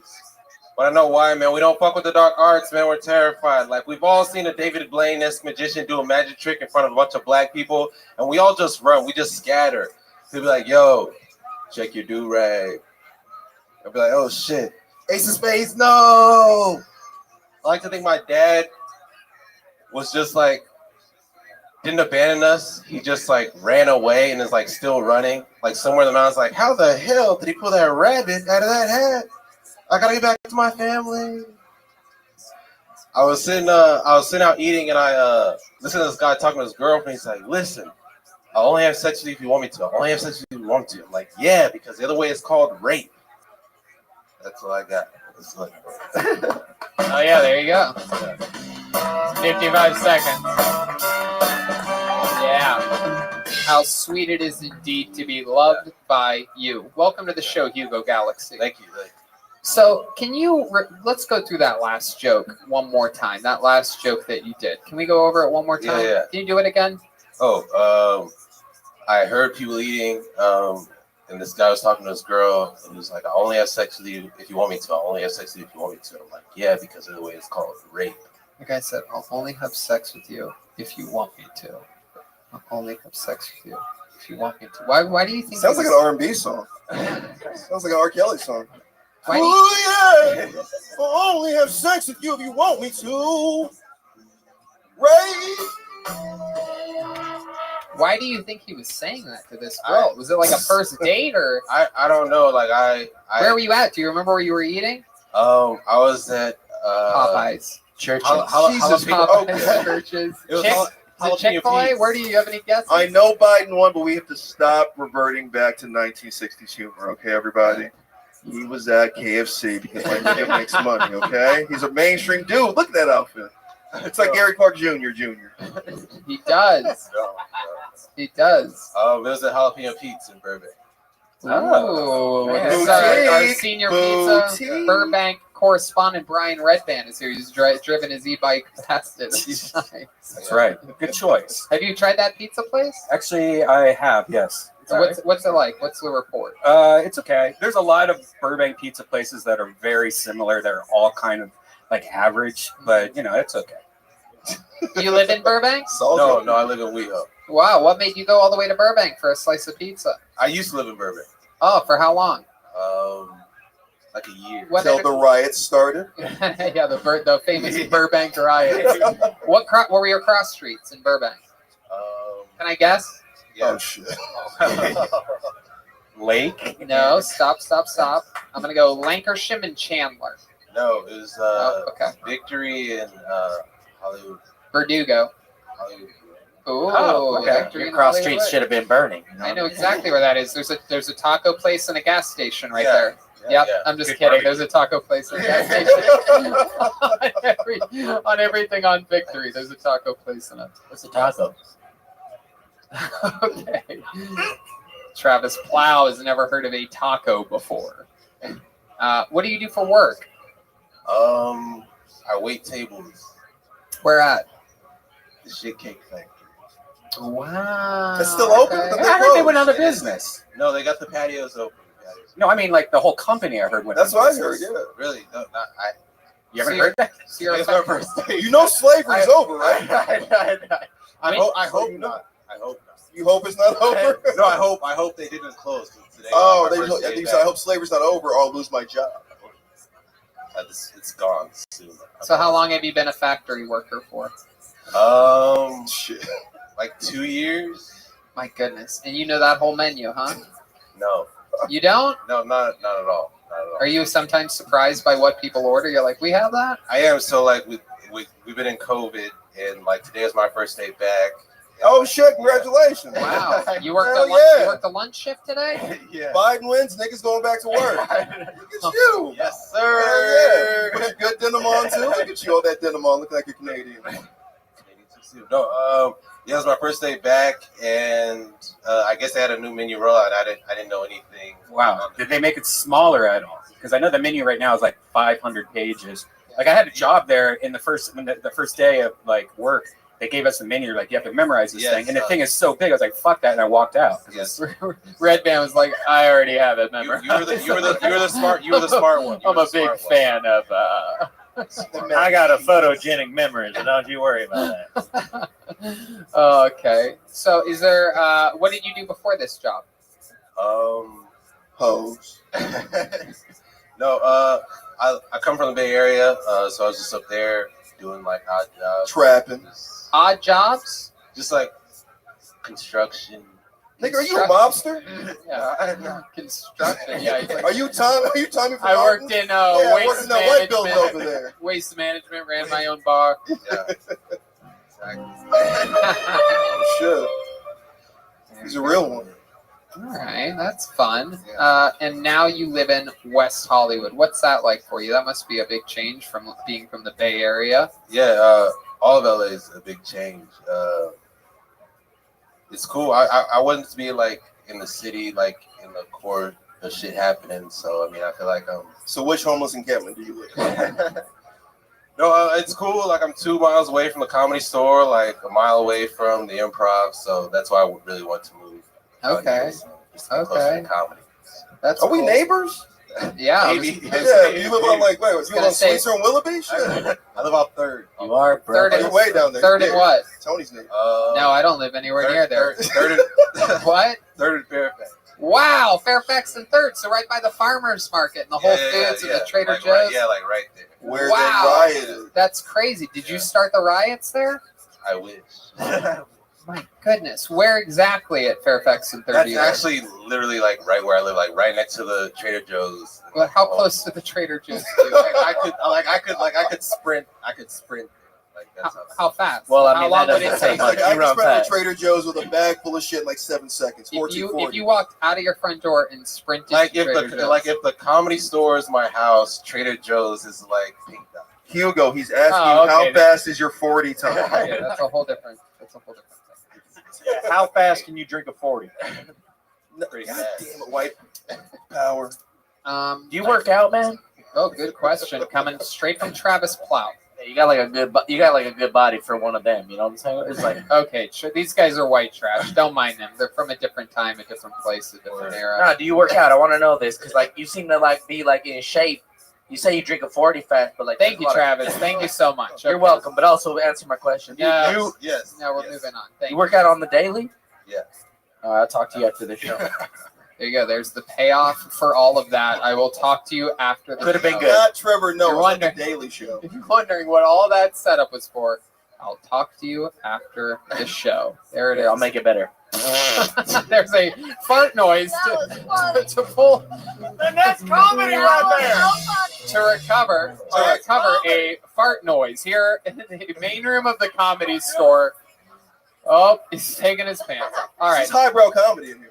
I'm going to ask you something that I asked John Hanford and got a half an answer from. And special skills or talents, something that you're really good at, something that you took the time to get good at. Man, I don't know.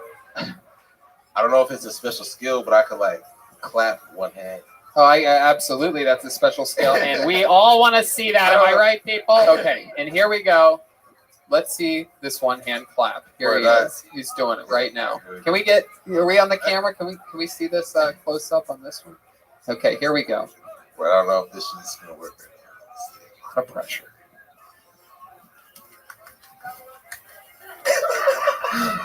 The answer was, Tony, I don't have any special skills or talents. I was gonna say like Hugo, Galaxy. You're a comic. Now you're just caught on camera doing that shit. Nigga, you're gonna be a meme forever. I can't believe you subjected yourself to that shit. I didn't have nothing in my head that was like another joke, nigga. No, we hear jokes all the time. Watching someone that can't do it try to clap with one hand. I don't know. Buy property. I don't know. Dave Gunther. I really think he's just nervous. I think that he can do it. Can you guys think we should give him another shot at it? No, I don't need another shot. Put it in the mic stand. Okay, let's see it one more. Put the mic in the mic stand. Put your hips and shoulders into it. Whatever you got to do to get the momentum of the top of your hand to hit the bottom of your hand. We demand. We are going to be here all night until this works. This is my favorite late night talk show. Literally, when you're like, oh, Kill Tony's a live podcast and they keep going through a pandemic. How low can they go? This is it. We're here, still trying. It's weird, but taking the jacket off made it better. All right, here it is. This is it. This is edited out scenes from Chappelle's SNL monologue right here. Okay, here he is. One hand clap. It's Hugo Galaxy live on Kill Tony from the world famous Comedy Store. All the pressure in the world. We just got word Mitzi is watching right now. I'm sorry, Mom. Okay, don't make the fucking noise. That would really just be a stupid thing to do on a podcast. We need the people to hear that he's failing. All right, here we go. Oh my god. Oh my god. It's really the stupidest thing I've ever seen. It is pretty dumb. It sounds like a gnome jerking off. Man. How did you learn that you could do this? Retardation. Yeah, when I said special skills, I didn't it's like, well, I can drool, I can bounce my hand off my chest. Listen, I know a lot of special skills. I'm gonna defend Hugo on this. As black men coming up in the 80s, we all learned how to do this. Got you, Hugo. Thank you. The confident look in your face when you do it. Is that how you wave it? Why women? Hugo, the one hand clap made the night for me. I absolutely loved it. In fact, I'm gonna clap with both hands for you. There goes Hugo Galaxy, everybody. Come on. You guys have a good night. There goes Hugo. Wow.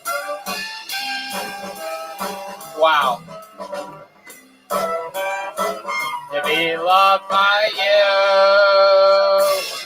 All right. right, your next comedian, a regular on this show. An incredible, incredible force who's been doing stand-up, I believe, 7 or 8 years from the great state of Georgia. He's been a regular here for about a year, and he's here for you right now with a brand new minute of uninterrupted stand-up comedy. And then an interview, ladies and gentlemen, the great David Lucas.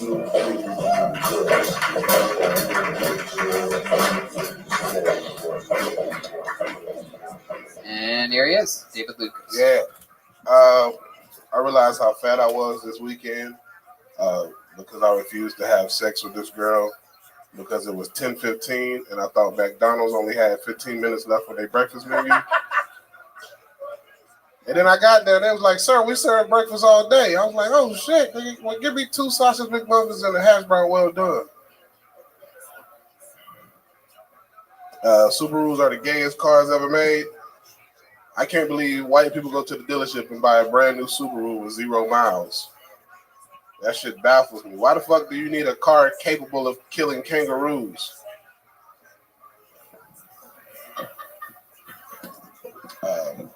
If I was a serial killer, I would stay outside of 24 hours and snipe all in-shape niggas.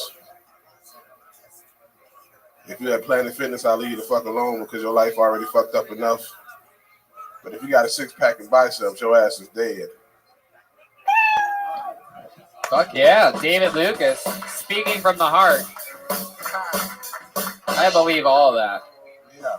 I believe all that. I was offended by that that Subaru bit you had. As a black man that owns a Subaru and can one-hand clap, I just... You own a Subaru? Yeah, I do. Why? Why? Because it has 0 miles. Really? You got a brand new Subaru? Nah, it was like a year old and at 6,000 miles, and a Japanese dude owned it before, and he souped it up, and it was cheap, so I got it. And it's a hell of a car. Which one? Not the station wagon? No, the Baby Driver WRX. All right. Well, you know Subaru's slogan, right? What's in your closet? You. Wow. You know, I got a fat person update for you on your joke that McDonald's doesn't have all-day breakfast anymore. They don't? No, because of Corona, they got rid of it. Oh shit! Well, it'll work afterwards. Wow. I like it. Yeah, that should and work out. McDonald's. Corona killed all-day breakfast. What would you get all-day breakfast? What? What's your move on breakfast at the McDonald's? Oh, I don't fuck with McDonald's. That's just a joke. You don't ever? You ever tried their actual all-American breakfast? It's actually not bad. It's I have. surprising. I have. I've been obviously in some very odd airport situations all around the country and sometimes the world. And sometimes McDonald's seems like the safest bet. Yep. And a fun fact is I never eat McDonald's because I'm a big believer that it causes immediate depression within 20 minutes of eating it. However, the one thing that I do enjoy from McDonald's is, and you guys may know this, my travel friends, is the breakfast fajita burrito. Oh, yeah, that's a surprise. Shockingly good. Yeah. They have the little picante sauces. They give you a mild and a hot, and for some reason, the thing is incredible. Absolutely explosive diarrhea. I was going on to the say, airplane. dude. Oh, my God. How do you Sometimes know? it's worth it. And by the way, it's not always diarrhea. Sometimes it just like goes back inside of you and hardens up. You know what I mean? Because you don't go number 2 on airplanes. But James Harden fucking step back and shits out. absolutely. But it makes you feel like you're going to Maybe that's just airport McDonald's because I've never had that happen. Yeah, it's like $1. Well, your stomach absorbs like everything. It's just like The diarrhea. acid It just holds in it. on to it. Yeah. You don't even poop. Oh, Red Man just fills up. He shit out his dick. He's just full of poopers. And that's crazy. So you say you don't fuck with McDonald's. I don't fuck with McDonald's. What do you mean you don't fuck with McDonald's? Like that shit. Like the last time I had McDonald's was on some shit like you just said. I was stuck in the Phoenix airport and that was all they had. Like, So what's the worst thing that you eat? Because you look like you fucking got locked in a McDonald's for a few years. what's the worst shit I eat? I do appreciate black people added in. Yeah, can we talk about this special order of pesto pasta that you Why y'all made? niggas hating about this Charlie fuck with me? Because you are sort of. It's really funny. I've noticed. Hey this about Charlie, you. did I know that was coming, dog? You just said you did ask for it last week. No. I didn't hear any of that. Oh my God! You pretended like he's not in the same room, and you had no idea he was gonna throw you under the bus. He's like being that. nice and giving us pizza every week, and you're making special requests. Listen, David, this is totally something you would do. There was not a doubt in my mind when I saw that pesto pasta that you fucking asked him for the pesto pasta. Last week, you had your fucking white cousin parked in front of me. I had to move my car because anything that you get, you take more. You're like, hey, I got you 2 tickets to WrestleMania. There you go, pal. Go have fun. You're like, can I have 3 more? That's you. Bro, and now you're ordering. I don't even do that with Charlie. Never done and I spend like what $100 a week at Vito's. Oh God, y'all make me seem like an N-word. Well. No. I wasn't gonna say it. No, last week we had. I was just thinking it, man. I wasn't saying out loud, man. Last week we had. I wrote it down. Listen. I wasn't gonna say. You wrote down a lot. Yeah. Last week we had the pizza, and I was like, "When you gonna do the pasta again?" So I got my nutritionist. You have a nutritionalist? Is that what you're trying to say? Now, nutritionist, whatever the fuck it's A called. nutritionist. Okay. The motherfucker that tell me how much of each thing I need to eat. When did you get this guy? Last week. What, did he find you? I've had him on and off. I've had him on and off for a little while, but I wasn't listening to him. Is that why you're wearing camo? Are you hiding from him right now? Nah, he watched the show. He does? Yeah. Wow. But yeah, he put me back on straight, and since then, bro, like. What did this guy say to you? He goes, "Look, I'm a nutritionist. I want to help you." Yeah, he was basically like, with fish, you're not gonna get enough protein, and that's gonna make you eat heavy. Yeah. By the way, I told you this on this show about 1.5 years ago. Yeah. Okay. So he told me that shit, and I was like, "Bro, you right." Plus, it's expensive as hell. Right. Because he was like, "You need to be hitting like 235 grams of protein a day." Right. And there's no way you're doing that with just salmon. Right. You know what I'm saying? So I got the chicken. He got me the protein shakes and other stuff, and it's working already. So. Yeah, it's working already. Have you lost weight? 6 pounds since Thursday. You lost 6 pounds since Thursday. But I mean, I do a lot of shit. You know, I weight lift, grapple, and shit. Hey, so 6 pounds. My Just goodness. like- Where do you think you lost it from? What part of your body? Thighs, hopefully. I'm trying to get skinny jeans. Really? Wow. That's your main goal? You want to start with skinny jeans and I keep swear to that God, upper bro, body? like, a lot of people be like, "Oh, I'm losing weight for health reasons." I'm losing weight for fashion reasons. Like, bro, I love high-end fashion, and that shit only go up to like a 2X or a 40 in the waist. I'm a 44. I'm a 44, 44 Savage. Yeah, 44 Savage. Is that your waist size? What? 44? 44, 42, yeah. 44, 42. You mean 4,442? Oh, God, Tony. 44, 42? Yeah. So 44 width, 42 length? Is that what you're saying? No, like this is a 44 How does it work? How does it work with? No, he's saying sometimes it could be 42, sometimes it could be 44. You two ever try to trade pants? Oh, dude, I wear a 34 or 36. That is a lie. Yeah, I do. You think Red Man wear 36? I'm wearing a 36 right now. You're wearing a William, what size pants you wear? Yeah, but he said 40. he like uses a rope to like keep it wrapped around. It's called a noose. All right, David. So much fun. We love you. We got to keep it moving.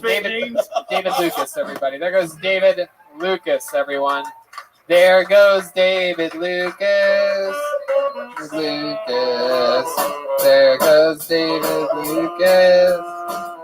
All right, I pulled a name out of the bucket. Your next comedian goes by the name of Dan Levin. Here we go. Here is Dan Levin right now.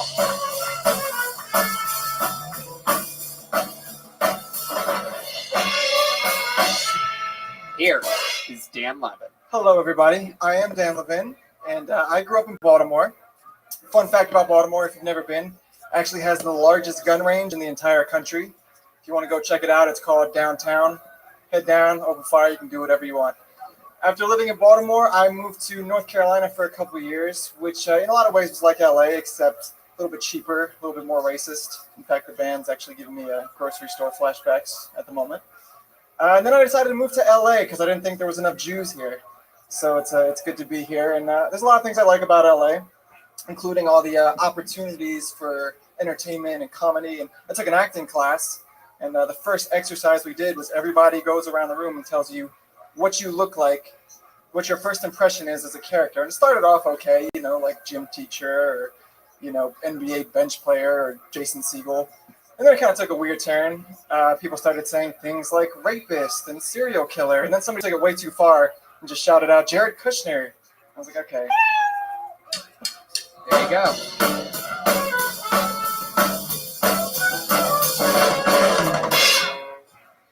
Hi, Dan. Hi. This is your first time on the show, right? It is my first time on the show. How long you been doing stand-up comedy? About a year and a half or so. Where at? Mostly Flappers. And Okay. random virtual. Is this your first time at the Comedy Store? Yeah, actually. My it is. goodness. Yeah, You came during an interesting time. I did. During It's a been global a pandemic. Fun 6 months. Yeah. Yeah. Uh-huh. What have you been doing? What have you been doing to pass the time during this? Working, What do watching TV. What do you do for work? I actually work in the news. What brand of the news? ABC. Wow, you work for ABC News. I do. My goodness. Yeah, what do you well, do the for local- them? Are you a researcher? Producer. Wow, that's great. That's a really big deal. It's, you know, it's The local news affiliate or the big ABC News? Local. Oh, that's incredible. So ABC Live on 5. That's ABC 7. ABC 7, very good. Red Band knows his Yes. local news. The police chase master. I got interviewed by ABC 7 for the Purse House shit.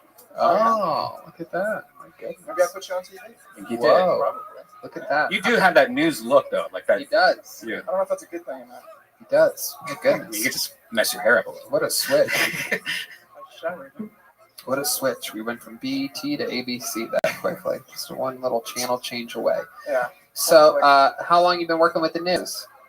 What year is this? 2020? It's like 10 years? My goodness, that's a Yeah. long time. Feels like a long time. Incredible. What's an interesting thing that you've done in that field? Would you break any stories or anything? What was like a highlight or something? Highlight. Well, I did sports for the first 4 years. I really enjoyed that. That was pretty cool. I got to cover the Ravens winning the Super Bowl. That was a lot of fun. I used to have to answer the phones. Got a lot of dumb phone calls. That was always entertaining. Yeah, people who call news stations usually aren't the brightest bulbs on the tree. How about for fun? Yep. Was there any UFO reportings or anything like that you'd ever received? All the time. All the time. So there's this big theater in Baltimore called the Senator that shoots up a spotlight. And anytime they shoot up a spotlight, there's immediately 10 to 15 phone calls of people just, oh my God, there's something flying over our house. I'm like, no, they're just showing the Dark Knight. So that wasn't a UFO? I can't prove that. Or maybe the aliens just really like that light. Or maybe really those aliens like the Dark Knight. That's true. It was a great film. What do you like to do for fun, Dan? You seem like you have some interesting, fun side hobbies. I like to play sports. What kind of sports do you like to play? You say that like a table tennis aficionado. Actually, so a fun story. I'm actually an international gold medalist in bowling. What? Wow. This is absolutely incredible. Breaking news here. We actually have a sound of you hard at work here. It's going to give me horrible flashbacks. There you go. It's William's Erica. girlfriend. Erica, we learned her name was tonight. So that's great. So how many times have you got like a 300? Never. Never. Yeah. I didn't say I was good. I just said I won a gold medal. Wow. A gold medal, really, with no 300. No 300. Yeah. What's your high? What's their vetting process? 250 something. Well, you got to remember the competition I was going up against here. Your last name is Moses. You might Damn know. right. The Maccabi Games. You ever heard of that? No. It's like the Jewish Youth Olympics. I thought it was Maccabee. Yeah. Well, Macabre. Oh, you're probably right. So it was like I'm anti-Semitic. So what is this? Jewish bowling? Yeah, it was Jewish. Well, so it's like the Jewish Youth Olympics. Do you put little yarmulkes on your bowling balls? Yeah, and I can only bowl them from right to left. So. Oh, because that's how you guys read. Are you Jewish? I am Jewish. Oh, you work in the news. Yeah. Oh, shit. Brian won a cash for gold medal once. Wow. $1,300? Yeah. My goodness. Yeah, it was So okay. are there other Jewish bowlers that bowl 300, or is that? No, it was pretty slim pickings at this company. I didn't go to Jesus. bowl, actually. Yeah, Jesus probably hit 300 at some point. Right. Wait, so you're from Baltimore? Yeah. How's the crack? It was all right. Really? Yeah. Have you tried crack? Look, I have not tried crack. Really? I got offered Come crack, on. though. What kind of drugs you think he's Moses, trying? what are you doing? Does this guy look like, out of everybody that's been on so far, he's the only one that doesn't seem like he's tried crack. This is I've been Disney offered owned. crack numerous times. Yeah, Yeah, you're from Baltimore. Yeah, exactly. All you got to do is stop and get gas. And hey, man, you want some Ready Rock? Not really. Ready Rock. Wait, you do know the term? Well, you're in the news, I guess. I got off with that one time. Wow. So you're an international gold medalist bowler. I should clarify, I made the baseball team for Team Baltimore before I ever went to bowling. But the coach was kind of a dickhead. So I still wanted to come. It was actually in Orange County. Jewish baseball player. My goodness. Can you imagine the stolen bases this guy must have Oh, had? come on, Tony. Good. Again, we run the other. Mookie Betts. On everything. All this baseball Got talk Jock has Peterson, David Lucas Sandy thinking of a Denny's Grand Slam right now. Okay, he's gone. He's crying in the bathroom. He just lost another pound in tears. Just shredding the pounds. Were you ever fat? You seem like you used to be obese. Not obese. I was chubby in high school, and then I grew like 15 inches. Within like a year and a half, and then I kind of. Wow, 15 inches, or also known as almost 4 William Montgomery penis lengths. Oh. Yeah. That's a good metric. It's a solid metric. You know, that's how I'm gonna We start weigh measuring things. We measure things very funny here. We measure things in William penis sizes and what is it, quarter pounders? Quarter pounders, yeah. Yeah. Okay, so I'm like 100 William penis sizes and 17 quarter pounders. You're not 17 quarter pounders. You're good. Right. About say like How much is a quarter? 58. That's probably better. Here's a real I question. got into journalism not to do math. You're from Baltimore. You're a white guy. You kind of have this thing. Have you ever rapped? Ooh, good question. Oh, look at the Every face. Baltimore, Oh, he's every got Baltimore Jewish white guy know raps. raps. Not well. I knew you did though. Not well. I mean, like never like on my own. It's more of like a drunken karaoke. You know? Okay, you have your own raps. You're lying to me. I do not have my own raps. I don't. I do. Come on, give us a little something. We know you have some Jewish raps, Some Jewish without raps? a doubt. Oh man, you're gonna make me freestyle.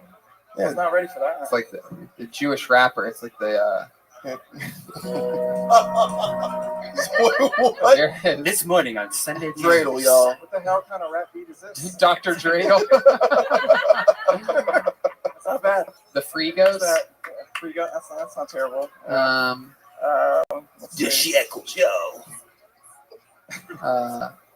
Shout out Kind J-Man. of like Dr. Dreidel. Too cheap? That's not bad. Too cheap? That's pretty good too. 50 Cent, I think, just works in itself. So. Okay, let's hear a Jewish rap, everybody. Jewish Here rap. comes a Jewish rap, everyone. What an exciting Monday. Here we go. Here's a little Jewish rap. Here's Dr. Dreidel with his new hit, Saving My Money. Oh, do I have to? There's no beat. Here it comes. It's a Drop It Like It's Hot Soup by Dr. Dreidel. Here's a Jewish rap. It's the matzo ball soup remix. A little something called I'm Allergic to Snoop Everything. Dogs. This is off his hit album, I'm Allergic to Cats. Here's. Okay. You have a band here. You want us to play any music? Unless you want me to just go for it, yeah. This isn't what. Here we go. All right, here it comes. What are these like? Here he is. 2, 3, 4. I'm waiting for the beat drop. Here he comes. Here it comes. I'm here on the Kill Tony show rapping. It's something I never thought I'd do, but I'm honored to be here and try to put this together for you. Hey, it's almost Hanukkah time. Yeah. A time to celebrate. Skirt. Maybe if I'm lucky, I'll get 8 crazy dates. Oh God. 8 crazy dates. Yeah. There he is. All right, we're all about to commit a mass suicide here live on this show. Take me with you, please. Oh my goodness. There's a guy one hand clapping in the audience right now. Thank God. All right, Dan, this was so much fun. We had a blast with you. Thanks so much for that incredible rap. Will you do me a favor? Write another minute, come back again. Let's do it again some other time. There goes Dan Levin, everybody. There he goes. Thank you, Dan. Hey.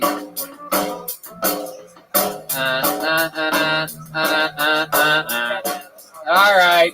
Your next comedian goes by the name of Jessica Lee Foster, everyone. Jessica Lee Foster. So very funny. I grew up in the 90s kid. I listened to a lot of hip hop. I also was a aspiring rapper.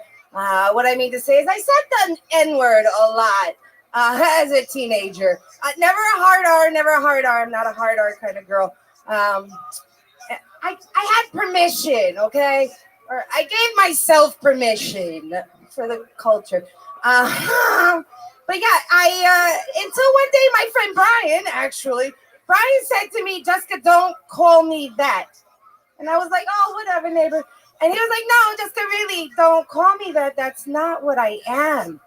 And I thought, holy shit, if I've offended my friend, who really knows my heart and my soul, like if I've offended him, what's going to happen when I go out in the world and say that to somebody who doesn't know my heart, who doesn't know me? So I never said that, I never said that word again, because I really loved Brian. He was the first faggot I ever knew.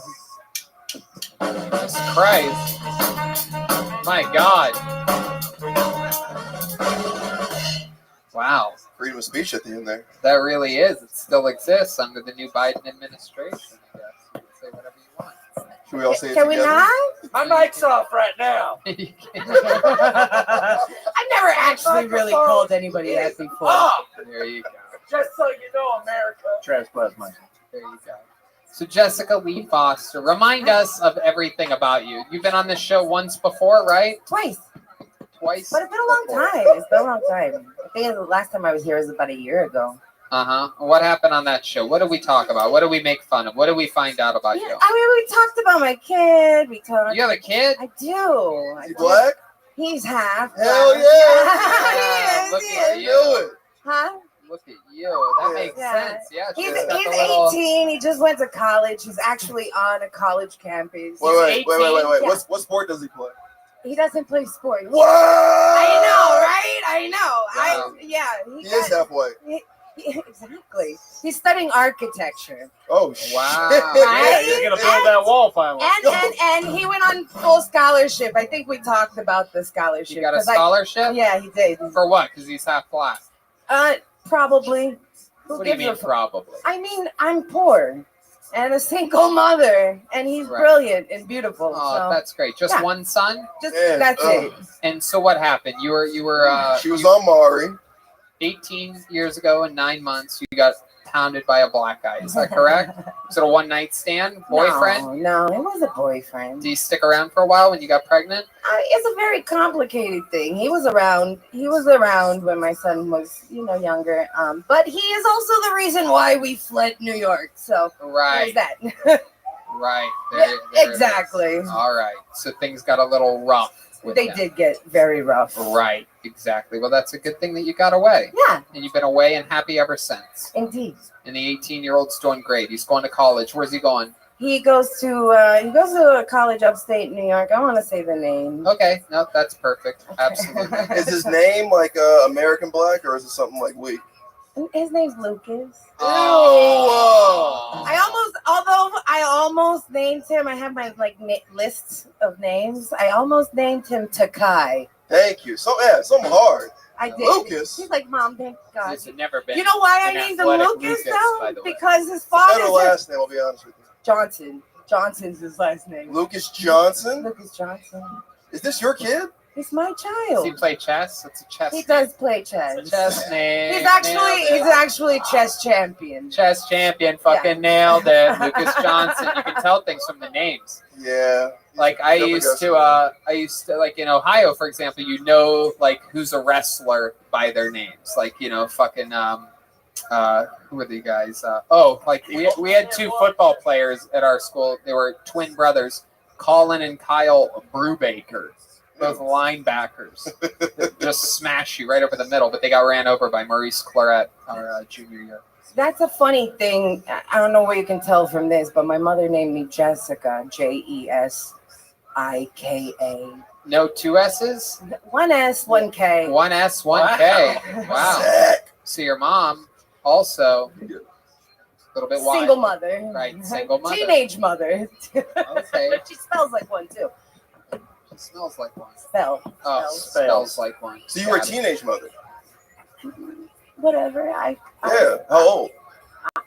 16. I'm not good at math. 17. I bet you were cute as hell. I could see it. I could see how 18 years ago you were a cute little pog, and then the the work of having to raise.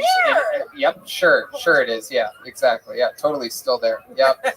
And Red Band wears a size 34 pants. Yeah. It's the nastiest thing you ever did with a guy in the bedroom. Let's talk about it. It wasn't in a bedroom. I had sex in a New York City cab going over the actual sex over the bridge. Would you say that the sex was good or fair? I see you over there. That's one of the perks. Enjoyed it. That's how you don't get caught in New York. That's the perks of having a cab that always smells like interracial sex. Oh, come on. When it's happened, you Why can't even the tell. hell's it interracial, Tony? Oh, you don't know? No. Yeah, you're from a different part. There's a whole different. I've never been in a cab Moses knows what I'm talking about. I was in that cab. He's our interracial sex correspondent, Ryan Moses, live on the scene. Oh, wow. So you had sex, actual intercourse, like insertion. So you're on top of him. So taxi cab confession. Going for the true taxi cab. No, it was missionary. Missionary. So Yeah. you're In a laying down. cab? Yes. Not cowgirl? Welcome to Ben Bailey's gas Listen, cab. I was a little embarrassed. I wanted to hide my face. Wait. Was this a van? No, it was like one of those big sedans. Instead of the lights on the ceiling that go out, there's just cum dripping down everywhere. Oh, it's cash cab. Was the guy He washing? said gas cab. Washing? He kept like looking in the rearview mirror. Of course, he was. He was. He knew exactly what was going on. Right. You think he touched himself? Did he please Oh, himself he at all? totally jerked off. Really? Do you really believe that? Not while he was driving the car. Afterwards. Only I would do that. Afterwards. But yeah. Afterwards. You're saying that you made a deposit in his bank. Yes, absolutely. This is somebody's mother, by the way, guys. Yeah, it really is. This is incredible. Shout out to Lucas Johnson. You're a real bitch. Racist name. Sure. Why is it a racist name? It just sounds like a Lucas John. Do you know why he's named Lucas? Why? Because his father said, "What about Lucas?" I said, "Let me think about it." And Was then it because the father skywalked out on him? Wow. You are not my son.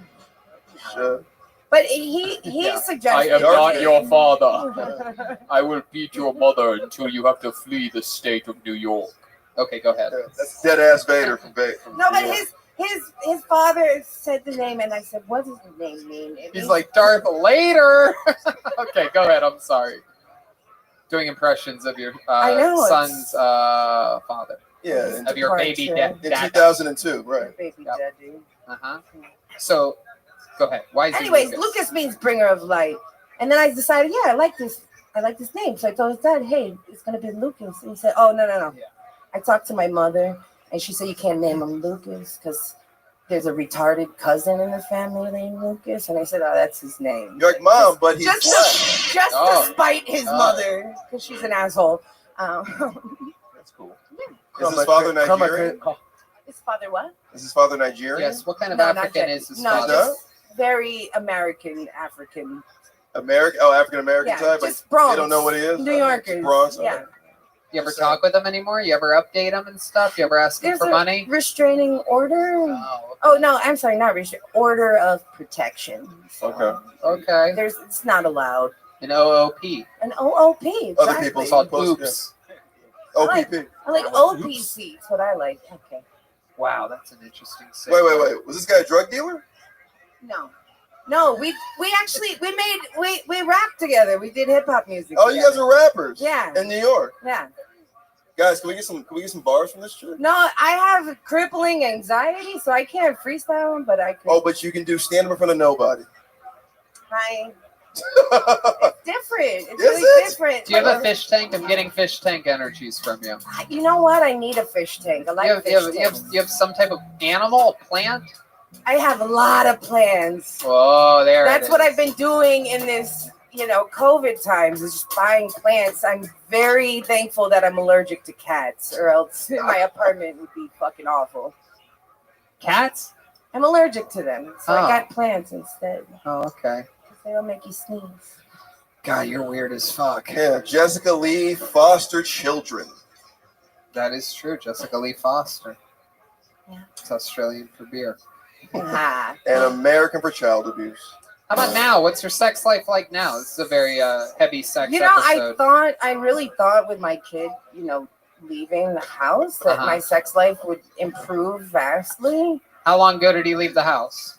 in August of this year. Yeah. Oh, this just happened. Yeah. So Yeah. you know, it's the best thing that's happened is I've moved my vibrator into the living room. You know? Wow.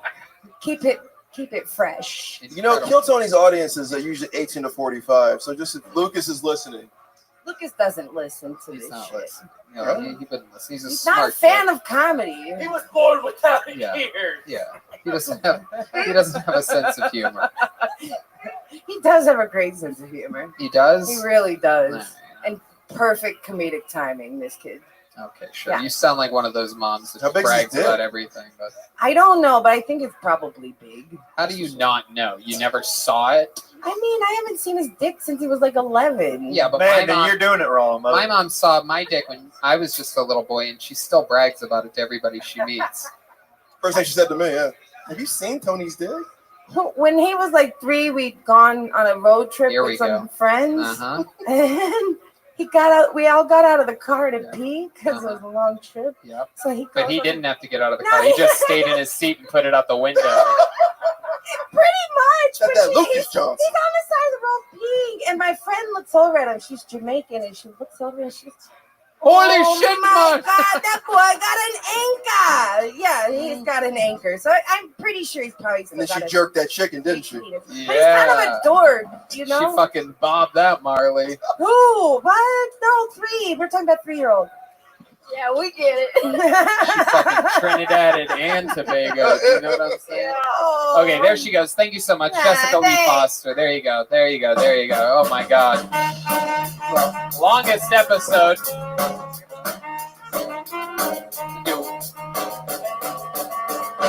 All right, last one, real quick, ladies and gentlemen. Brian Blank. Here comes Brian Blank. My God. I'm sorry. These interviews today too long. That's my fault. Brian Blank. Oh, I like to make salmon for myself. Stay with me. I also like to put Arby's sauce on the salmon. Let's talk about Arby's sauce as a condiment for a second. Arby's sauce goes well on everything. All right, tastes amazing. Horsey sauce, not just fun to say, also tastes delicious. Are we closet Arby's fans? I know we're closet Arby's fans. I haven't been inside an Arby's in 15 years, but the drive-thru is always full, even pre-COVID. I think Arby's should change their name because Arby's sounds gross. I get it. I would never be in a group of friends and suggest that we go to Arby's. I think Arby's should change their name to luxury sandwiches. That is what they sell. You cannot tell me that a Reuben on marble rye isn't a luxury sandwich. French dip? A French dip is so luxurious, that shit comes with its own dipping sauce, and that dipping sauce is pronounced au jus. If I were to ask you, do you want... All right. Wow. I think a lot of people are about to be surprised by what my review of this set is going to be. I think a lot of people are probably expecting Tony to go crazy because Tony talks about, eating some decent foods in this world and this and that. But I'm going to tell you right now, I don't think out of everyone that has been, since we've been back to the Comedy Store, since we have started reshooting shows here for the past, 3-4 months, I don't think anybody has spoken more truth and straight down the barrel honesty. You stuck with your guns. It's the horse of truth. That's the first time we've seen that in a while. And I agree with everything that you said. You take a chance. You took a chance and you absolutely committed to it. And I agree with everything. Arby's sauce is unbelievable. Horsey sauce is fucking God's gift to the world. The broccoli sauce. The first thing, I've known Tony for 13 years. The first thing, literally, I was like, oh, this guy's weird, is because he's like, are we going to Arby's? I love the horsey sauce. So it's good. Yo, I don't remember that. It was one of the weirdest things you said. I was like, oh, that guy's kind of weird because you love Arby's. Is that true? You really remember Can I just that? say Yeah, you came down Rick Ingram and you were fucking going ham about how great it was because he was like, it's garbage. But you're like, no. Have you had the horsey sauce? Yeah, I'll argue Arby's to the death. Arby's sauce is incredible. And can I just say the quick tag real quick? Very, very quick. Sure. If Arby's does change it to luxury sandwiches, I would just be putting luxury sauce in my sandwich. And that sounds delicious. Yep. Absolutely. Yep. You got it all the way Thank you. through and through. How long have you been on stand-up comedy? Like 11 years. 11 years, and You it can tell. shows. Yeah. It absolutely shows because, you know, a lot of people do jokes and a lot of people do this and that, but to really stay in the pocket on something that you believe in, it's an interesting part for these fans of this show that listen to it as real comedy fans. You know, that's an interesting thing that we don't really get to talk about enough is that, like, for example, during that part, and I almost absolutely never make an audible sound during a comedian's set on this, but I did during yours. Red Band did as well. And there was Moses here, all three of us just nodding along. You had our attention deep into a very long show. These interviews have been extremely long tonight. We had a couple technical issues. His mic's still up. And but still, you had all of our attention in an incredible way, and we've never met you or seen you before. Yeah. And so the 11 years really shows. And people say, "Oh, 60 seconds. That's not enough time to do this. That's not enough time to do that." Meanwhile, you had us completely engaged the entire time talking about, of all things, Arby's. But you were saying the truth about Arby's. A lot of people make bad diarrhea jokes about Arby's. Oh, Arby's, and then I poop my pants. A lot of haters. Right. Right. That guy, the same vibes with Chipotle. You know what? I'm a Chipotle fan. I mean, Chipotle, same exact thing. Someone tried to tell me that Chipotle isn't healthy. I'm like, well, if you order unhealthy shit if you want anywhere, queso on it, yeah, then it's I'm unhealthy. not- You can make anything unhealthy. I'm not buying this with this fucking Adam Ray undercover as a fucking Arby's rep right now. I mean, this whole time, Kill Tony's so popular, fucking fast food reps are coming in here advertising on your show right now. Yo, I mean, that's I knew that someone told me I should do that joke. I did that open mic, and someone's like, "You should do that joke on Kill Tony," and Because they wanted to see you bomb. But you didn't, because they obviously know that Tony secretly loves Arby's. And now it's not a secret. I guess. No, I just like his passion that he had with It's it. true. There was a lot of passion. That's what Yeah. I'm talking about. It's passion on a subject that isn't that. It's the opposite of the easy, lame joke, which is Arby's makes my tummy hurt. I had to go poo poo. And you're absolutely right. It's the things that everybody thinks that nobody talks about. Those are the things that make comedy great. No, you're such a hardened comic at this point. Literally, this guy did a fucking monologue on Arby's. There were no punchlines. He was just picking up Arby's, and you're like, this is gold. It really is, though. There doesn't need to be defined punchlines when the thing's funny. I think he was so comfortable on stage. You could tell that he's You been guys doing are comedy. starving. That's what this sounds like right now. No, If the Ice House was open, I would invite him. You can come to Joe Rogan's Chuckle Hut next year for the death squad. Also, fair enough. So we don't need punchlines on the show. Okay, cool. All right. Turn my mic back on. Turn my fucking mic back on. Oh, but it was a great change of pace. Okay, guys. I don't know All how to answer right. that question. Joel, you know you have Instagram for validation, right? All right. Okay. So wow, where do we even begin here? By the way, it's been a long. It's not something that I even eat. I don't even eat Arby's that often. It's been years, I think. Actually, I do remember the last time. It was on our way home from Kill Tony Mania. Yeah, Joel will actually be performing at the San Francisco No Punchline. We had 4 a.m. You guys remember that? 4 a.m. Arby's coming back from Kill Tony That's right. It Mania. was. wasn't there. It was an Arby's inside of a gas station, also. And it was open. And I remember thinking, you were sitting next to me, and I go, "Is that motherfucking Arby's open?" And it was open. It was so open. Just imagine you in a station wagon with him in the back. Hey, everybody, treat. We're getting Arby's tonight. You should see how we rolled to San Francisco. Sprinter van. It was cool. No, that was Vegas.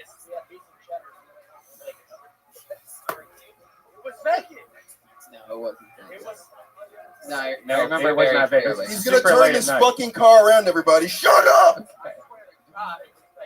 All right, tell us more about your life. Tell us something interesting about you. My brother's adopted from South Korea. I don't think most people would know that. Your brother's from South My Korea? brother's adopted from South Korea. I don't think Oh most my people would know that. Goodness, wow. What's that like, having a brother from South Long Korea? live the South. It's different. So he's older. He's 3.5 years older. They adopted him, and then because they didn't think they could have kids, and then they had me. So it was always Wow, and you sort of look South Korean. How fitting. Okay. I think I look like a lot of things, man. I get that a lot. Yeah, Not absolutely. South Mainly Adam Ray in disguise. Yeah. You definitely do look like Adam Ray. You look like Rick Moranis right after he got jumped. Okay, so what's it like having a South Korean brother? I mean, we don't really talk, so I guess it's like normal. He only speaks South Korean? No, he's just not that cool.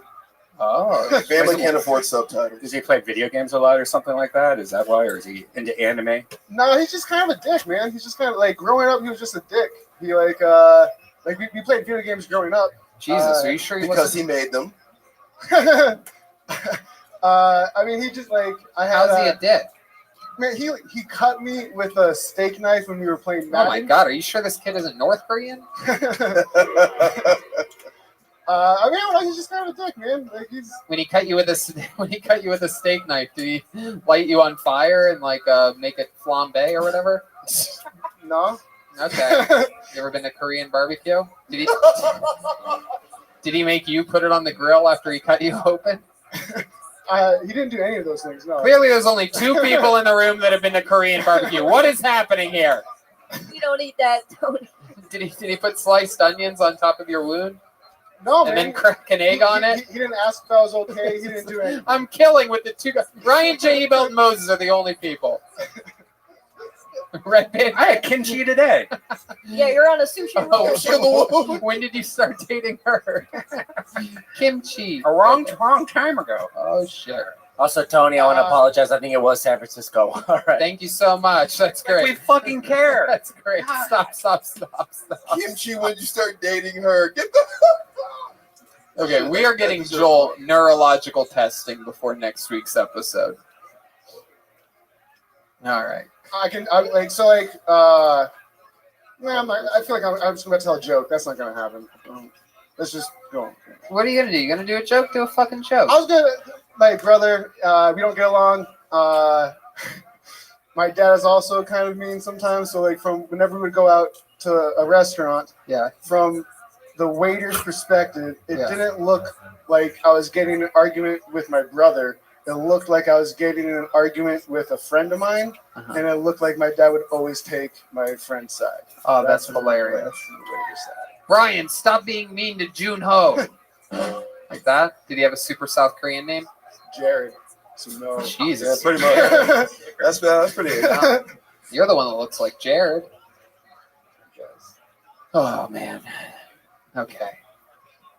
All right, well. I feel like my set went a lot better than This is about Arby's. No, We're hungry. It's a good thing. It's a good thing. We're not hungry, Brian. We all ate pizza from Delicious Vito's Pizza on La Cienega, just south of Santa Monica Boulevard. And some of us eat special delivery pesto pasta. Where is he? He's Oh, Charlie, do you think next week you could bring some like Arby's pasta? Arby's pasta. some roast beef stroganoff. All right, Brian, so much fun. We're running long here. We're going to get ready to come back again. Do another new minute soon. We want to see more. Brian going. Thank you.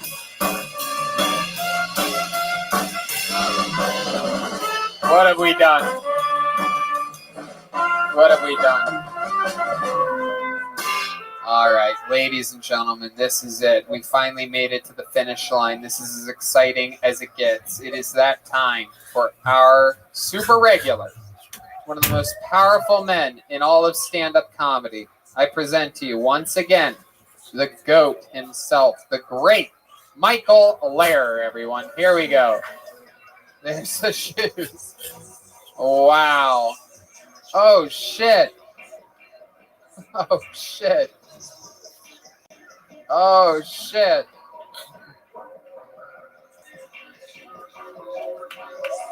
Whoa. Oh, my goodness. Hi, Miss Aquarius. Whoa. Whoa. Oh, it's really him. Wait a second. Oh.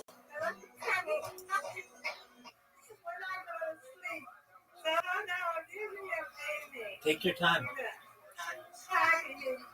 Excellent. How are you? When I go to sleep.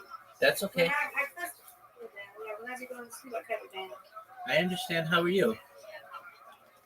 I'm good. Just to figure out like the blue sky, because I want to tweet on there, but I don't know how people. And I'm just saying, I like red stuff. I do love red. Yeah, isn't that? But I haven't. Isn't Reddit nice? It is. Yeah, it's cool. It's all the best stuff on the internet. Yeah.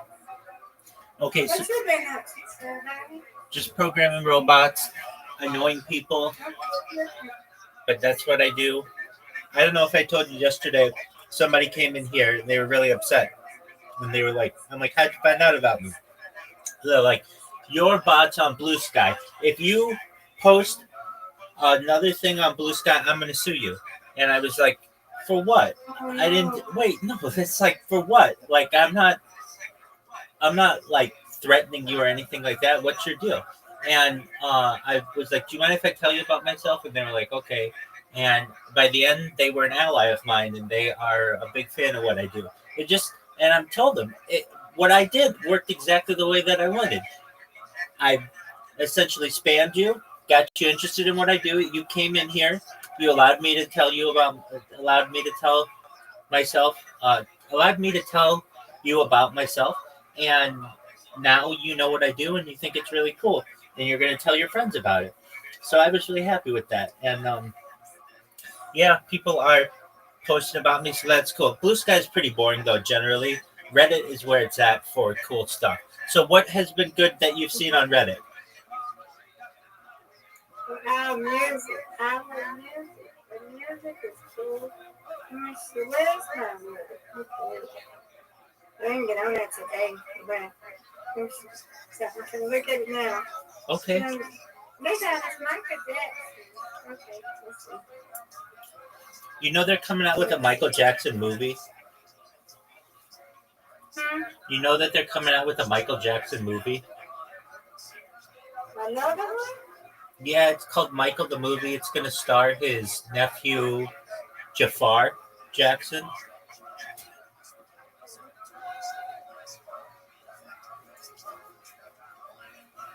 This is what is the reason to make it sound like. Let's see. Involved. Somebody got involved. I'm here to something to feel. Absolutely. You like it both? Excellent. Yeah, there we go. I typed it out. Okay, there we go. It's on find it. There we go. Okay, we want to push that one. You want to be in this one? I'm just not posting, but I'm voting. Upvoted, yeah, absolutely. And it's probably been enough time that you could post now if you wanted to. If there was something that you thought was cool, but just some advice, make sure you read. I know, but make sure when you do, you might someday read the rules very, very carefully, because sometimes they'll require you to have a certain score, like a certain amount of points that you've already had, and other times, like there are ways to get. It's called karma. Their point system is called karma, and there are ways to get karma. So, like, let's say you have 0 karma, or you have 1 karma, but like, let's say you have low karma, and let's say you really want to post something in the Michael Jackson subreddit, but the rules say that you need 100 karma to be able to do so. It's kind of one of those things. It takes money to make money. How are you able to get karma? So what you can do is they have certain subreddits that are just people who ask like simple questions, and you go and you'll just respond to one of those people, and then that's how you can move up. But I understand you don't, you're what's known as a lurker. You're more than that though. You at least upvote things, so that's cool. Absolutely. So I don't know what your. I know you've been into music, and so that's cool. What else have you seen on there that's cool? I see this. They said they're both so curious to meet each other. Got the dog and I don't know if this that ain't a dog. I don't know what it is anymore. But it seems cool. Yeah, that's a good one. There are. Dog, I don't know what this is in the water. I don't know what that is. But it's yeah. What kind of TV? I'm surprised the dog's not scared. What kind of TV shows do you like? I'm not I like the 70s show. I like what's that one? I can't think of it. Yeah, the 70s show. That's a lot of them. Well, so you want to join those subreddits if you have an opportunity, and you'll learn. Sometimes they do reunions, or they'll have like hidden trivia. Like I really like the Cosby Show, and so I'll oh, excellent. So I'm in that one. I like, I don't know, some other ones like I Love Lucy and some other ones I'm in. But it just, has like cool trivia that like, just like I would never have known something about the show that's really cool. There's some other ones I like The Office and Parks and Recreation. Those are cool, and they have some cool. They do like little games in there, or like just things that like you'll learn about, like I don't want to say secrets about the show, but like just like things that you normally wouldn't have known. If you're like you're really big into the show, you can learn all kinds of stuff about that. Okay, so there are. If I go to welcome, how are you? What up, Weegis? What up, my dude? Just living life. We're Miss Aquarius, do you want to play a game? Yeah, we can play a couple bowling. Okay, excellent. If you want to play a game with us, feel free to download an app. It's called. Ladies first. Hey, we just hold on 1 minute. I gotta come back in on the iPad. You ready? Absolutely, take your time. How was your day today? Pretty good, man. Excellent. That's what I like to hear.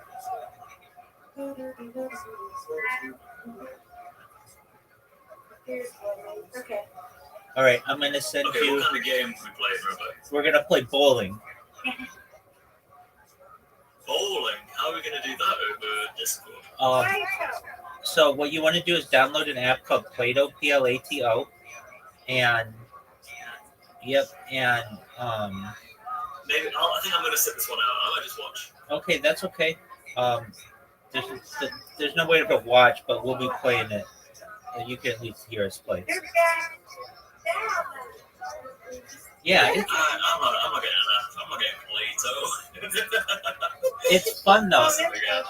It's fun. There are like 30 different games on it, so you can play all kinds of fun games. There's soccer, there's bowling, there's golf, there's like a bunch of card games. There's chess, checkers, backgammon, Battleship.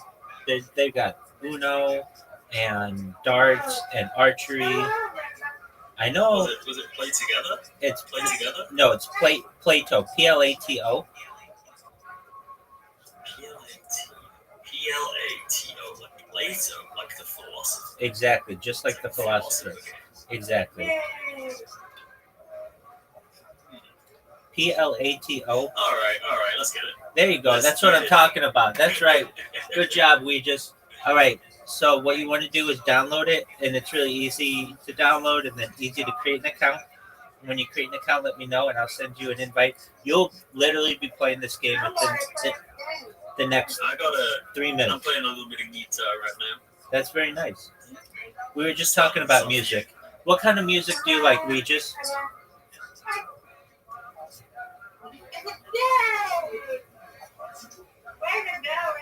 Thank you.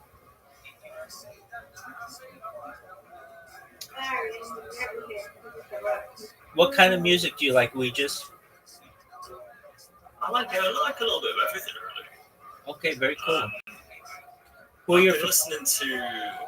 I've listened to the new Skrillex recently. Okay, very It's cool. kind of fun. Yeah, definitely. Kind of fun. Who are your favorite bands? What about you, Rabbi? I love old school. I love oldies. I love old school music. I specifically like Motown music. I like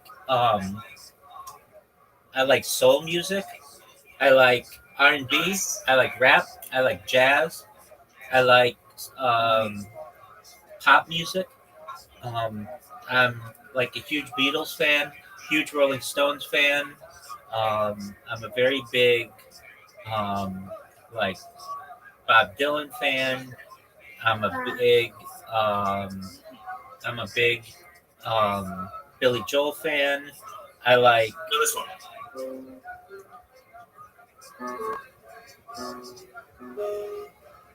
yeah, that's Under the Bridge by Red Hot Chili Peppers. Yeah, that's the one. Yeah, I love. Do you know? This one.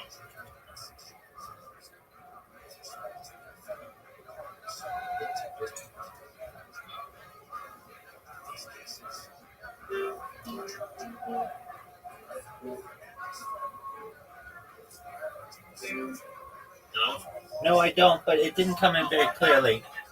Do you have do you have your sound yeah, like the background? Maybe I'll tilt the mic down a little bit. Okay, yeah, because this would be fun. I love name that too. This one. Thank you, man. You got it.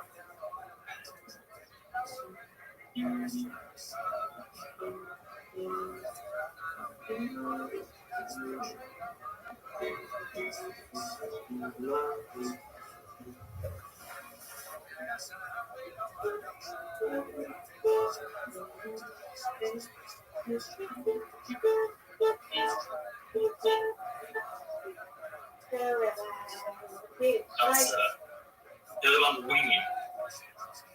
What is it? Yeah, the band Ween. W-E-E-N. Are they a British band? No, I think they're an American band. Oh, okay, no, I don't know them.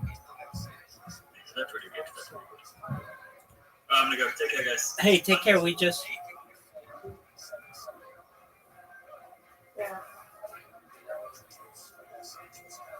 You know how we just found out about me? I don't know if this is true. I kind of think he's pulling my leg and just didn't want to tell me how he found out about me. But he came earlier today and I was like, how'd you find out about me? And he's like, somebody sent me something in a post about it. I'm like, what do you mean the post? You mean like a letter? And he's like, yeah, somebody sent me a letter and it had this, it was like in gold writing to come to your Discord. And I'm like, I didn't send out anything like that. And I especially didn't send it. Nice job, Miss Aquarius. I especially didn't send it to people in England. So I don't know exactly how he found out about me, but that's how he said. That's what I said. I asked him, I'm like, okay, so seriously, did you find out about me from Blue Sky? He's like, no. A friend of mine sent me this letter with your Discord invite in. And I was like, okay, whatever. But yeah. Oh, wow. Miss Aquarius, look at you, girl. 48. No one's touching you today. Oh, especially with that kind of shot. Especially with that kind of shot. No one's touching Miss Aquarius. Miss Aquarius is up by 16 going into the last frame. She's going to walk away victorious. Victorious.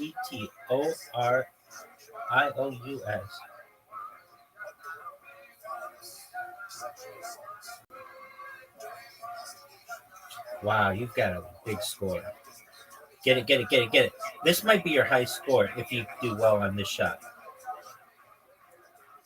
Oh my God. Get it. I know you can. I have confidence in you. That's a good shot. Miss Aquarius, this is your highest score. 85. That's really. I'm not touching you. 85. We're normally about around 50.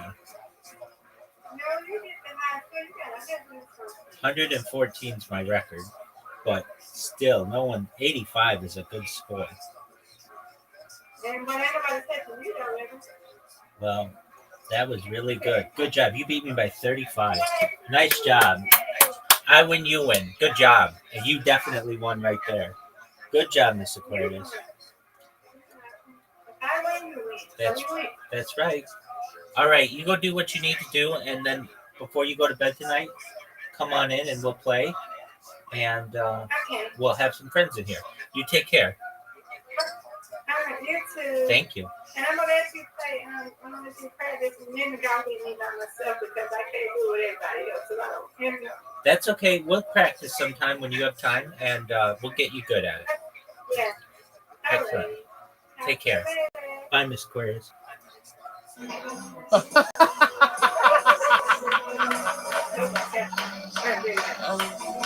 Whoa. Wow. Whoa. Whoa. Wow. What an entrance. Magic.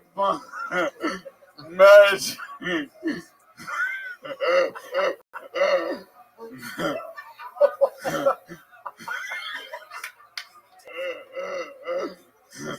Magic, motherfuckers.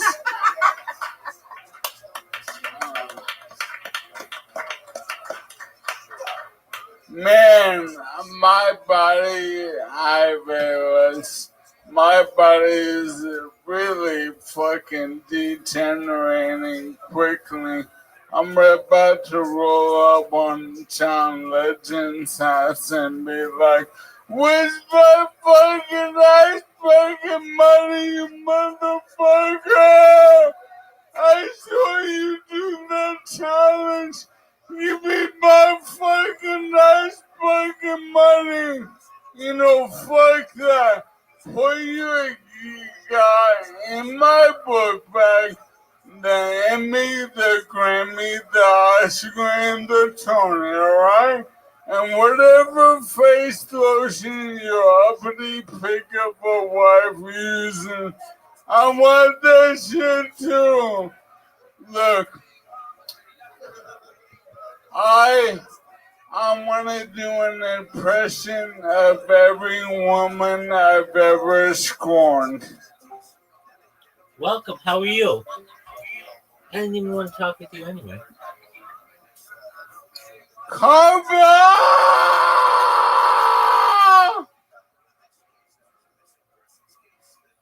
Women have been responsible for every wonderful thing that's ever happened to me. And I've always been an asshole. I must have one dynamite day.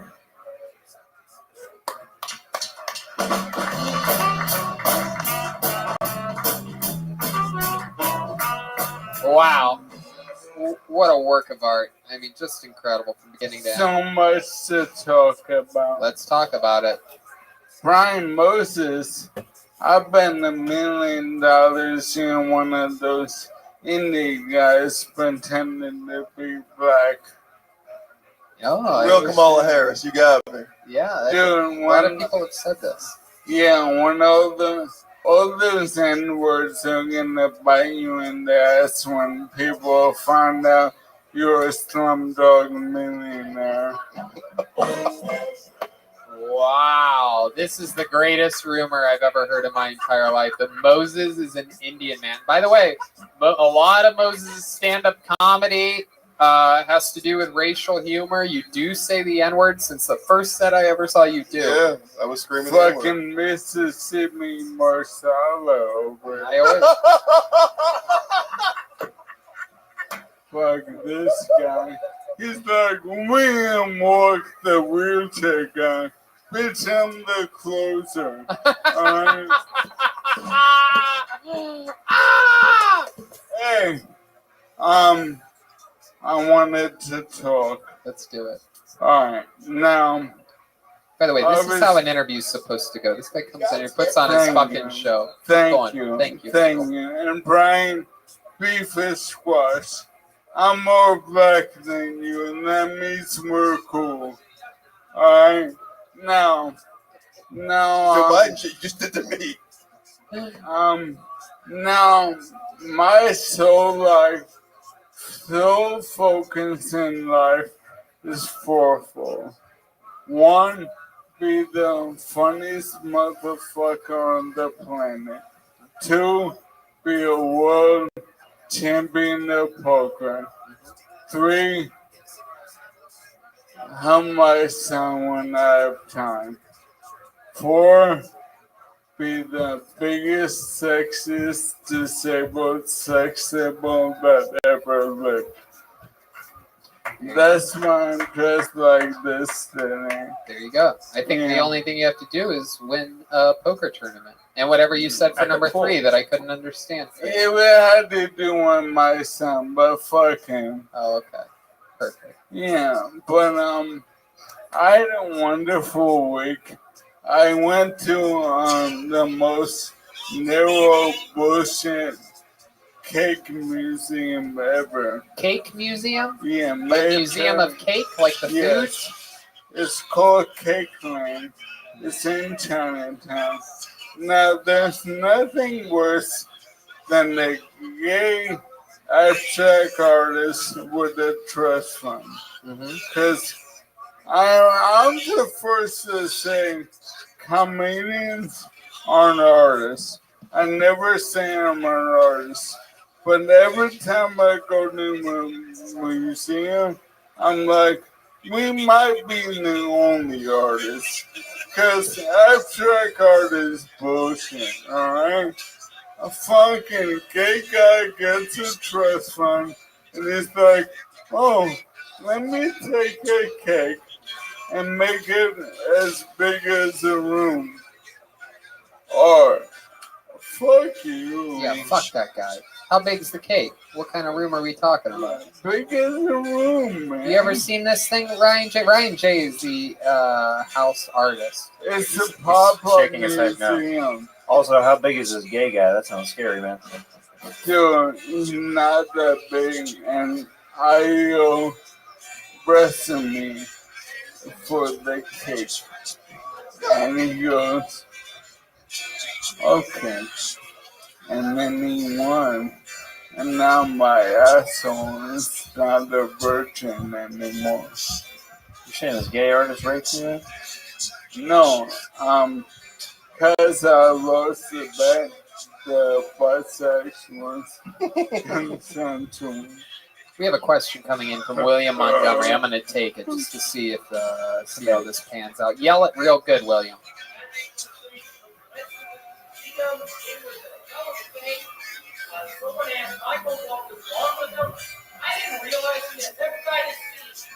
There you go. It wasn't worth it.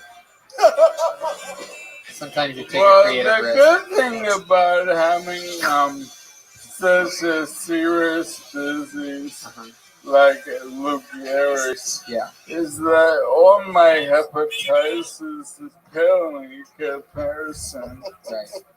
Yeah, life is not a cakewalk for you. No, it's fall face first into the cake and drown the cake, and then the doctors have to pump frosting out of your lungs. Hold on, we have breaking news right now. David Lucas found out that there's a cake the size of a room, and now it no longer exists. We're gonna get back to the show. This is great. I didn't know that Bobcat Goldthwait got ALS. Yeah, I've gotten. Are you going at this guy again? He giving me first. He called you a fucking Indian, He dude. said N-words were gonna bite me in the ass. Yeah. You shove your Oscar up your ass, Dev Patel. You called you Dave Patel. Dev Patel. Judd Apatow. Judd Apatow. Wow, that's actually insulting. That's actually worse than the N-word. Yeah, you're right. God damn it, Michael. Come on, I was kidding. I called you Bobcat Goldthwait. You said you called me fucking Judd Apatow? No, I called you Dev Patel. I'm still running on your secret Indian. He called you Deepak Chopra. Oh, Yeah. that's not that bad. He called you Tupac Chopra? Tupac Chopra. Hey, I've been joking that didn't fit into my segment. Let's do it. I'm a token too. Let's do it right now. All right, thank you. I've only been a token for 4 years. But I love the pandemic. My dream was always to eat Denny's outside. Wow. Is there anything else, Michael? This is the longest episode in months. I'm sure there is. I come fully loaded every week. No. Michael Lair, ladies and gentlemen. Everything him is at michaellaircomedy.com. Tons of merch, skateboards, shirts, everything. michaellaircomedy.com. And it's just a funny website. That's tonight's episode. Oh, wait. Michael just remembered. He has another article of clothing to take off or something. What's going on? No, I got a new roach clip.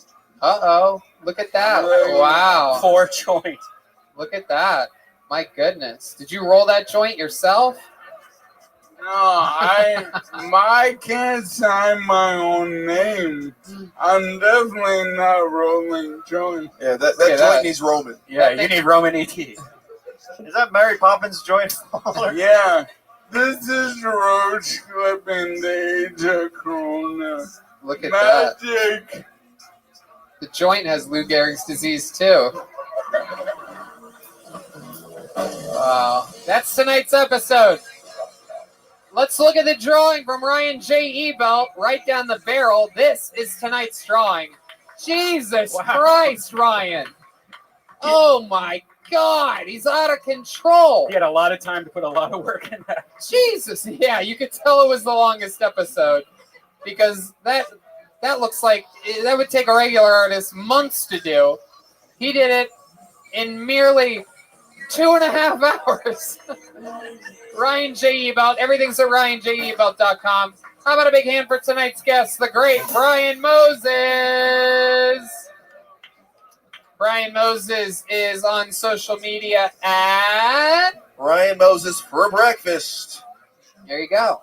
And he's the creator of Roast Battle. A lot of fun stuff he's creating and working on here at the Comedy Store right now. And what else? Anything else? Yeah, every Friday, check out the Roast Battle on YouTube or right here at the Comedy Store Network. That's right. I absolutely agree with that. And I come and I hang out on there quite a bit as well. We have some fun. And yeah, how about a big hand for the leader of the band, ladies and gentlemen, Jeremiah Watkins, everyone. He did it. He was here all night tonight. Jeremiah's got a brand new special coming out in December. Tell us more about it, Jeremiah. December 8th comes out on Amazon Prime. You can get it. You can pre-order it now on my website, jeremiahwatkins.com. You should check out my podcast if you haven't tried it out in a while. Jeremiah Wonders got a lot of new episodes, and Jeremiah stand up on social media. I love you guys. Thanks for your support. My goodness gracious. I mean, when you talk about a performance tonight, I mean, just incredible. Ladies and gentlemen, how about a big hand for Darlene, everybody? It's Jet Ski Jesse Johnson. Silent but deadly, locked and loaded. What's going on, Jet Ski? Tony, I have a Zoom show for Ohio State at the end of the month, and I'll post about it on my Instagram where you can find the link to that. What do you mean? What do you mean for Ohio State? It's like a Zoom. It's Ohio State is going to be watching, but anybody can go to the link and watch it. It's on Zoom.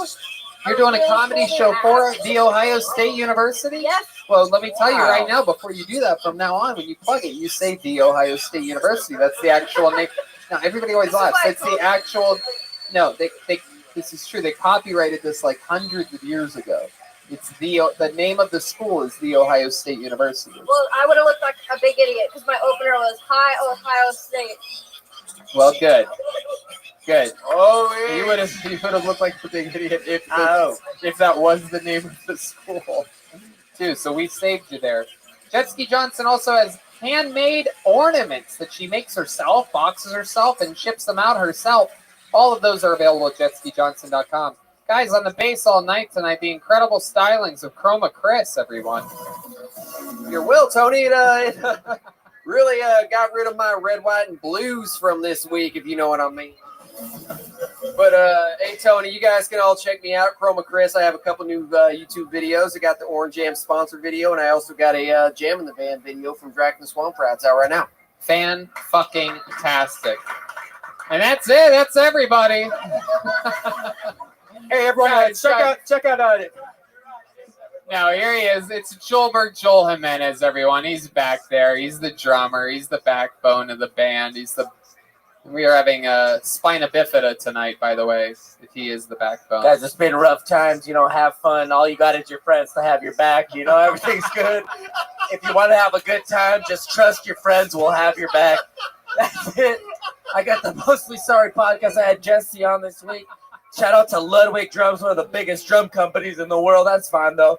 All my friends, they just got our back. Let's all laugh together, you fucking idiots. Peace. There you go. He's Joelberg Joel Jimenez. Check out DeathSquad.tv. Check out Brothers in Cursive if you like David and William. We have a podcast we do, and we also have a great Patreon that's really awesome. Thanks a lot, guys. And don't forget, never stab your friends in the back when you're trying to work. The last person you would expect to fuck up your friend's job is your friend. Right. Respect your friend. Exactly. That's what I'm saying. That's what I've been saying this whole time. I'm taking the month of December off, that's for sure. And big announcements are coming. Big changes are coming. Massive changes to the show are coming. You're going to want to stay tuned. All good, though. All positive. Really, really positive. It's going to take the show to the next level. Yeah.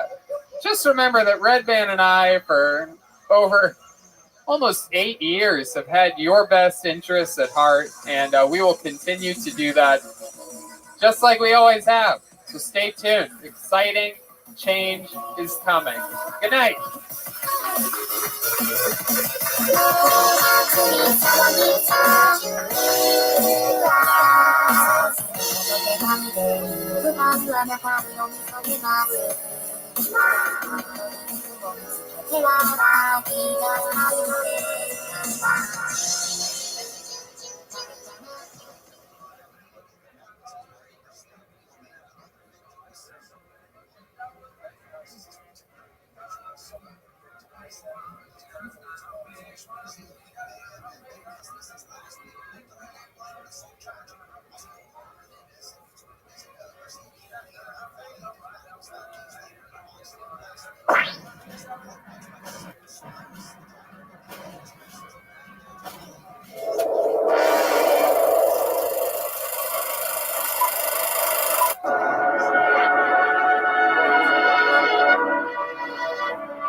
Hey, this is Red Band coming to you live from the world famous Comedy Store main room for a brand new episode of Kill Tony. Give it up for Tony. Wow, this is so exciting. Boy, do you feel it just running through your veins? Oh my God. Wow, thank you guys so much. Thank you. Hi, Brian. How are you, buddy? I'm doing good. How are you, buddy? I'm great. Everything's fun. It's good to be back here at the Comedy Store. Yeah. Home sweet home. Home sweet home as they shut down Los Angeles. Yeah, we found out that we're going to shut down again. Very, very exciting stuff, but that's not stopping us. That's still a couple days away. And I'll tell you who's not scared. The great Ryan J. Ebelt is here tonight, everybody, as he is every episode. He draws every single episode of the show, and all those prints are available at ryanjebelt.com. It's just an amazing artist. Look, he's already started tonight's episode. Ryan, why don't you give one more wave and head turn? That's my favorite part now. That has become my favorite part. It's the best. Shout out to Vito's Pizza, keeping us fed before today's show, and our friend Gino from Speedweed, always hooking us up when we need weed, and also through the great Better Box Studios, which is where we shot many of the quarantine episodes of Kill Tony. And here we are for another one. You excited about this, Brian? I am absolutely insane right now with excitement. But before we start all the festivities, this is a little word from our amazing sponsors that made this episode available to you right now. Here they are. Hiring can be challenging, but ZipRecruiter makes it fast and easy. One CEO, Ali, needed to hire for a multifaceted role at his wallpaper company, Walls Need Love. He was looking for someone who was the right fit for his team and culture, but his search was slow going. So he turned to ZipRecruiter. ZipRecruiter's powerful matching technology identifies the right people for your job and actively invites them to apply, which is why you should try ZipRecruiter for free at ZipRecruiter.com/KillTony. That's how Allie found Savannah Ray. Allie said Savannah's skills and experience were a great match for the role. Plus, she applied within a few days after he posted the job. Through ZipRecruiter, Allie has hired everyone from head of marketing to sales director to lead graphic designer. But Allie's not the only employer who loves ZipRecruiter. That's right. A lot of them do. 4 out of 5 employers who post on ZipRecruiter get a quality candidate within the first day. See for yourself how ZipRecruiter makes hiring faster and easier. Try it for free. That's right, free at ZipRecruiter.com/KillTony. That's ZipRecruiter.com/KILLTONY. ZipRecruiter.com/KillTony. Hey y'all, now more than ever, you really shouldn't put off seeing a doctor when you're not feeling well. And I know that with everything going on, it can be difficult to put your health first. Seeing a doctor can be a real hassle. Plus, it's scary nowadays to go in there. There might be people in the waiting room coughing. It's frightening. That's why I use PlushCare. They make seeing a doctor so easy, I do it right from home. PlushCare provides virtual doctor appointments through your smartphone or computer. I just pick a time that works for me and book an appointment right online. I don't have to sit on hold forever to make an appointment or leave the house and sit in a crowded waiting room like Tony just said, and to be exposed to who knows what. With PlushCare, I can be diagnosed, treated, and even have a prescription sent to the pharmacy of my choice if needed within minutes. PlushCare accepts most major insurance carriers and is available in all 50 states in the doctor's care. They're here to help by discussing treatment options and providing prescriptions as needed.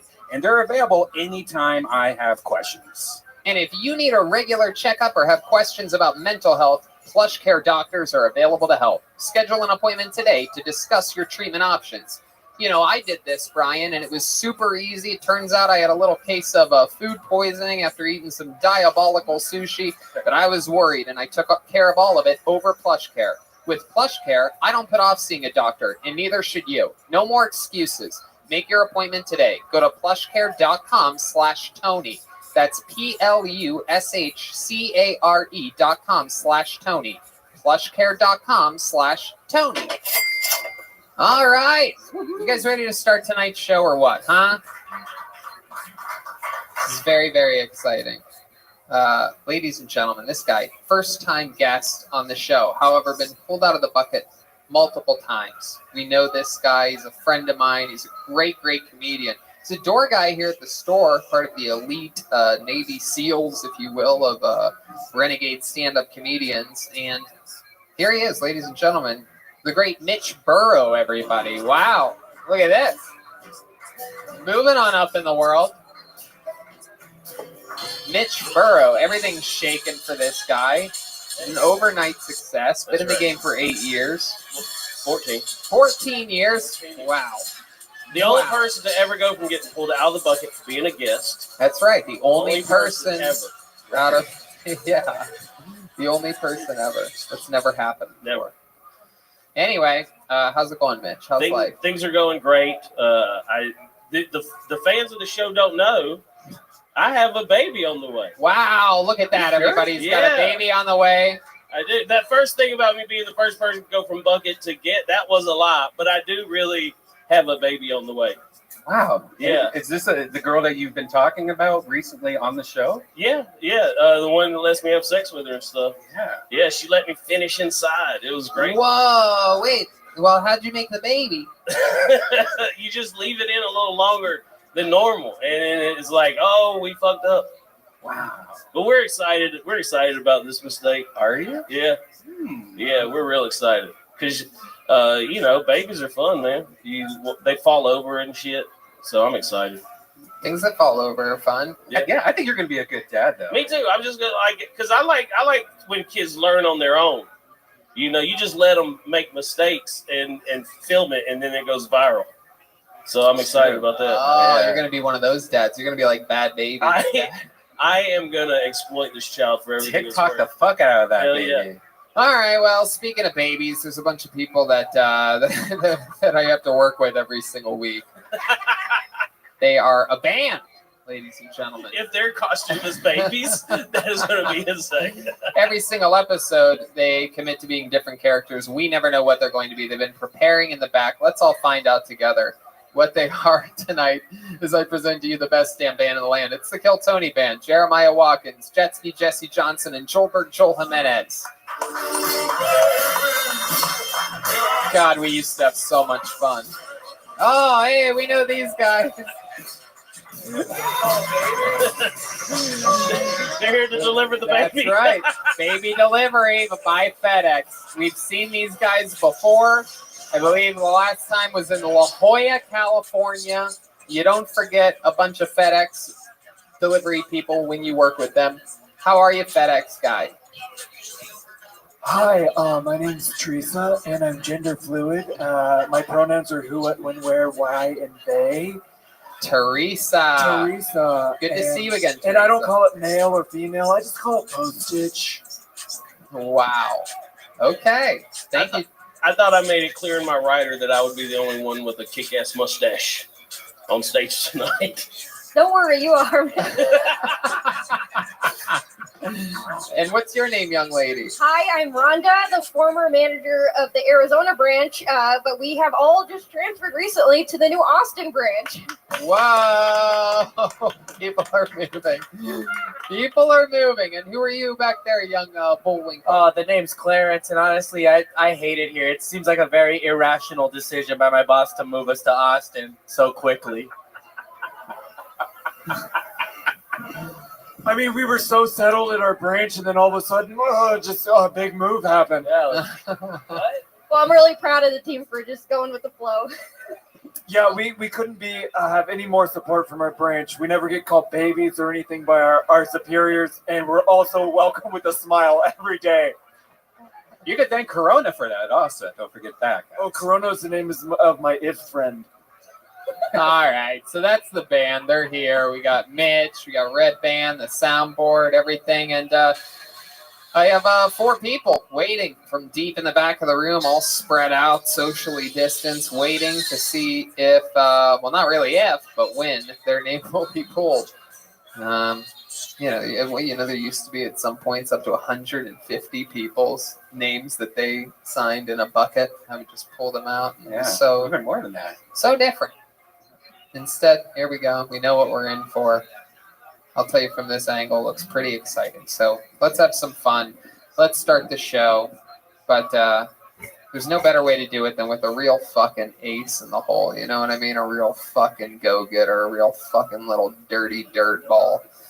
This guy right here kicking off the show, one of my favorite human beings, an unbelievable comedian, a new minute every single week. He's the Big Red Machine, everybody. It's the great William Montgomery. There he is. There he is. The great William Montgomery. Every night I lay in bed staring at the ceiling, hoping that the Miss Piggy poster doesn't fall on me. Anyways, have you all ever seen Miss Piggy naked? I'll send you the link. Did y'all hear about the money Harvard gave back when they heard it was from Jeffrey Epstein? Just kidding. Harvard condones that. Kamala Harris has come out against legalizing prostitution unless it involves sleeping with the mayor of San Francisco to boost your career. On the one hand, I feel bad about slavery. On the other hand, I watch documentaries about Africa, and I'm like, damn, y'all better be glad you boarded the ship. All right. All right, cutting it up a little early there. 51 seconds. I like it. I was hoping it'd be close to a minute, but it's not. I was 9 seconds off. Yep. You really. That was great, William. How about a bit another hand for William, everybody? Come on, out here, still writing jokes, writing a new minute every single week. Not easy to do. A lot of these people on this show, it's their first time or it's the return of them not being here for months. You have the toughest job, and every week you just shine over there, don't you? Why are you making that face, William? Can we, Zach? Here, can you zoom in on William's What face? is he making? He looks like a What's bad happening? boy. Exactly. Awkward conversation starter. William and I dated a time ago. We did. It was nice. I loved that. William, why are you making that face tonight? What's going on? I don't know. I'm not meaning to. What face am I making? Hey, William, I might have missed one of your jokes. What was the one about Africa again? You know what? Maybe you shouldn't do that one again. Out of all the ones. I wasn't sure if I missed it or not. No, you just basically. Have you ever seen the documentaries about Africa? Beautiful place. I know, David it is Attenborough does a beautiful. great job. I know. I love it there. I got a new hat there. What's the F stand for? For Florida Gators. William, what's up with the face that you're making tonight? I know. I'm eating. The light is making me do it. Maybe he's born with it. Maybe it's Maybelline, Tony. Is everything okay? No, the light's making me do it. Did you, Why is it doing this? The same light every week. Yeah. Did you eat acid before tonight's show? What's going on? What did you do today, William? What did I do?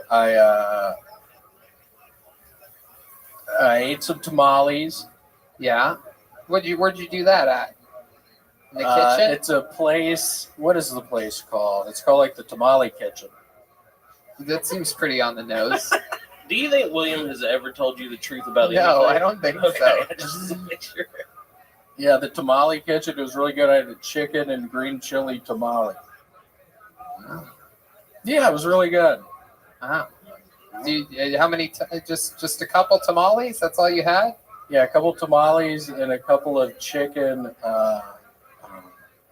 What are those things called? You put stuff in the middle of them. Tacos? Yeah, tacos. I had 2 tacos as well. Sometimes if I eat a lot of tamales, I call them too minis. You know what I'm saying? What the fuck? I'm going to start using that. That was Yeah, funny. dude, you can have it. That's exciting about your child. Oh, don't talk about my child. Oh, please. look at that. Look who's questioning the guests Can I be all of the a sudden. Look at the grandfather? new host of the show, everybody. Look at this fucking guy. Can I be the grandfather? Can I? William, what else happened this week? Any other highlights of your week this week? Anything stand out to you? I almost saw.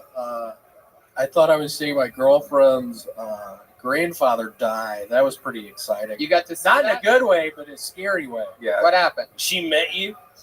Shut the fuck up. Shut the fuck up. I'm trying to have fun in here tonight. What happened with the grandfather? Had a bad seizure. Was it a stroke? Yeah, it was like a stroke/seizure. Oh my God, how old was he? So now I have turned into his personal chauffeur, which I didn't sign up for that. Did you bring him with it? Did you bring him with you here tonight? Yeah, I think he's in the bathroom still, maybe. There's just a seizured out girlfriend's grandfather? Correct. Did you perform? Were you like a first Did responder? I perform oral? Why'd you ask me that?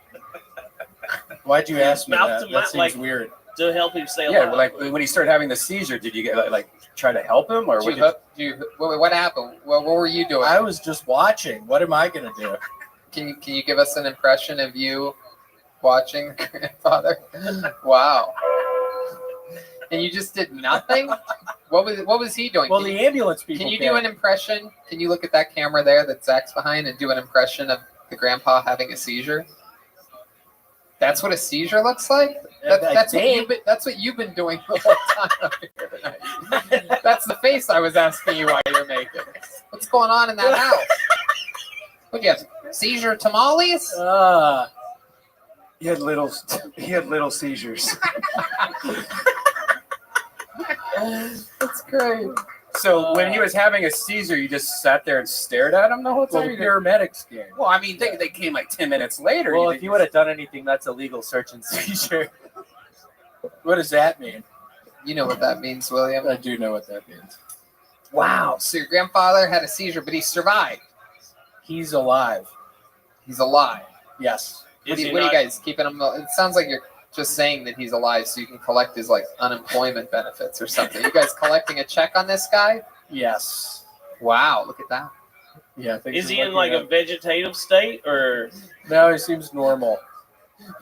Everything's all right. Yeah, he seems really I think normal. that's the first time Mitch has ever said vegetative before. He's never seen a vegetative, and he's never said a vegetative before. Man, well, you also got in a car accident. Whoa. Oh yeah, I did. I was Who gets I reminded forgot. of that shit?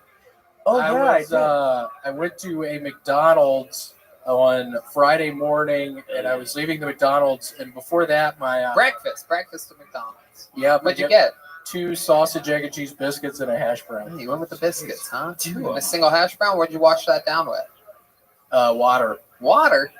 Yeah, I was real dehydrated. I don't take you as a water guy. I picture you the orange high C. Yeah, I go for the orange drink instead of the orange juice. I got the water, and up to this point, my car door wasn't locking properly, so I couldn't. I had to hold it when I was driving, and hold on, William. I'm sorry.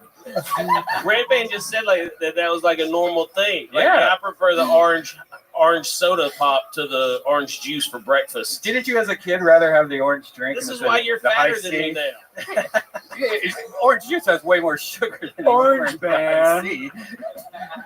My goodness, substituting orange juice for the orange drink. I mean, I was making a joke about it, but I don't do that now, but as a kid, I used to do that.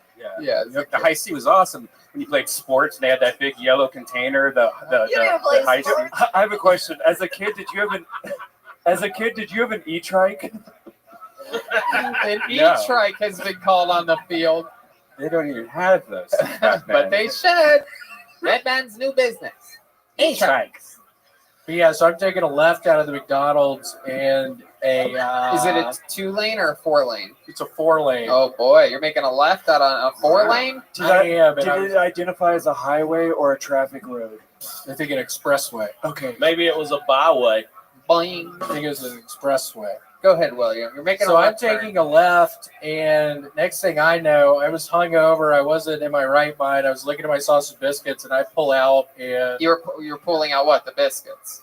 no, just my Out of car his out of girlfriend. the, Your pullout game is even worse than Mitch Burrow. Well, in this situation, it was. I was taking a left. I was pulling out of the McDonald's driveway, and next thing I know, somebody's to my left, screeching their tires, honking. Well, that means you didn't look.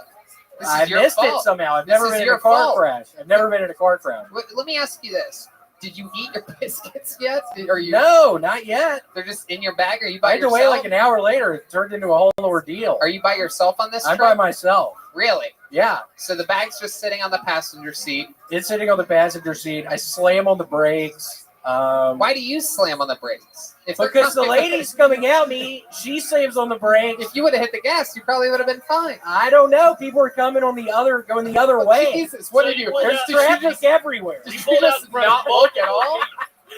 You just, Were you still I can't remember. You just kept the momentum that you had in the parking lot just going. And I go. It sounds like a suicide mission. Yeah. that you're on.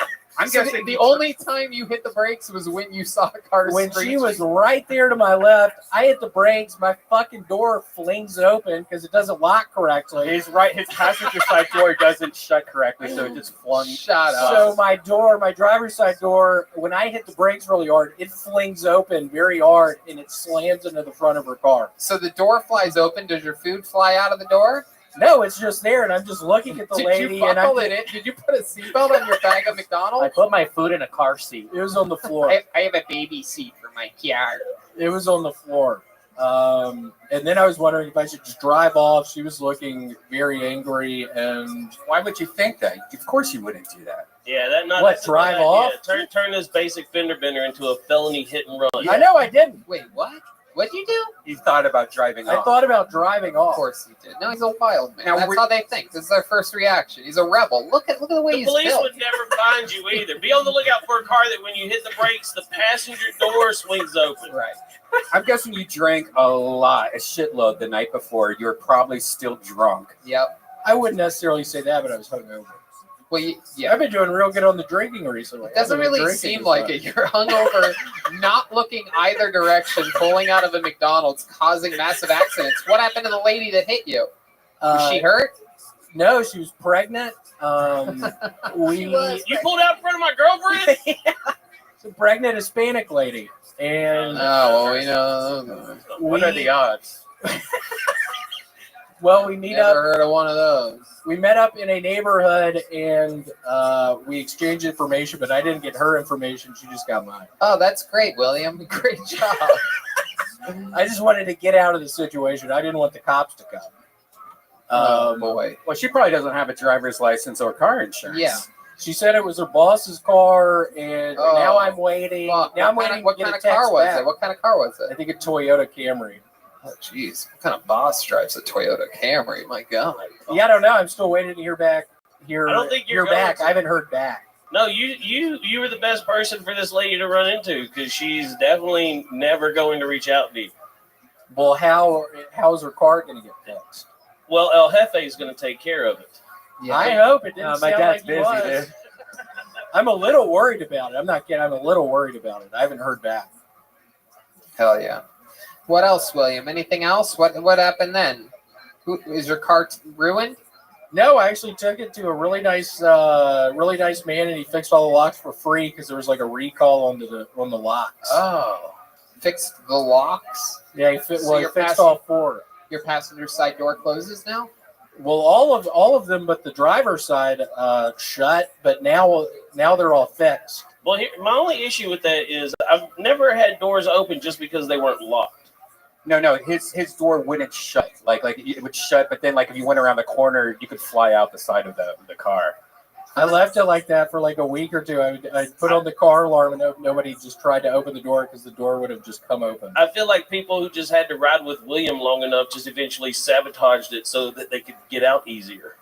William, I'm going to ask you a question that I've asked you a few times up here. Are you really saying that this squinting thing that you're doing tonight is because of the same exact? Kind of. I'm not even. In fact, I believe they turned the lights slightly down. Yeah, they did, did. David? Yeah. There's a. Who the fuck is that? That's your. Do you want to shut up?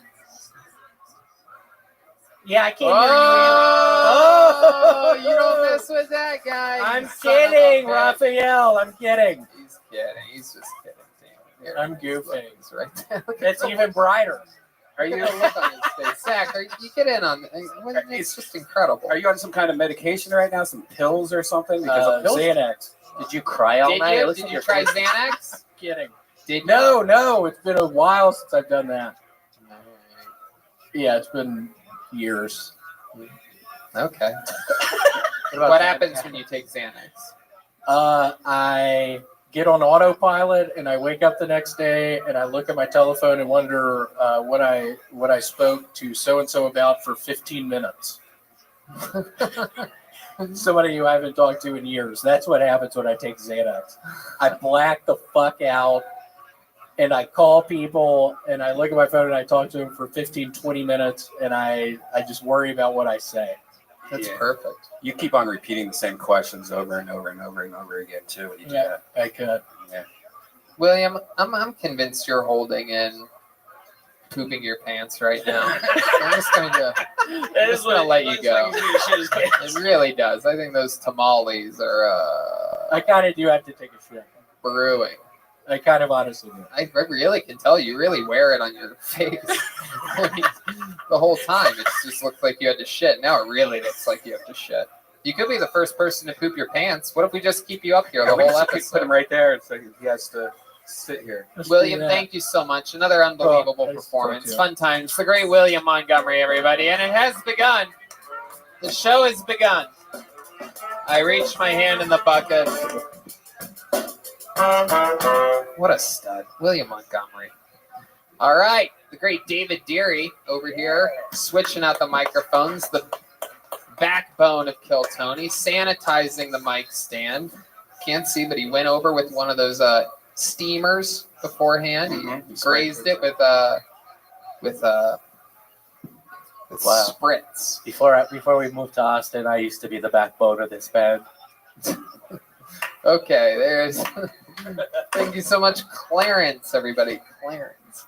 All right, pull the name out of the bucket. Here's Moha, everyone. It's time for Moha. This guy's been on the show before. He's back. Last time he was on, we found out he had a third nipple. This should be exciting. It's Moha. What's up, guys?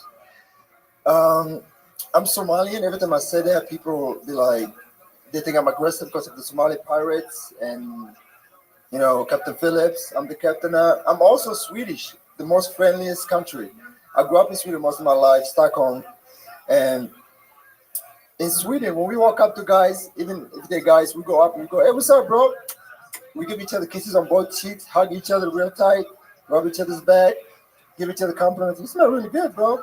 So we are borderline gays, but we are very friendly. Not gays at all, right?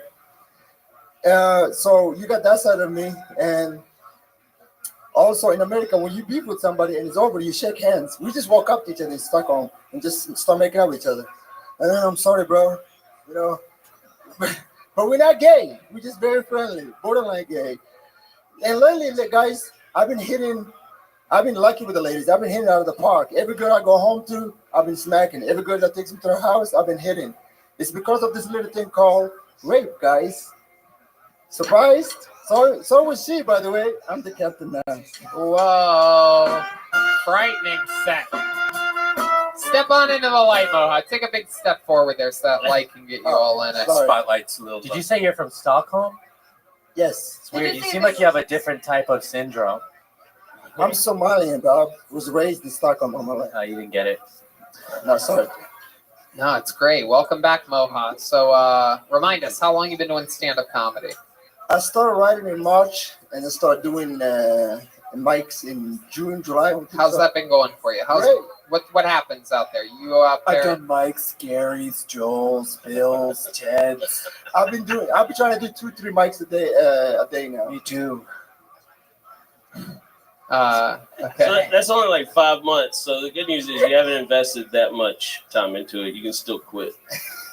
I'm not quitting, bro. You're not gonna get rid of me. Wow. It's my dream. I'm doing It's it. like those women that you raped in that joke. I'm not going to get you to stop. Okay. I quit that. Yeah, you're forcing yourself upon stand-up right now. They keep saying no means no. Please stop. So what are doing mics like during this time? Because I don't really know. Nobody can really fathom what the open mic scene in Los Angeles is like. So it's less, and there's a lot of parks, a lot of outdoors. Punks? Parks. Sorry, English is my third language. A lot of parks. All right, geez, Couple whatever. indoors. It's probably a lot Sounds like it's your fourth language.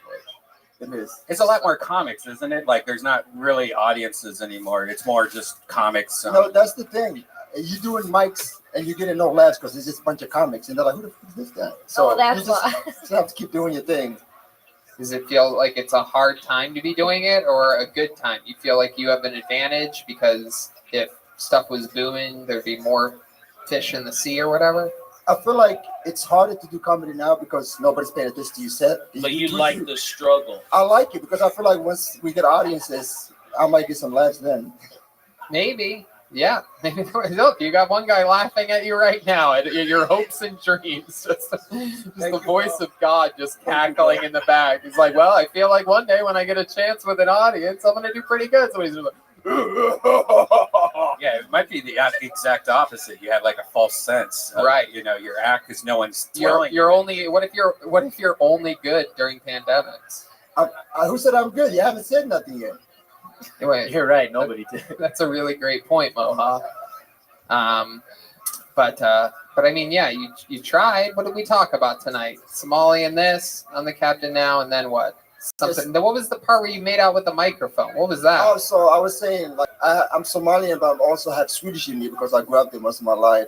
And in Sweden, you know, we are very like friendly guys. We kiss each other on both cheeks, and we give each other hugs. Okay. We don't mind rubbing and giving each other compliments. Don't forget Austin. Tony's moving to Sweden.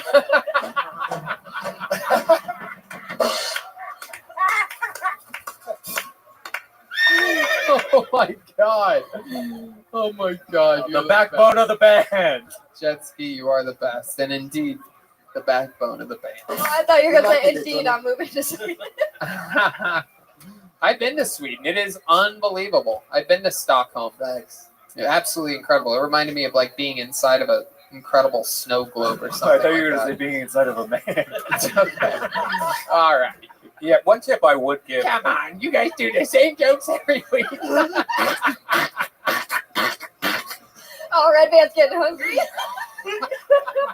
One tip I would actually give you though, your accent it's pretty good. Like you can understand you, but you do kind of go a little bit faster. So like when you were doing the joke about kissing your friends and stuff, I missed the whole part. Like that's in Sweden, that was a thing. So maybe emphasize like major parts of your act a little bit more so that it gets to the audience, because that's an important part. Because you just started saying that you were making out with people, like, wait, what the fuck's he talking about? And if you're gonna do it, don't make out. If you're gonna do it, don't make out with a microphone. It's frightening. Thank you, Rabbi. I appreciate that. Also, I was trying to make sure I hit that minute, not go over. Well, thank you for the advice. I mean, the most important thing is doing it at a pace that works for you. Look at you. What else? Yeah, has and been happening? if you would have just cut out the rape stuff, you could have talked slower and then not gone over a minute. What was the rape stuff? I missed that part. Yeah, it's really hard to. This is what's good is your set raises a lot of questions about what you were talking about. I mean, if you listen to it, you should do like Q&As. You should just do like 3-minute sets when you headline. Just do 3 minutes and then take 40 minutes of questions afterwards. Yeah. Oh yeah, what was the one about? So comedy with the Q&A right after. What? Comedy and the Q&A after. Yeah. Yeah. Yeah, I think that's the biggest hurdle you're going to have it when you have a real audience in front of you, especially since an audience is also a lot more loud. You know, they're talking, they're shuffling, they're making noises and stuff. So those little kind of words and stuff, you got to really make sure it comes through, because if not, you're just sitting up there talking and they're What else is going on at these mics? Any drama, anything like that? Because when I was doing open mics, I mean, people would get into arguments, you know, there was a bunch of little fucking slutty comedians. There was all this stuff going on, right? Oh, yeah, all that and more. Well, like what? Give us something from your own life. I mean, we come on, give us something good. I don't know. You probably know this is a comic. We hang out till like 5 a.m. We Sure. don't eat late at the Hollywood Thai or something. Yeah, so what happened? We roast each other like for hours. Come on, give me one good memory of you've been doing it a few months now. You're going to all these mics. You're hanging out till 5 a.m. What's something crazy that happened? Oh, we did a mic. We went to this mic place we always go to, and then there was like a bunch of punk rock star people and goth girls. And we're like, what the hell's going on? What was that thing? Godzilla? Goths. Goth girls. Goth girls. Yeah. Wow. And I'm like, what the hell is going on? And they said, yo, we had a show earlier, and this ended up staying. That was the only time we had an audience actually. And they were in the front, and it was fun. And then they were on drugs and doing all kinds of crazy. It was funny, man. Wow, that's crazy. Did you find out who the band was? I don't know who the band was. It's a bunch of different people. Right. With their audience. Were they laughing? Yeah, they enjoyed the comedy. They didn't expect the comedy. So they were on drugs. Yeah. Everybody loves comedy when they don't expect it. You know what I'm saying? You do drugs? I just smoke. That's it. That's the only thing. I mean, if you were on drugs, Tony, and this guy walked up in front of you, you would lose your shit. Yeah, that your hair would be trippy. Since the 80s rapist. You ever try any other drugs? You ever try like Somali? Oh yeah, in Somalia we have this thing called cop leaves. That deserve more audience. No, it's okay. That's one of the ones. That's what we call a slow builder. But you would need an actual audience. Yeah, that joke takes about an hour to kick in. Yeah, that's that one is a. You got to drink extra water too. Stay hydrated with that. What else, dude? What's your love life like? You out there just fucking terrorizing innocent young women? Actually, I'm still trying to get some dates on these apps. You can talk the rape, but can you walk the rape? Oh, okay.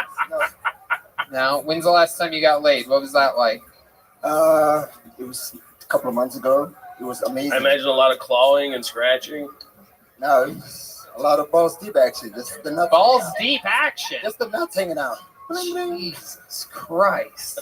My goodness. Where'd you meet that girl? On FedEx. This app called Bumble. Oh, you did? And where'd you meet her somewhere? Or did you take her somewhere? I mean, we went out on a date, outdoor patio, and then we went back to her. And when you come, what sound do you make?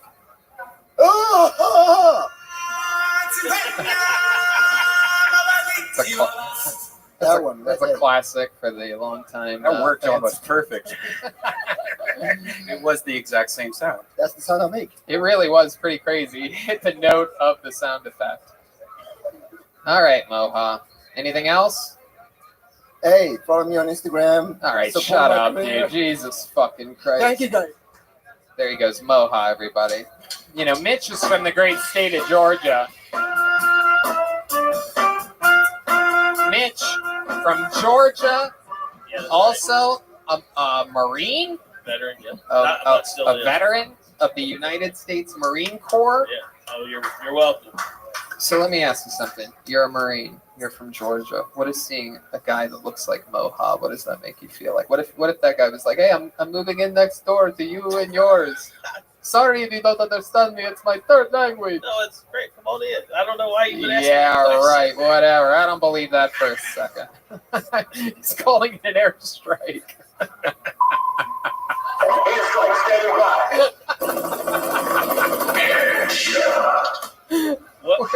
Where's the gun? There's no gun. What if that soundboard gave me PT? Like I just fucking.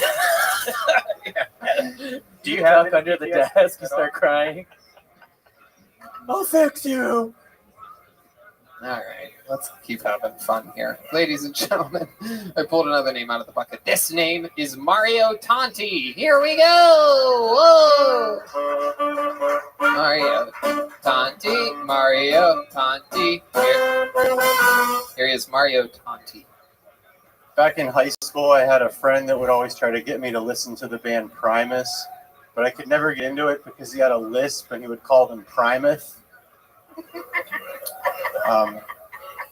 Lately, I've been watching a lot of 90s movies that I grew up on, but now that I'm older, they're starting to make me sad. Like, I'm always halfway through Clueless before I realize that Brittany Murphy's dead. I watched a few Spike Lee movies to try and educate myself on Black history. Apparently, that's not how that works. All it did was teach me that I'm the white devil. I think Suicide Girls tattoos are annoying. It's like, we get it. You love the movie The Crow, but do you need the entire script tattooed on the inside of your pussy? A lot of girls on dating apps now, they're only there to promote their OnlyFans, or they want you to spoil them. And it's like, the nerve of these whores, you know? Not wanting to give their pussy away for free anymore. Wow, Mario Tonti coming in. Pure momentum the whole way through. An incredible minute of comedy, my friend. Thank you. You're doing it, huh? You're just out there fucking writing real jokes. I appreciate that so much. Thank you. Killing it. I could tell that he was a writer by the way when he walked up, he didn't swing his arms at all. Yes. In stride. You were on a fucking mission tonight. Confidence. Like he's not wasting It's any a little arm energy self-esteem. walking. Yeah. Pure focus. Straight to the fucking point. Are you ready for an invitation? Thank you. Incredible. What have you been doing? What's changed since the last time we You saw didn't you? win anything, That's big dog. your best set I think I've ever seen. Just Thank you. I think It's it great was the whole too. time. You have an That was my best set, invitation. everyone. Thank you. I appreciate It's up it. to you you go. to accept it. Exactly. Sometimes you have to remind them. There's a global pandemic happening. I'm not up to much lately. Dude, I'm do you just remember doing that yoga time when I 5 sent days you a week. an Oh, invitation? that's helping you. Yeah. That's Is it? helping. You think? Yeah. Do I look more? Yeah, Red Band, what does that make you think when you hear him talking about doing yoga 5 days a week? Well, I know that he does it at the park near your house, and I'm wondering if you have seen Tony yet. I have. I've seen Rick Cossack, and that's it. I saw Alex Hooper there one day. Yep. That was it. Yep, that makes sense. I'd like to get into yoga. Yeah, yoga would probably like to get into you. I don't even know what that means, but yeah, have you ever tried it before? How far can you stretch? Have you ever tried to touch your toes? I can touch my toes. It's just what I don't like to that sit down thing where you're on your shins. I don't know if you know this, but Red Band can suck his own dick. Pre-COVID, come on.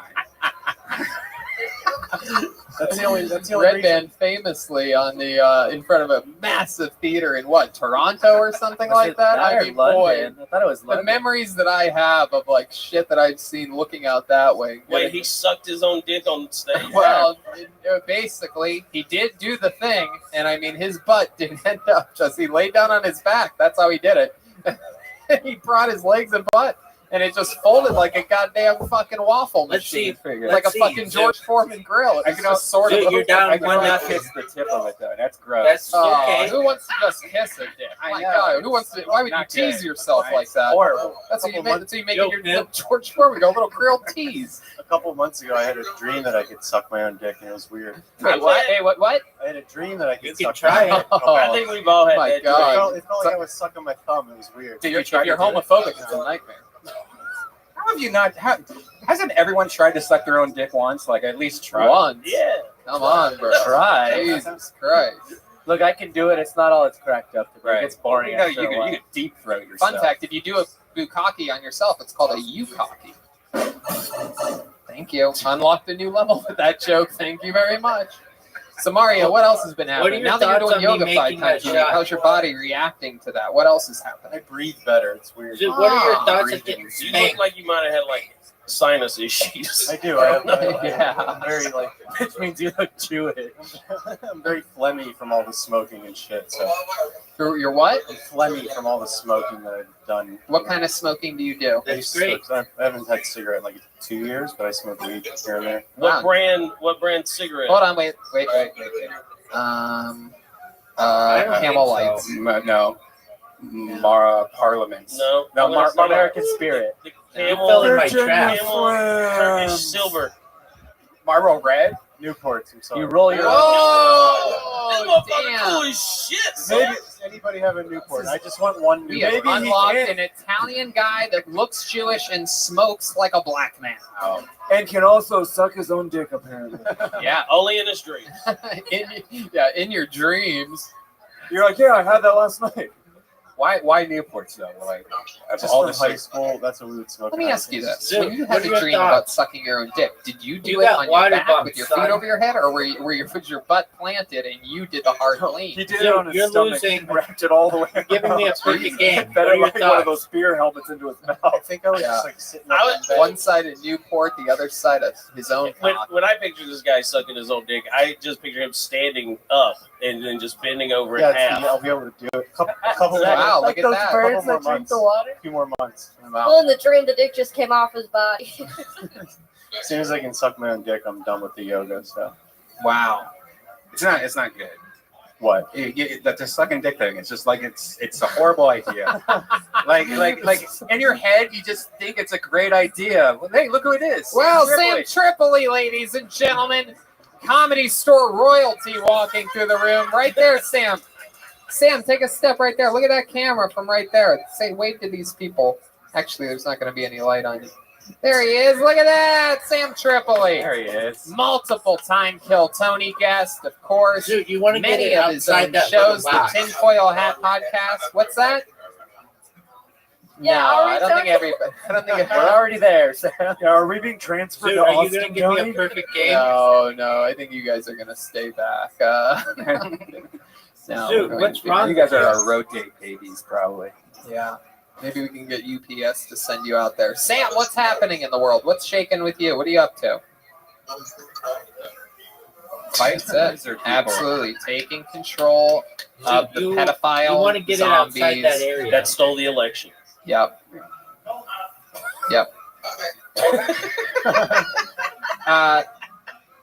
All right, thank you. And one more time for the great Sam Tripoli. Check out his Patreon he does with Brian Callen. Very popular right now. Yeah. Cool. Conspiracy Social Club. Then you'll lose 4-1.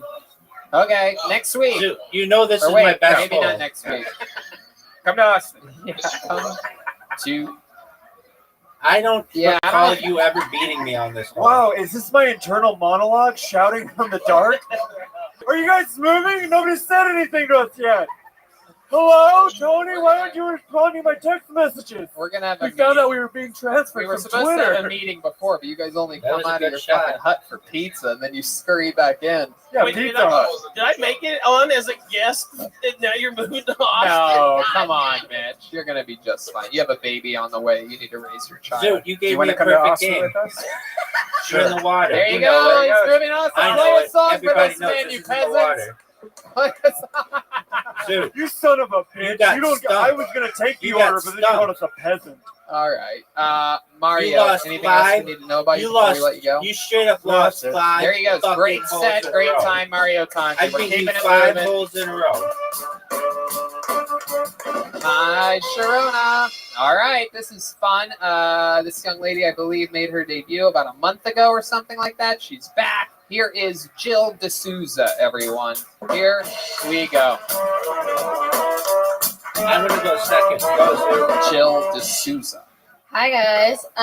So when I was growing up, I played mostly men's Zoo. You lost and 5. boys sports, games mostly in a row. ice hockey.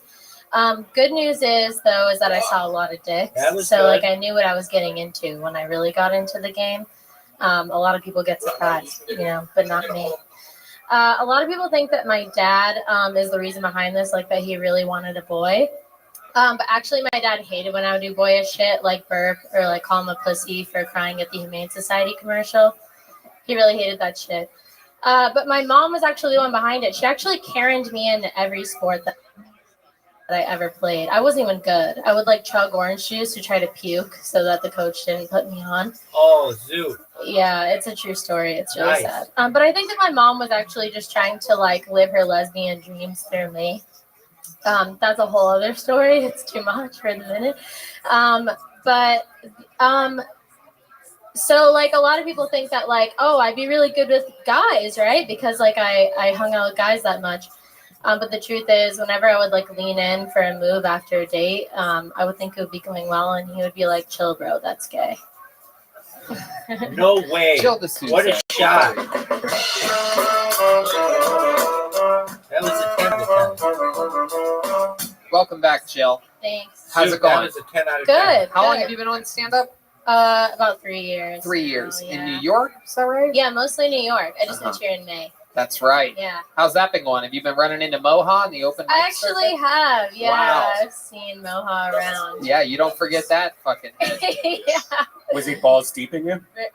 Absolutely not. No, of course. Come on, Rick. I'm not hanging out until 5 a.m. I got shit to do. Right. Like what? What type of shit do you have to do? I have a job. What's your job? I work in corporate innovation. A good title, corporate innovation. I have an MBA and everything. Oh my goodness. Yeah. So, but my job is on the East Coast, so I have to be up really You had early. the best shot. Okay. Yeah, I'm just in working the day. from home. And you do it like on Asshole. Zoom or something like that? Yeah, pretty much. You said that you had a story about your mom, lesbian, something that was too long for this, but now I'm intrigued. What You are ready you for this, talking Zoo? about? Oh, I don't know. Like, me and my gay cousin were talking about this, and we think that my mom was like a dyke, low key. Is your gay cousin a boy or a girl? A boy. Are you a lesbian?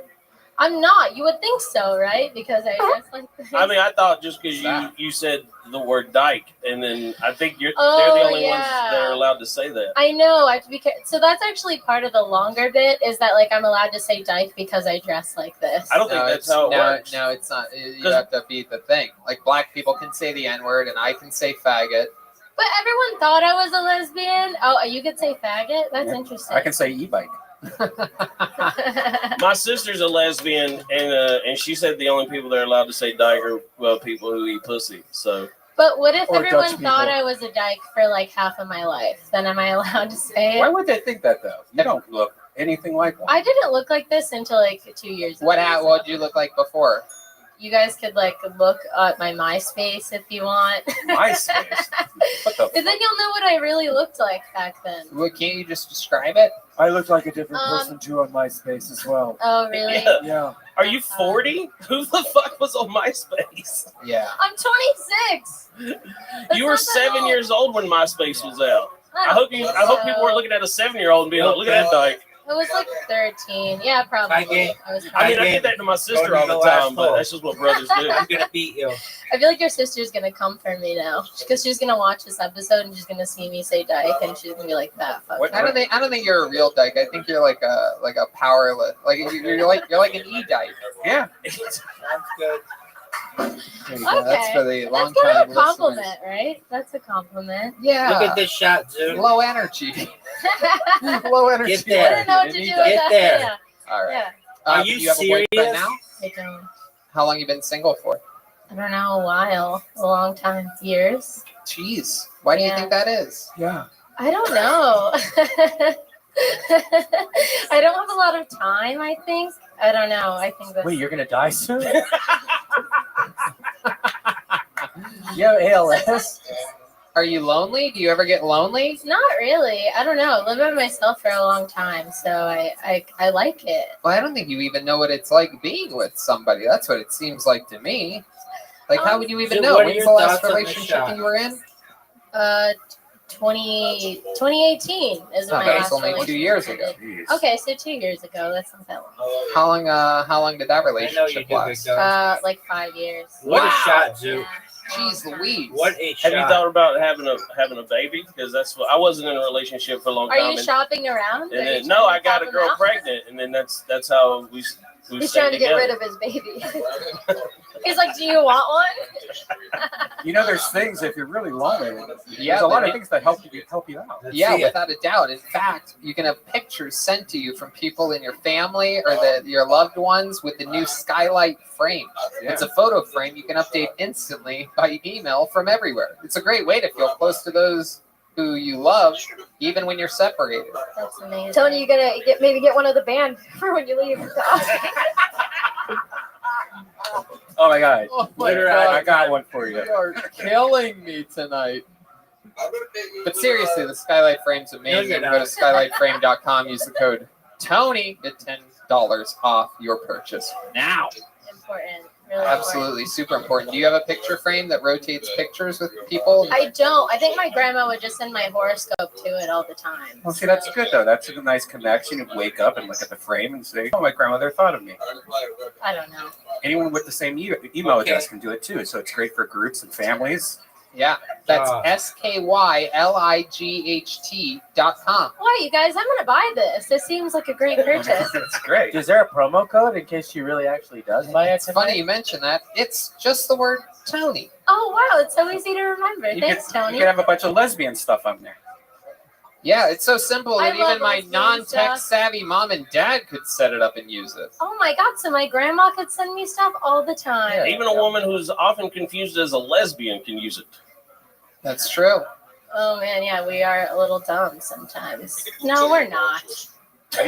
We're not dumb. Like somebody asked, have you tried hooking up with a girl before? In college, yeah. You did? How'd it go? Where'd you go to college? Well, Tampa, USF. You scissor? You went to tampon? That's so crazy. Christ, Red Bear, what the fuck? No one starts at scissoring. That's not lesbian first base. You have to have a director on set to yell that out before people actually do that. Yeah, scissor and scissor. Put the zucchini in the middle. No, I haven't scissored. That's Sorry, fine. guys. What's your favorite part about doing stand-up during the pandemic? What do you like about it? Nothing matters. That's my favorite part. That's an interesting theory. You can really say whatever you want, you know, and like no one's really gonna see it. No one's really gonna care. I was don't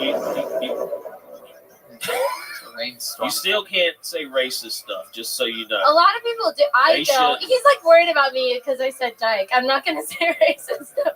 No, but a lot of people do, and they get away with it. Yeah, the Somalian dude just talk about raping people. Yeah. What the fuck? Yeah, I also tried to talk to him about not doing Yeah, that. I can't believe we just glazed over that shit. I know. I did it. I said Yeah, it was I know. I bad. heard you. Who knew the guy with the giant mustache should be like the PC guy? Yeah, he looks like an enemy, but he's a friend. Pretty cool. Excuse me, Guy Jane. I'm so sorry. I'm fucking it all up. There it is. I don't Have know you how seen to Have you seen the sitcom Step by Step? No. Okay, you look like all the characters from the show. Oh shit! Yeah, you got a real Topanga thing about you too. Okay, that's There like is. a compliment. There is. Topanga Canyon. All right. Jill, what's you have any special skills or talents or anything like that? No, I don't. Really? Ironically, she's great at No. eating pussy. Nothing? You don't know I how don't to claim that. Okay? juggle or do a magic trick or anything? You don't have No, any I nothing don't you do. You do can't play an any- instrument. You can't No, my sing. mom wouldn't let me play instruments. Why? I don't know. She thought it was like too feminine or something. I don't know. I asked to play an Girl. instrument. She said no. She's signing up for Put that baseball. bass guitar down. You ever you talk with your mom regularly? You're playing congos like a real lesbian, honey. Get away from that set. Bongos? Okay, that's You guys picking masculine instruments? Well, it's just funny that her mom was like, music is too feminine. Right. I don't know. I don't have an explanation either. It's very bizarre. It is. All right. Well, Red Band, what do you think about this? What do we do with this thing? I mean, I have a few ideas, but I don't think she's down. Oh God, Jesus! Why would I? Brian's do you wishes up for the that? ice house was open. I thought you had something loaded I got up a on the question. soundboard. I didn't think you were actually What's going your to question? start suggesting Oh, things. You're a corporate what? Innovator. Innovator. Yeah, corporate vice president of innovation. Okay, and so like on a just an estimated value, what's the annual salary for that? Oh no. I'm not gonna tell you. What Well, my because I salary need to is. know if this is worth it or not for you. Because I used to make over $100,000 working for Boeing, and I fucked up because I do this now. Oh yeah. Well, I make over 100. Yeah, so you need when you leave this building, you never fucking come back. And you saying you're not good at anything, you need to find something that you need to take up fishing or bowling or something, and don't ruin your life. It's not worth. Not everyone can be Tony Hinchcliffe. That's true. That's true. Now call her the N-word. Let it free. Let it out. Jill, fun times. Good luck. I hope everything Thank continues you. to Come move to Austin. There you go. Red Band's inviting you to move to Austin. Yes. Used to be Ice House, now just moved to Austin. Must be nice, Jill. Joe Rogan's chuckle. At least you got an invite. All right. Thank There you she goes, guys. Jill D'Souza, everybody.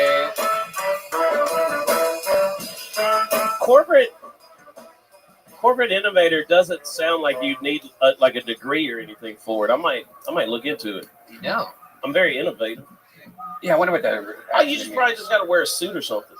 Probably. If you could do it over Zoom, that sounds pretty cool. If you're Hell making yeah. over $100,000 over Zoom. Look, guys, I've just been thinking about the direction of the company, and we need to be more innovative. How many hours a day is that? 7.5 on Zoom. Not You have to even sit. Oh, not all. She's using Microsoft Word processor sometimes. Microsoft Word processor. Yeah. Wow. Word processors. Oh Tony my once got one God. for Christmas. He hasn't forgot about it. Oh my God. You guys know about that? Yeah, we know everything, Tony. Yeah, there's nothing Excel left. spreadsheets. All I'm right. good at PowerPoint, so Is that true? Are you? yeah. How did you get good at PowerPoint? I made $100,000 a year at Boeing. I had to put pictures of airplanes on slides and be like, now we got to take this part and put it to this part. Mitch, how does it make you feel that I dropped out of high school and we're on the same stage right now? Dude, I dropped out of high school. I had a shot at a good life, and I was like, you know what? Let's fucking roll the dice, baby. Mitch, you have a Hell baby yeah. on the way. You shouldn't I talk know, I'm like so that. sad I for used the to have baby. a good life. Like the baby's going to be able to watch this episode one day. He liked his life at Boeing, making just it's just a hair over 100,000. That's why you keep saying over 100,000. Right. You know, I it's made- like 1,000. I made 177 one year. Whoa! All right. Most By the way, only that's the first thing he 177. said to me all night without a smile on his face. It was the most. Do not stone disrespect cold. the salary that I made 14 years Stop ago. smiling to tell me he made one. Did you know Fahim? He also worked at Yeah, Boeing. yeah, he was an engineer. I was in management, but we never worked together. I was in Seattle after he had already come down. Boeing. Yeah, it was a great job. I fucked up. Stupid. All right, I pulled another name out of the bucket.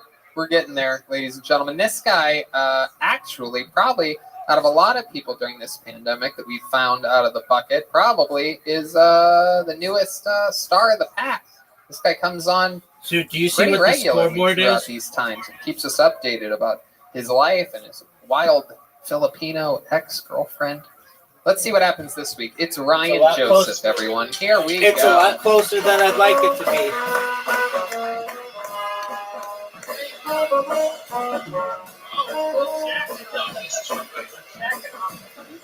It's Ryan Joseph.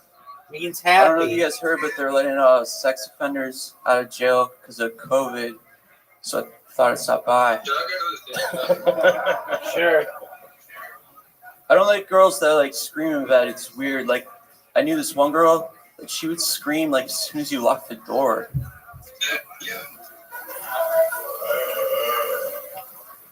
I went to Catholic school and all my friends are coming forward now with these allegations of sexual, emotional, physical abuse, and they could have just like told me to stop. My girlfriend likes it when I send her like videos of me jerking off, and she's always asking how I keep the camera so steady. But like, no one's got the camera skills like my dad. I've only been in love with one girl my whole life, and I got her name like tattooed on my arm. And it's a bad idea because like every girl I date now is always like, "Who the hell is Casey Anthony?" Wow, absolutely incredible. My goodness. This is another one, just right from the get. Attack, and out. I just show Mario how it's done. Well, I mean, I was going to say, that's exactly what I was thinking of, was you and Mario. He's a friend. They're regulars. If you're gonna do jokes about raping people, that's how you do them. I have the best rape joke. It got me banned from open mic. Oh yeah, what's the rape joke? It goes, I don't write rape jokes. There's nothing funny about Dude, do you see the woman wearing a score? brown dress. Oh, it's great. Oh, that's great. So you got banned for that? Yeah. What the fuck? What? Who banned you? They told me I need to learn how to write and that I'm not funny. Oh, geez, how stupid. It was are called they? like Bert's Backroom. They would just like have periods on stage and call it comedy. I'm such good friends see with it. Rachel. Yeah. Is that who banned you? I call her Rachel Cunhurt. How many of you think we should get him unbanned here this evening? No, she's gone, dude. Well, who's there? Well, then you're good. She got shut down. Did you go back there yet? No, she got shut down. Oh, the She's whole gone. place got shut down. But she was like collecting rent, I heard, even though the lease was up. So That's a full story. I'm not Who's saying friend? anything. Hold on, she was collecting rent. She rented the place. Well, my buddy was gonna rent the place because her lease was up. I feel like I'm like talking shit. Yeah, dude, burn those bridges. You are. It's great. Yeah, You're on a show. It's entertaining. I don't care. Let's see You where can always move to Austin with Let's see us. where it goes. Let's see where it goes. No, my buddy was gonna take it over, and the landlord said she like moved out a while ago and the rent's went up.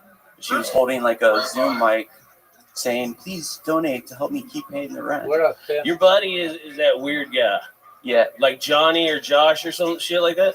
Oh no, that's the guy that took it over now. I don't go there. He's like crazy.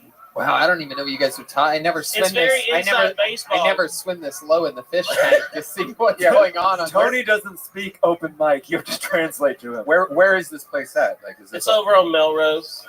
Yeah. Or they like you got like 10 minutes over like $5.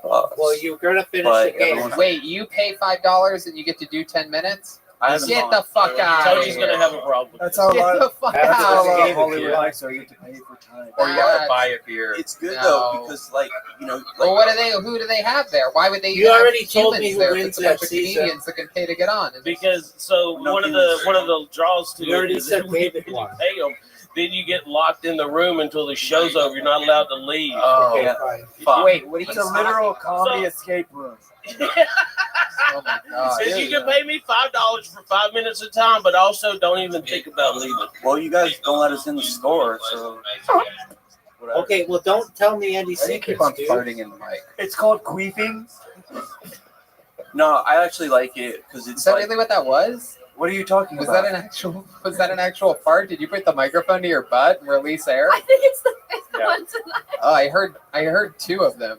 One of them, you really went back to position A very quickly because I looked right over at you and you were looking at the comedian, Dude, pretending play. like you didn't do anything. But Beat now, me, dude. now you've been caught. That was- You've been caught brown butted. It was so powerful, I almost blew your mustache off. I've been caught Yeah. brown butted. I've had a couple farts like that. I know what it is. Yeah. Queefs. I queef out my butthole too. Hell yeah. My goodness. All right. Well, for those I of you think listening, you could. those sound effects aren't sound effects My at all. letters are not good. Coming straight from Teresa. I'm trying to prove myself. I need to take over the soundboard in Austin. Okay. Well, much like Teresa's queefs, the winters in Austin are short, cold, and windy. Joel. I'm sorry, Mitch, for like talking shit about your friend. I don't care. I'm in a bad mood.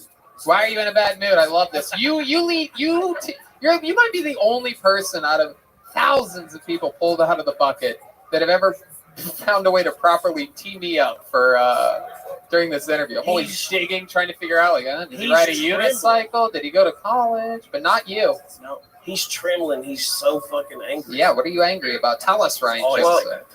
like Great. I'm on paid administrative leave from where I work. Yeah.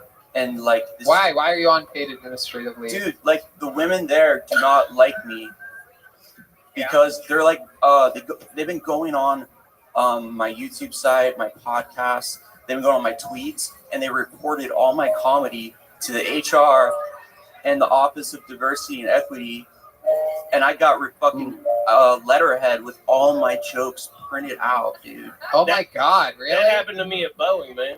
Really? Yeah. I don't feel alone. Does it feel good to be a published comedian? I know. Fuck you, man. You know what you call it? They're fucking haters, dude. They see your fucking talent, and now they're trying to fuck up your life there, because they have no dream. Is that why you? That's what those fucking people.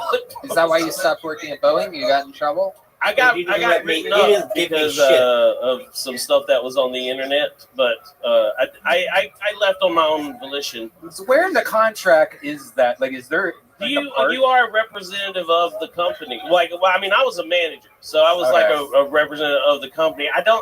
For some reason, I don't think he's in management. Right. But I feel like he represented the Boeing really well because he weighs 747 pounds. Well, I do not. The women. That's an I'm sorry, exaggeration. 730. Peace, bro. the women at your job are much like the summers in Austin, hot and oppressive. Okay, really thank good you, Clarence. When you asked me what was wrong at his work, I knew it was going to start with those women. Dude, yeah. Well, it started like this is the second time. What's one of the jokes that they have printed up? Can you tell us one that they took time to type out? The black girlfriend one is. What's that one? It goes. I used to date this beautiful black girl, and she broke up with me, and I've been trying to avoid her, but I saw her walking down the street the other day, so I ran to the other side, and then she called me. She's like, "Did you try to avoid me today by going to the other side of the street?" And I was like, "You're not my girlfriend anymore. You're just black." That's incredible. That's a great joke. And I just Another great joke. I used to have a black girlfriend as well. I used to talk about her in my act. Dude, if you just put on like 100 and something pounds, you have a chance to be just like me. Well, I never had one. It's just I made that up. Oh, so you, I like Latinas. Remember? No, I'm kidding. No, I never. Black girls like me though. They used to say Ryan's black inside in high school. So, what do you think they meant by that? What do you think they meant by black? Just because, like, I'm always kind of like I've always been kind of crazy, I guess. Or you think black people are crazy? I've been, yeah, I guess I do. That was one of the jokes they printed out. Black people be crazy. yeah. Well, no, because like I'm different than all the other white guys. Okay, I got soul. I'm different.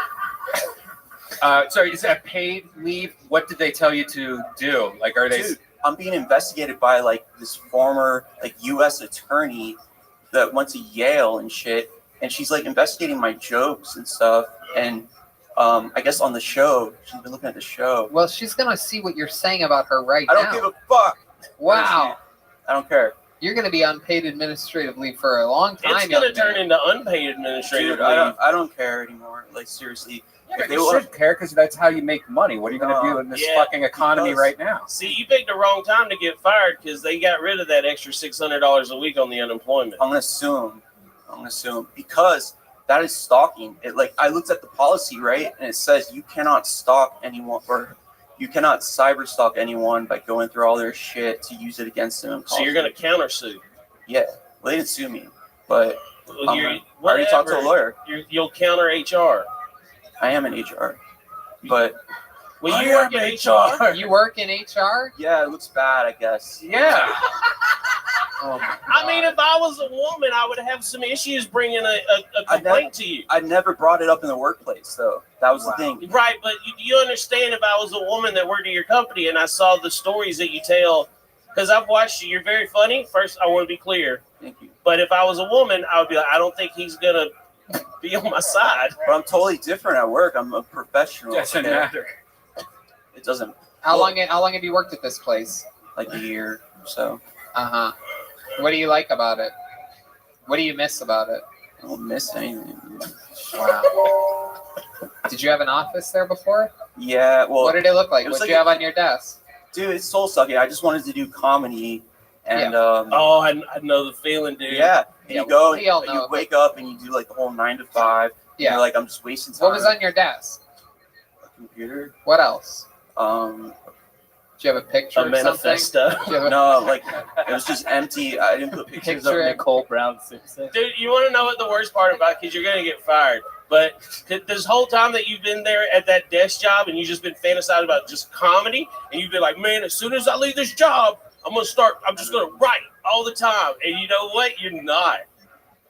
You don't write anymore when you're unemployed. It doesn't happen. You actually probably write more because you're in a different experience. You know, like you're talking to different people, and you're.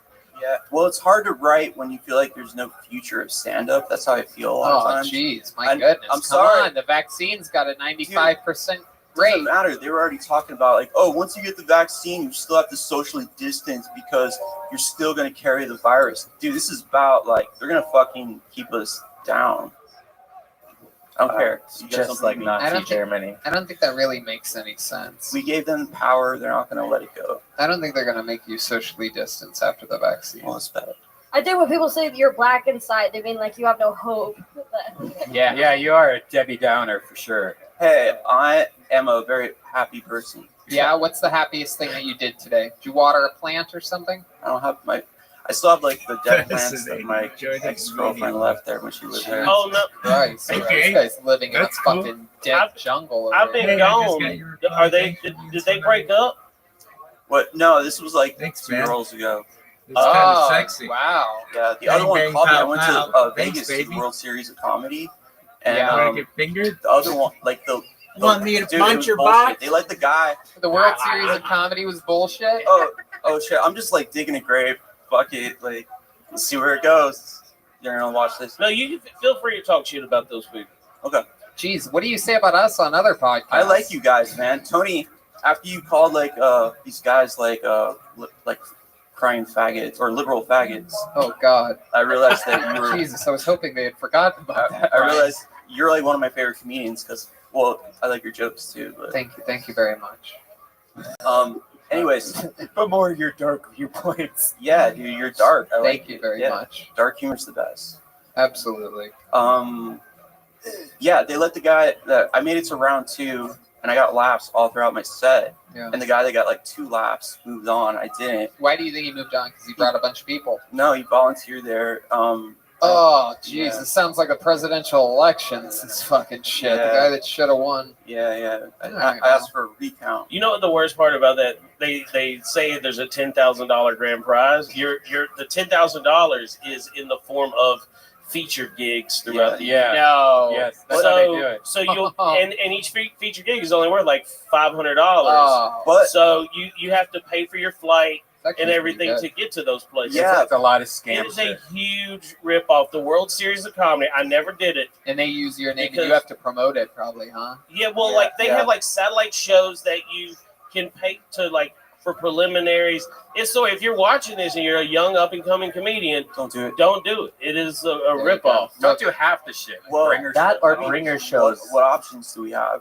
You know, it was really good though to be on stage in a real club in front of a real audience because these people are not comics and they came just to watch a show. Yeah. And that was really awesome. But yeah, they said if you Did you win- do anything fun in Las Vegas? Off this sad subject of it's a like comedy like contest? snorted coke up a hooker's asshole. Did you? No. Oh. But that girl that I talked about before, the Latina, she Yeah. called me after forever not talking to Right. her. She Forever. It was like 2 weeks, dude. This is the one that No, he was like- obsessed with, right? Yeah, It for was sure. like 2 months or something, or a while. So then what happened? And she goes, "Are you there with so and so, the girl that I slept with, that I Yeah. fucked to get back at her?" And I was like, "What the fuck? That's how you say hi?" And then she's like, "Are you there?"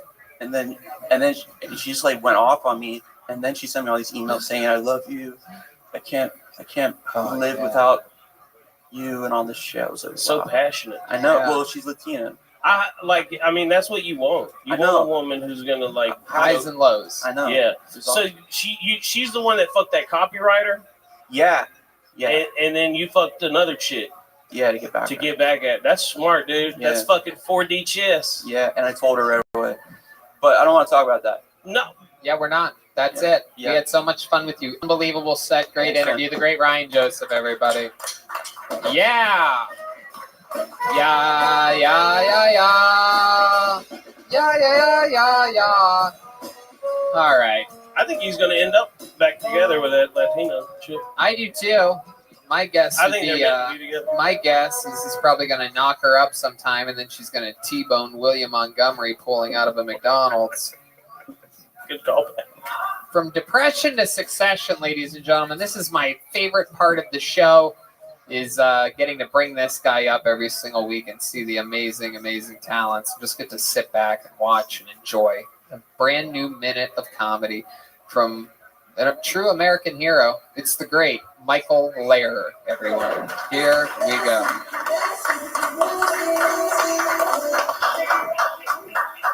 Here he is.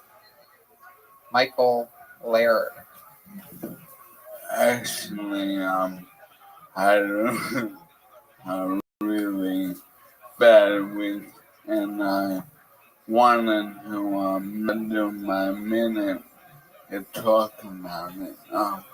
My doctor said I'm 6 months away from having to fuck like a marionette.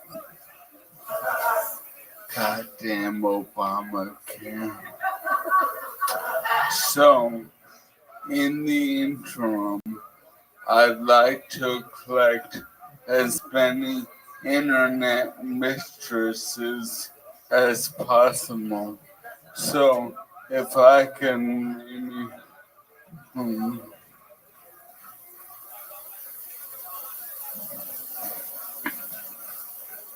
if I can tell the world a little about me, if that's all right. And maybe the band, maybe you want to play some smooth, sexy, slow stuff. All right. If you guys play super low, I bet we'd be able to hear everything. Yeah. Here he is, About Me with Michael Lehrer. Hi, I'm Michael Lehrer. Both me and my wheelchair can fold comfortably in the trunk of your car. I can survive solely off Cliff Bars and blowjobs.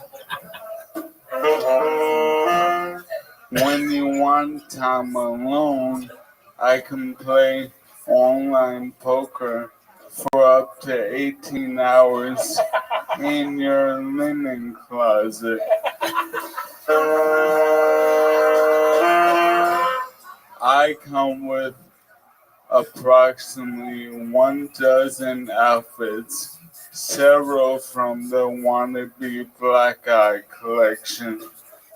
I have handicap parking, prescription pain pills, and the willingness to abuse both. My disease has not robbed me of my handsomeness, so I'm great for selfies to make jealous your bitchy country fucking girlfriends. They don't know I'll never dance again.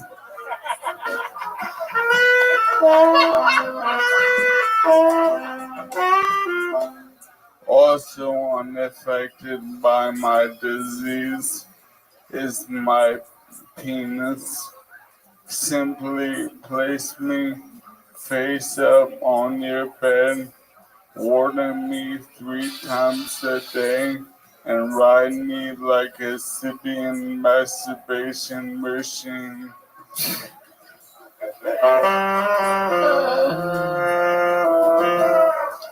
I am a prisoner in my own body, forcibly incarcerated, like the Central Park 5. Though I'll never be exonerated, but you, my fair lady, can exonerate this no.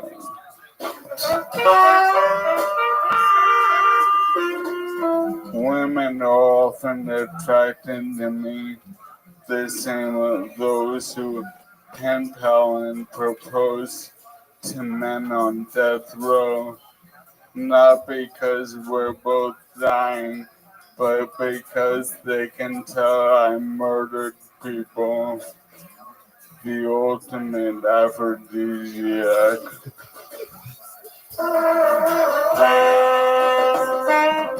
I'm willing to date high school girls.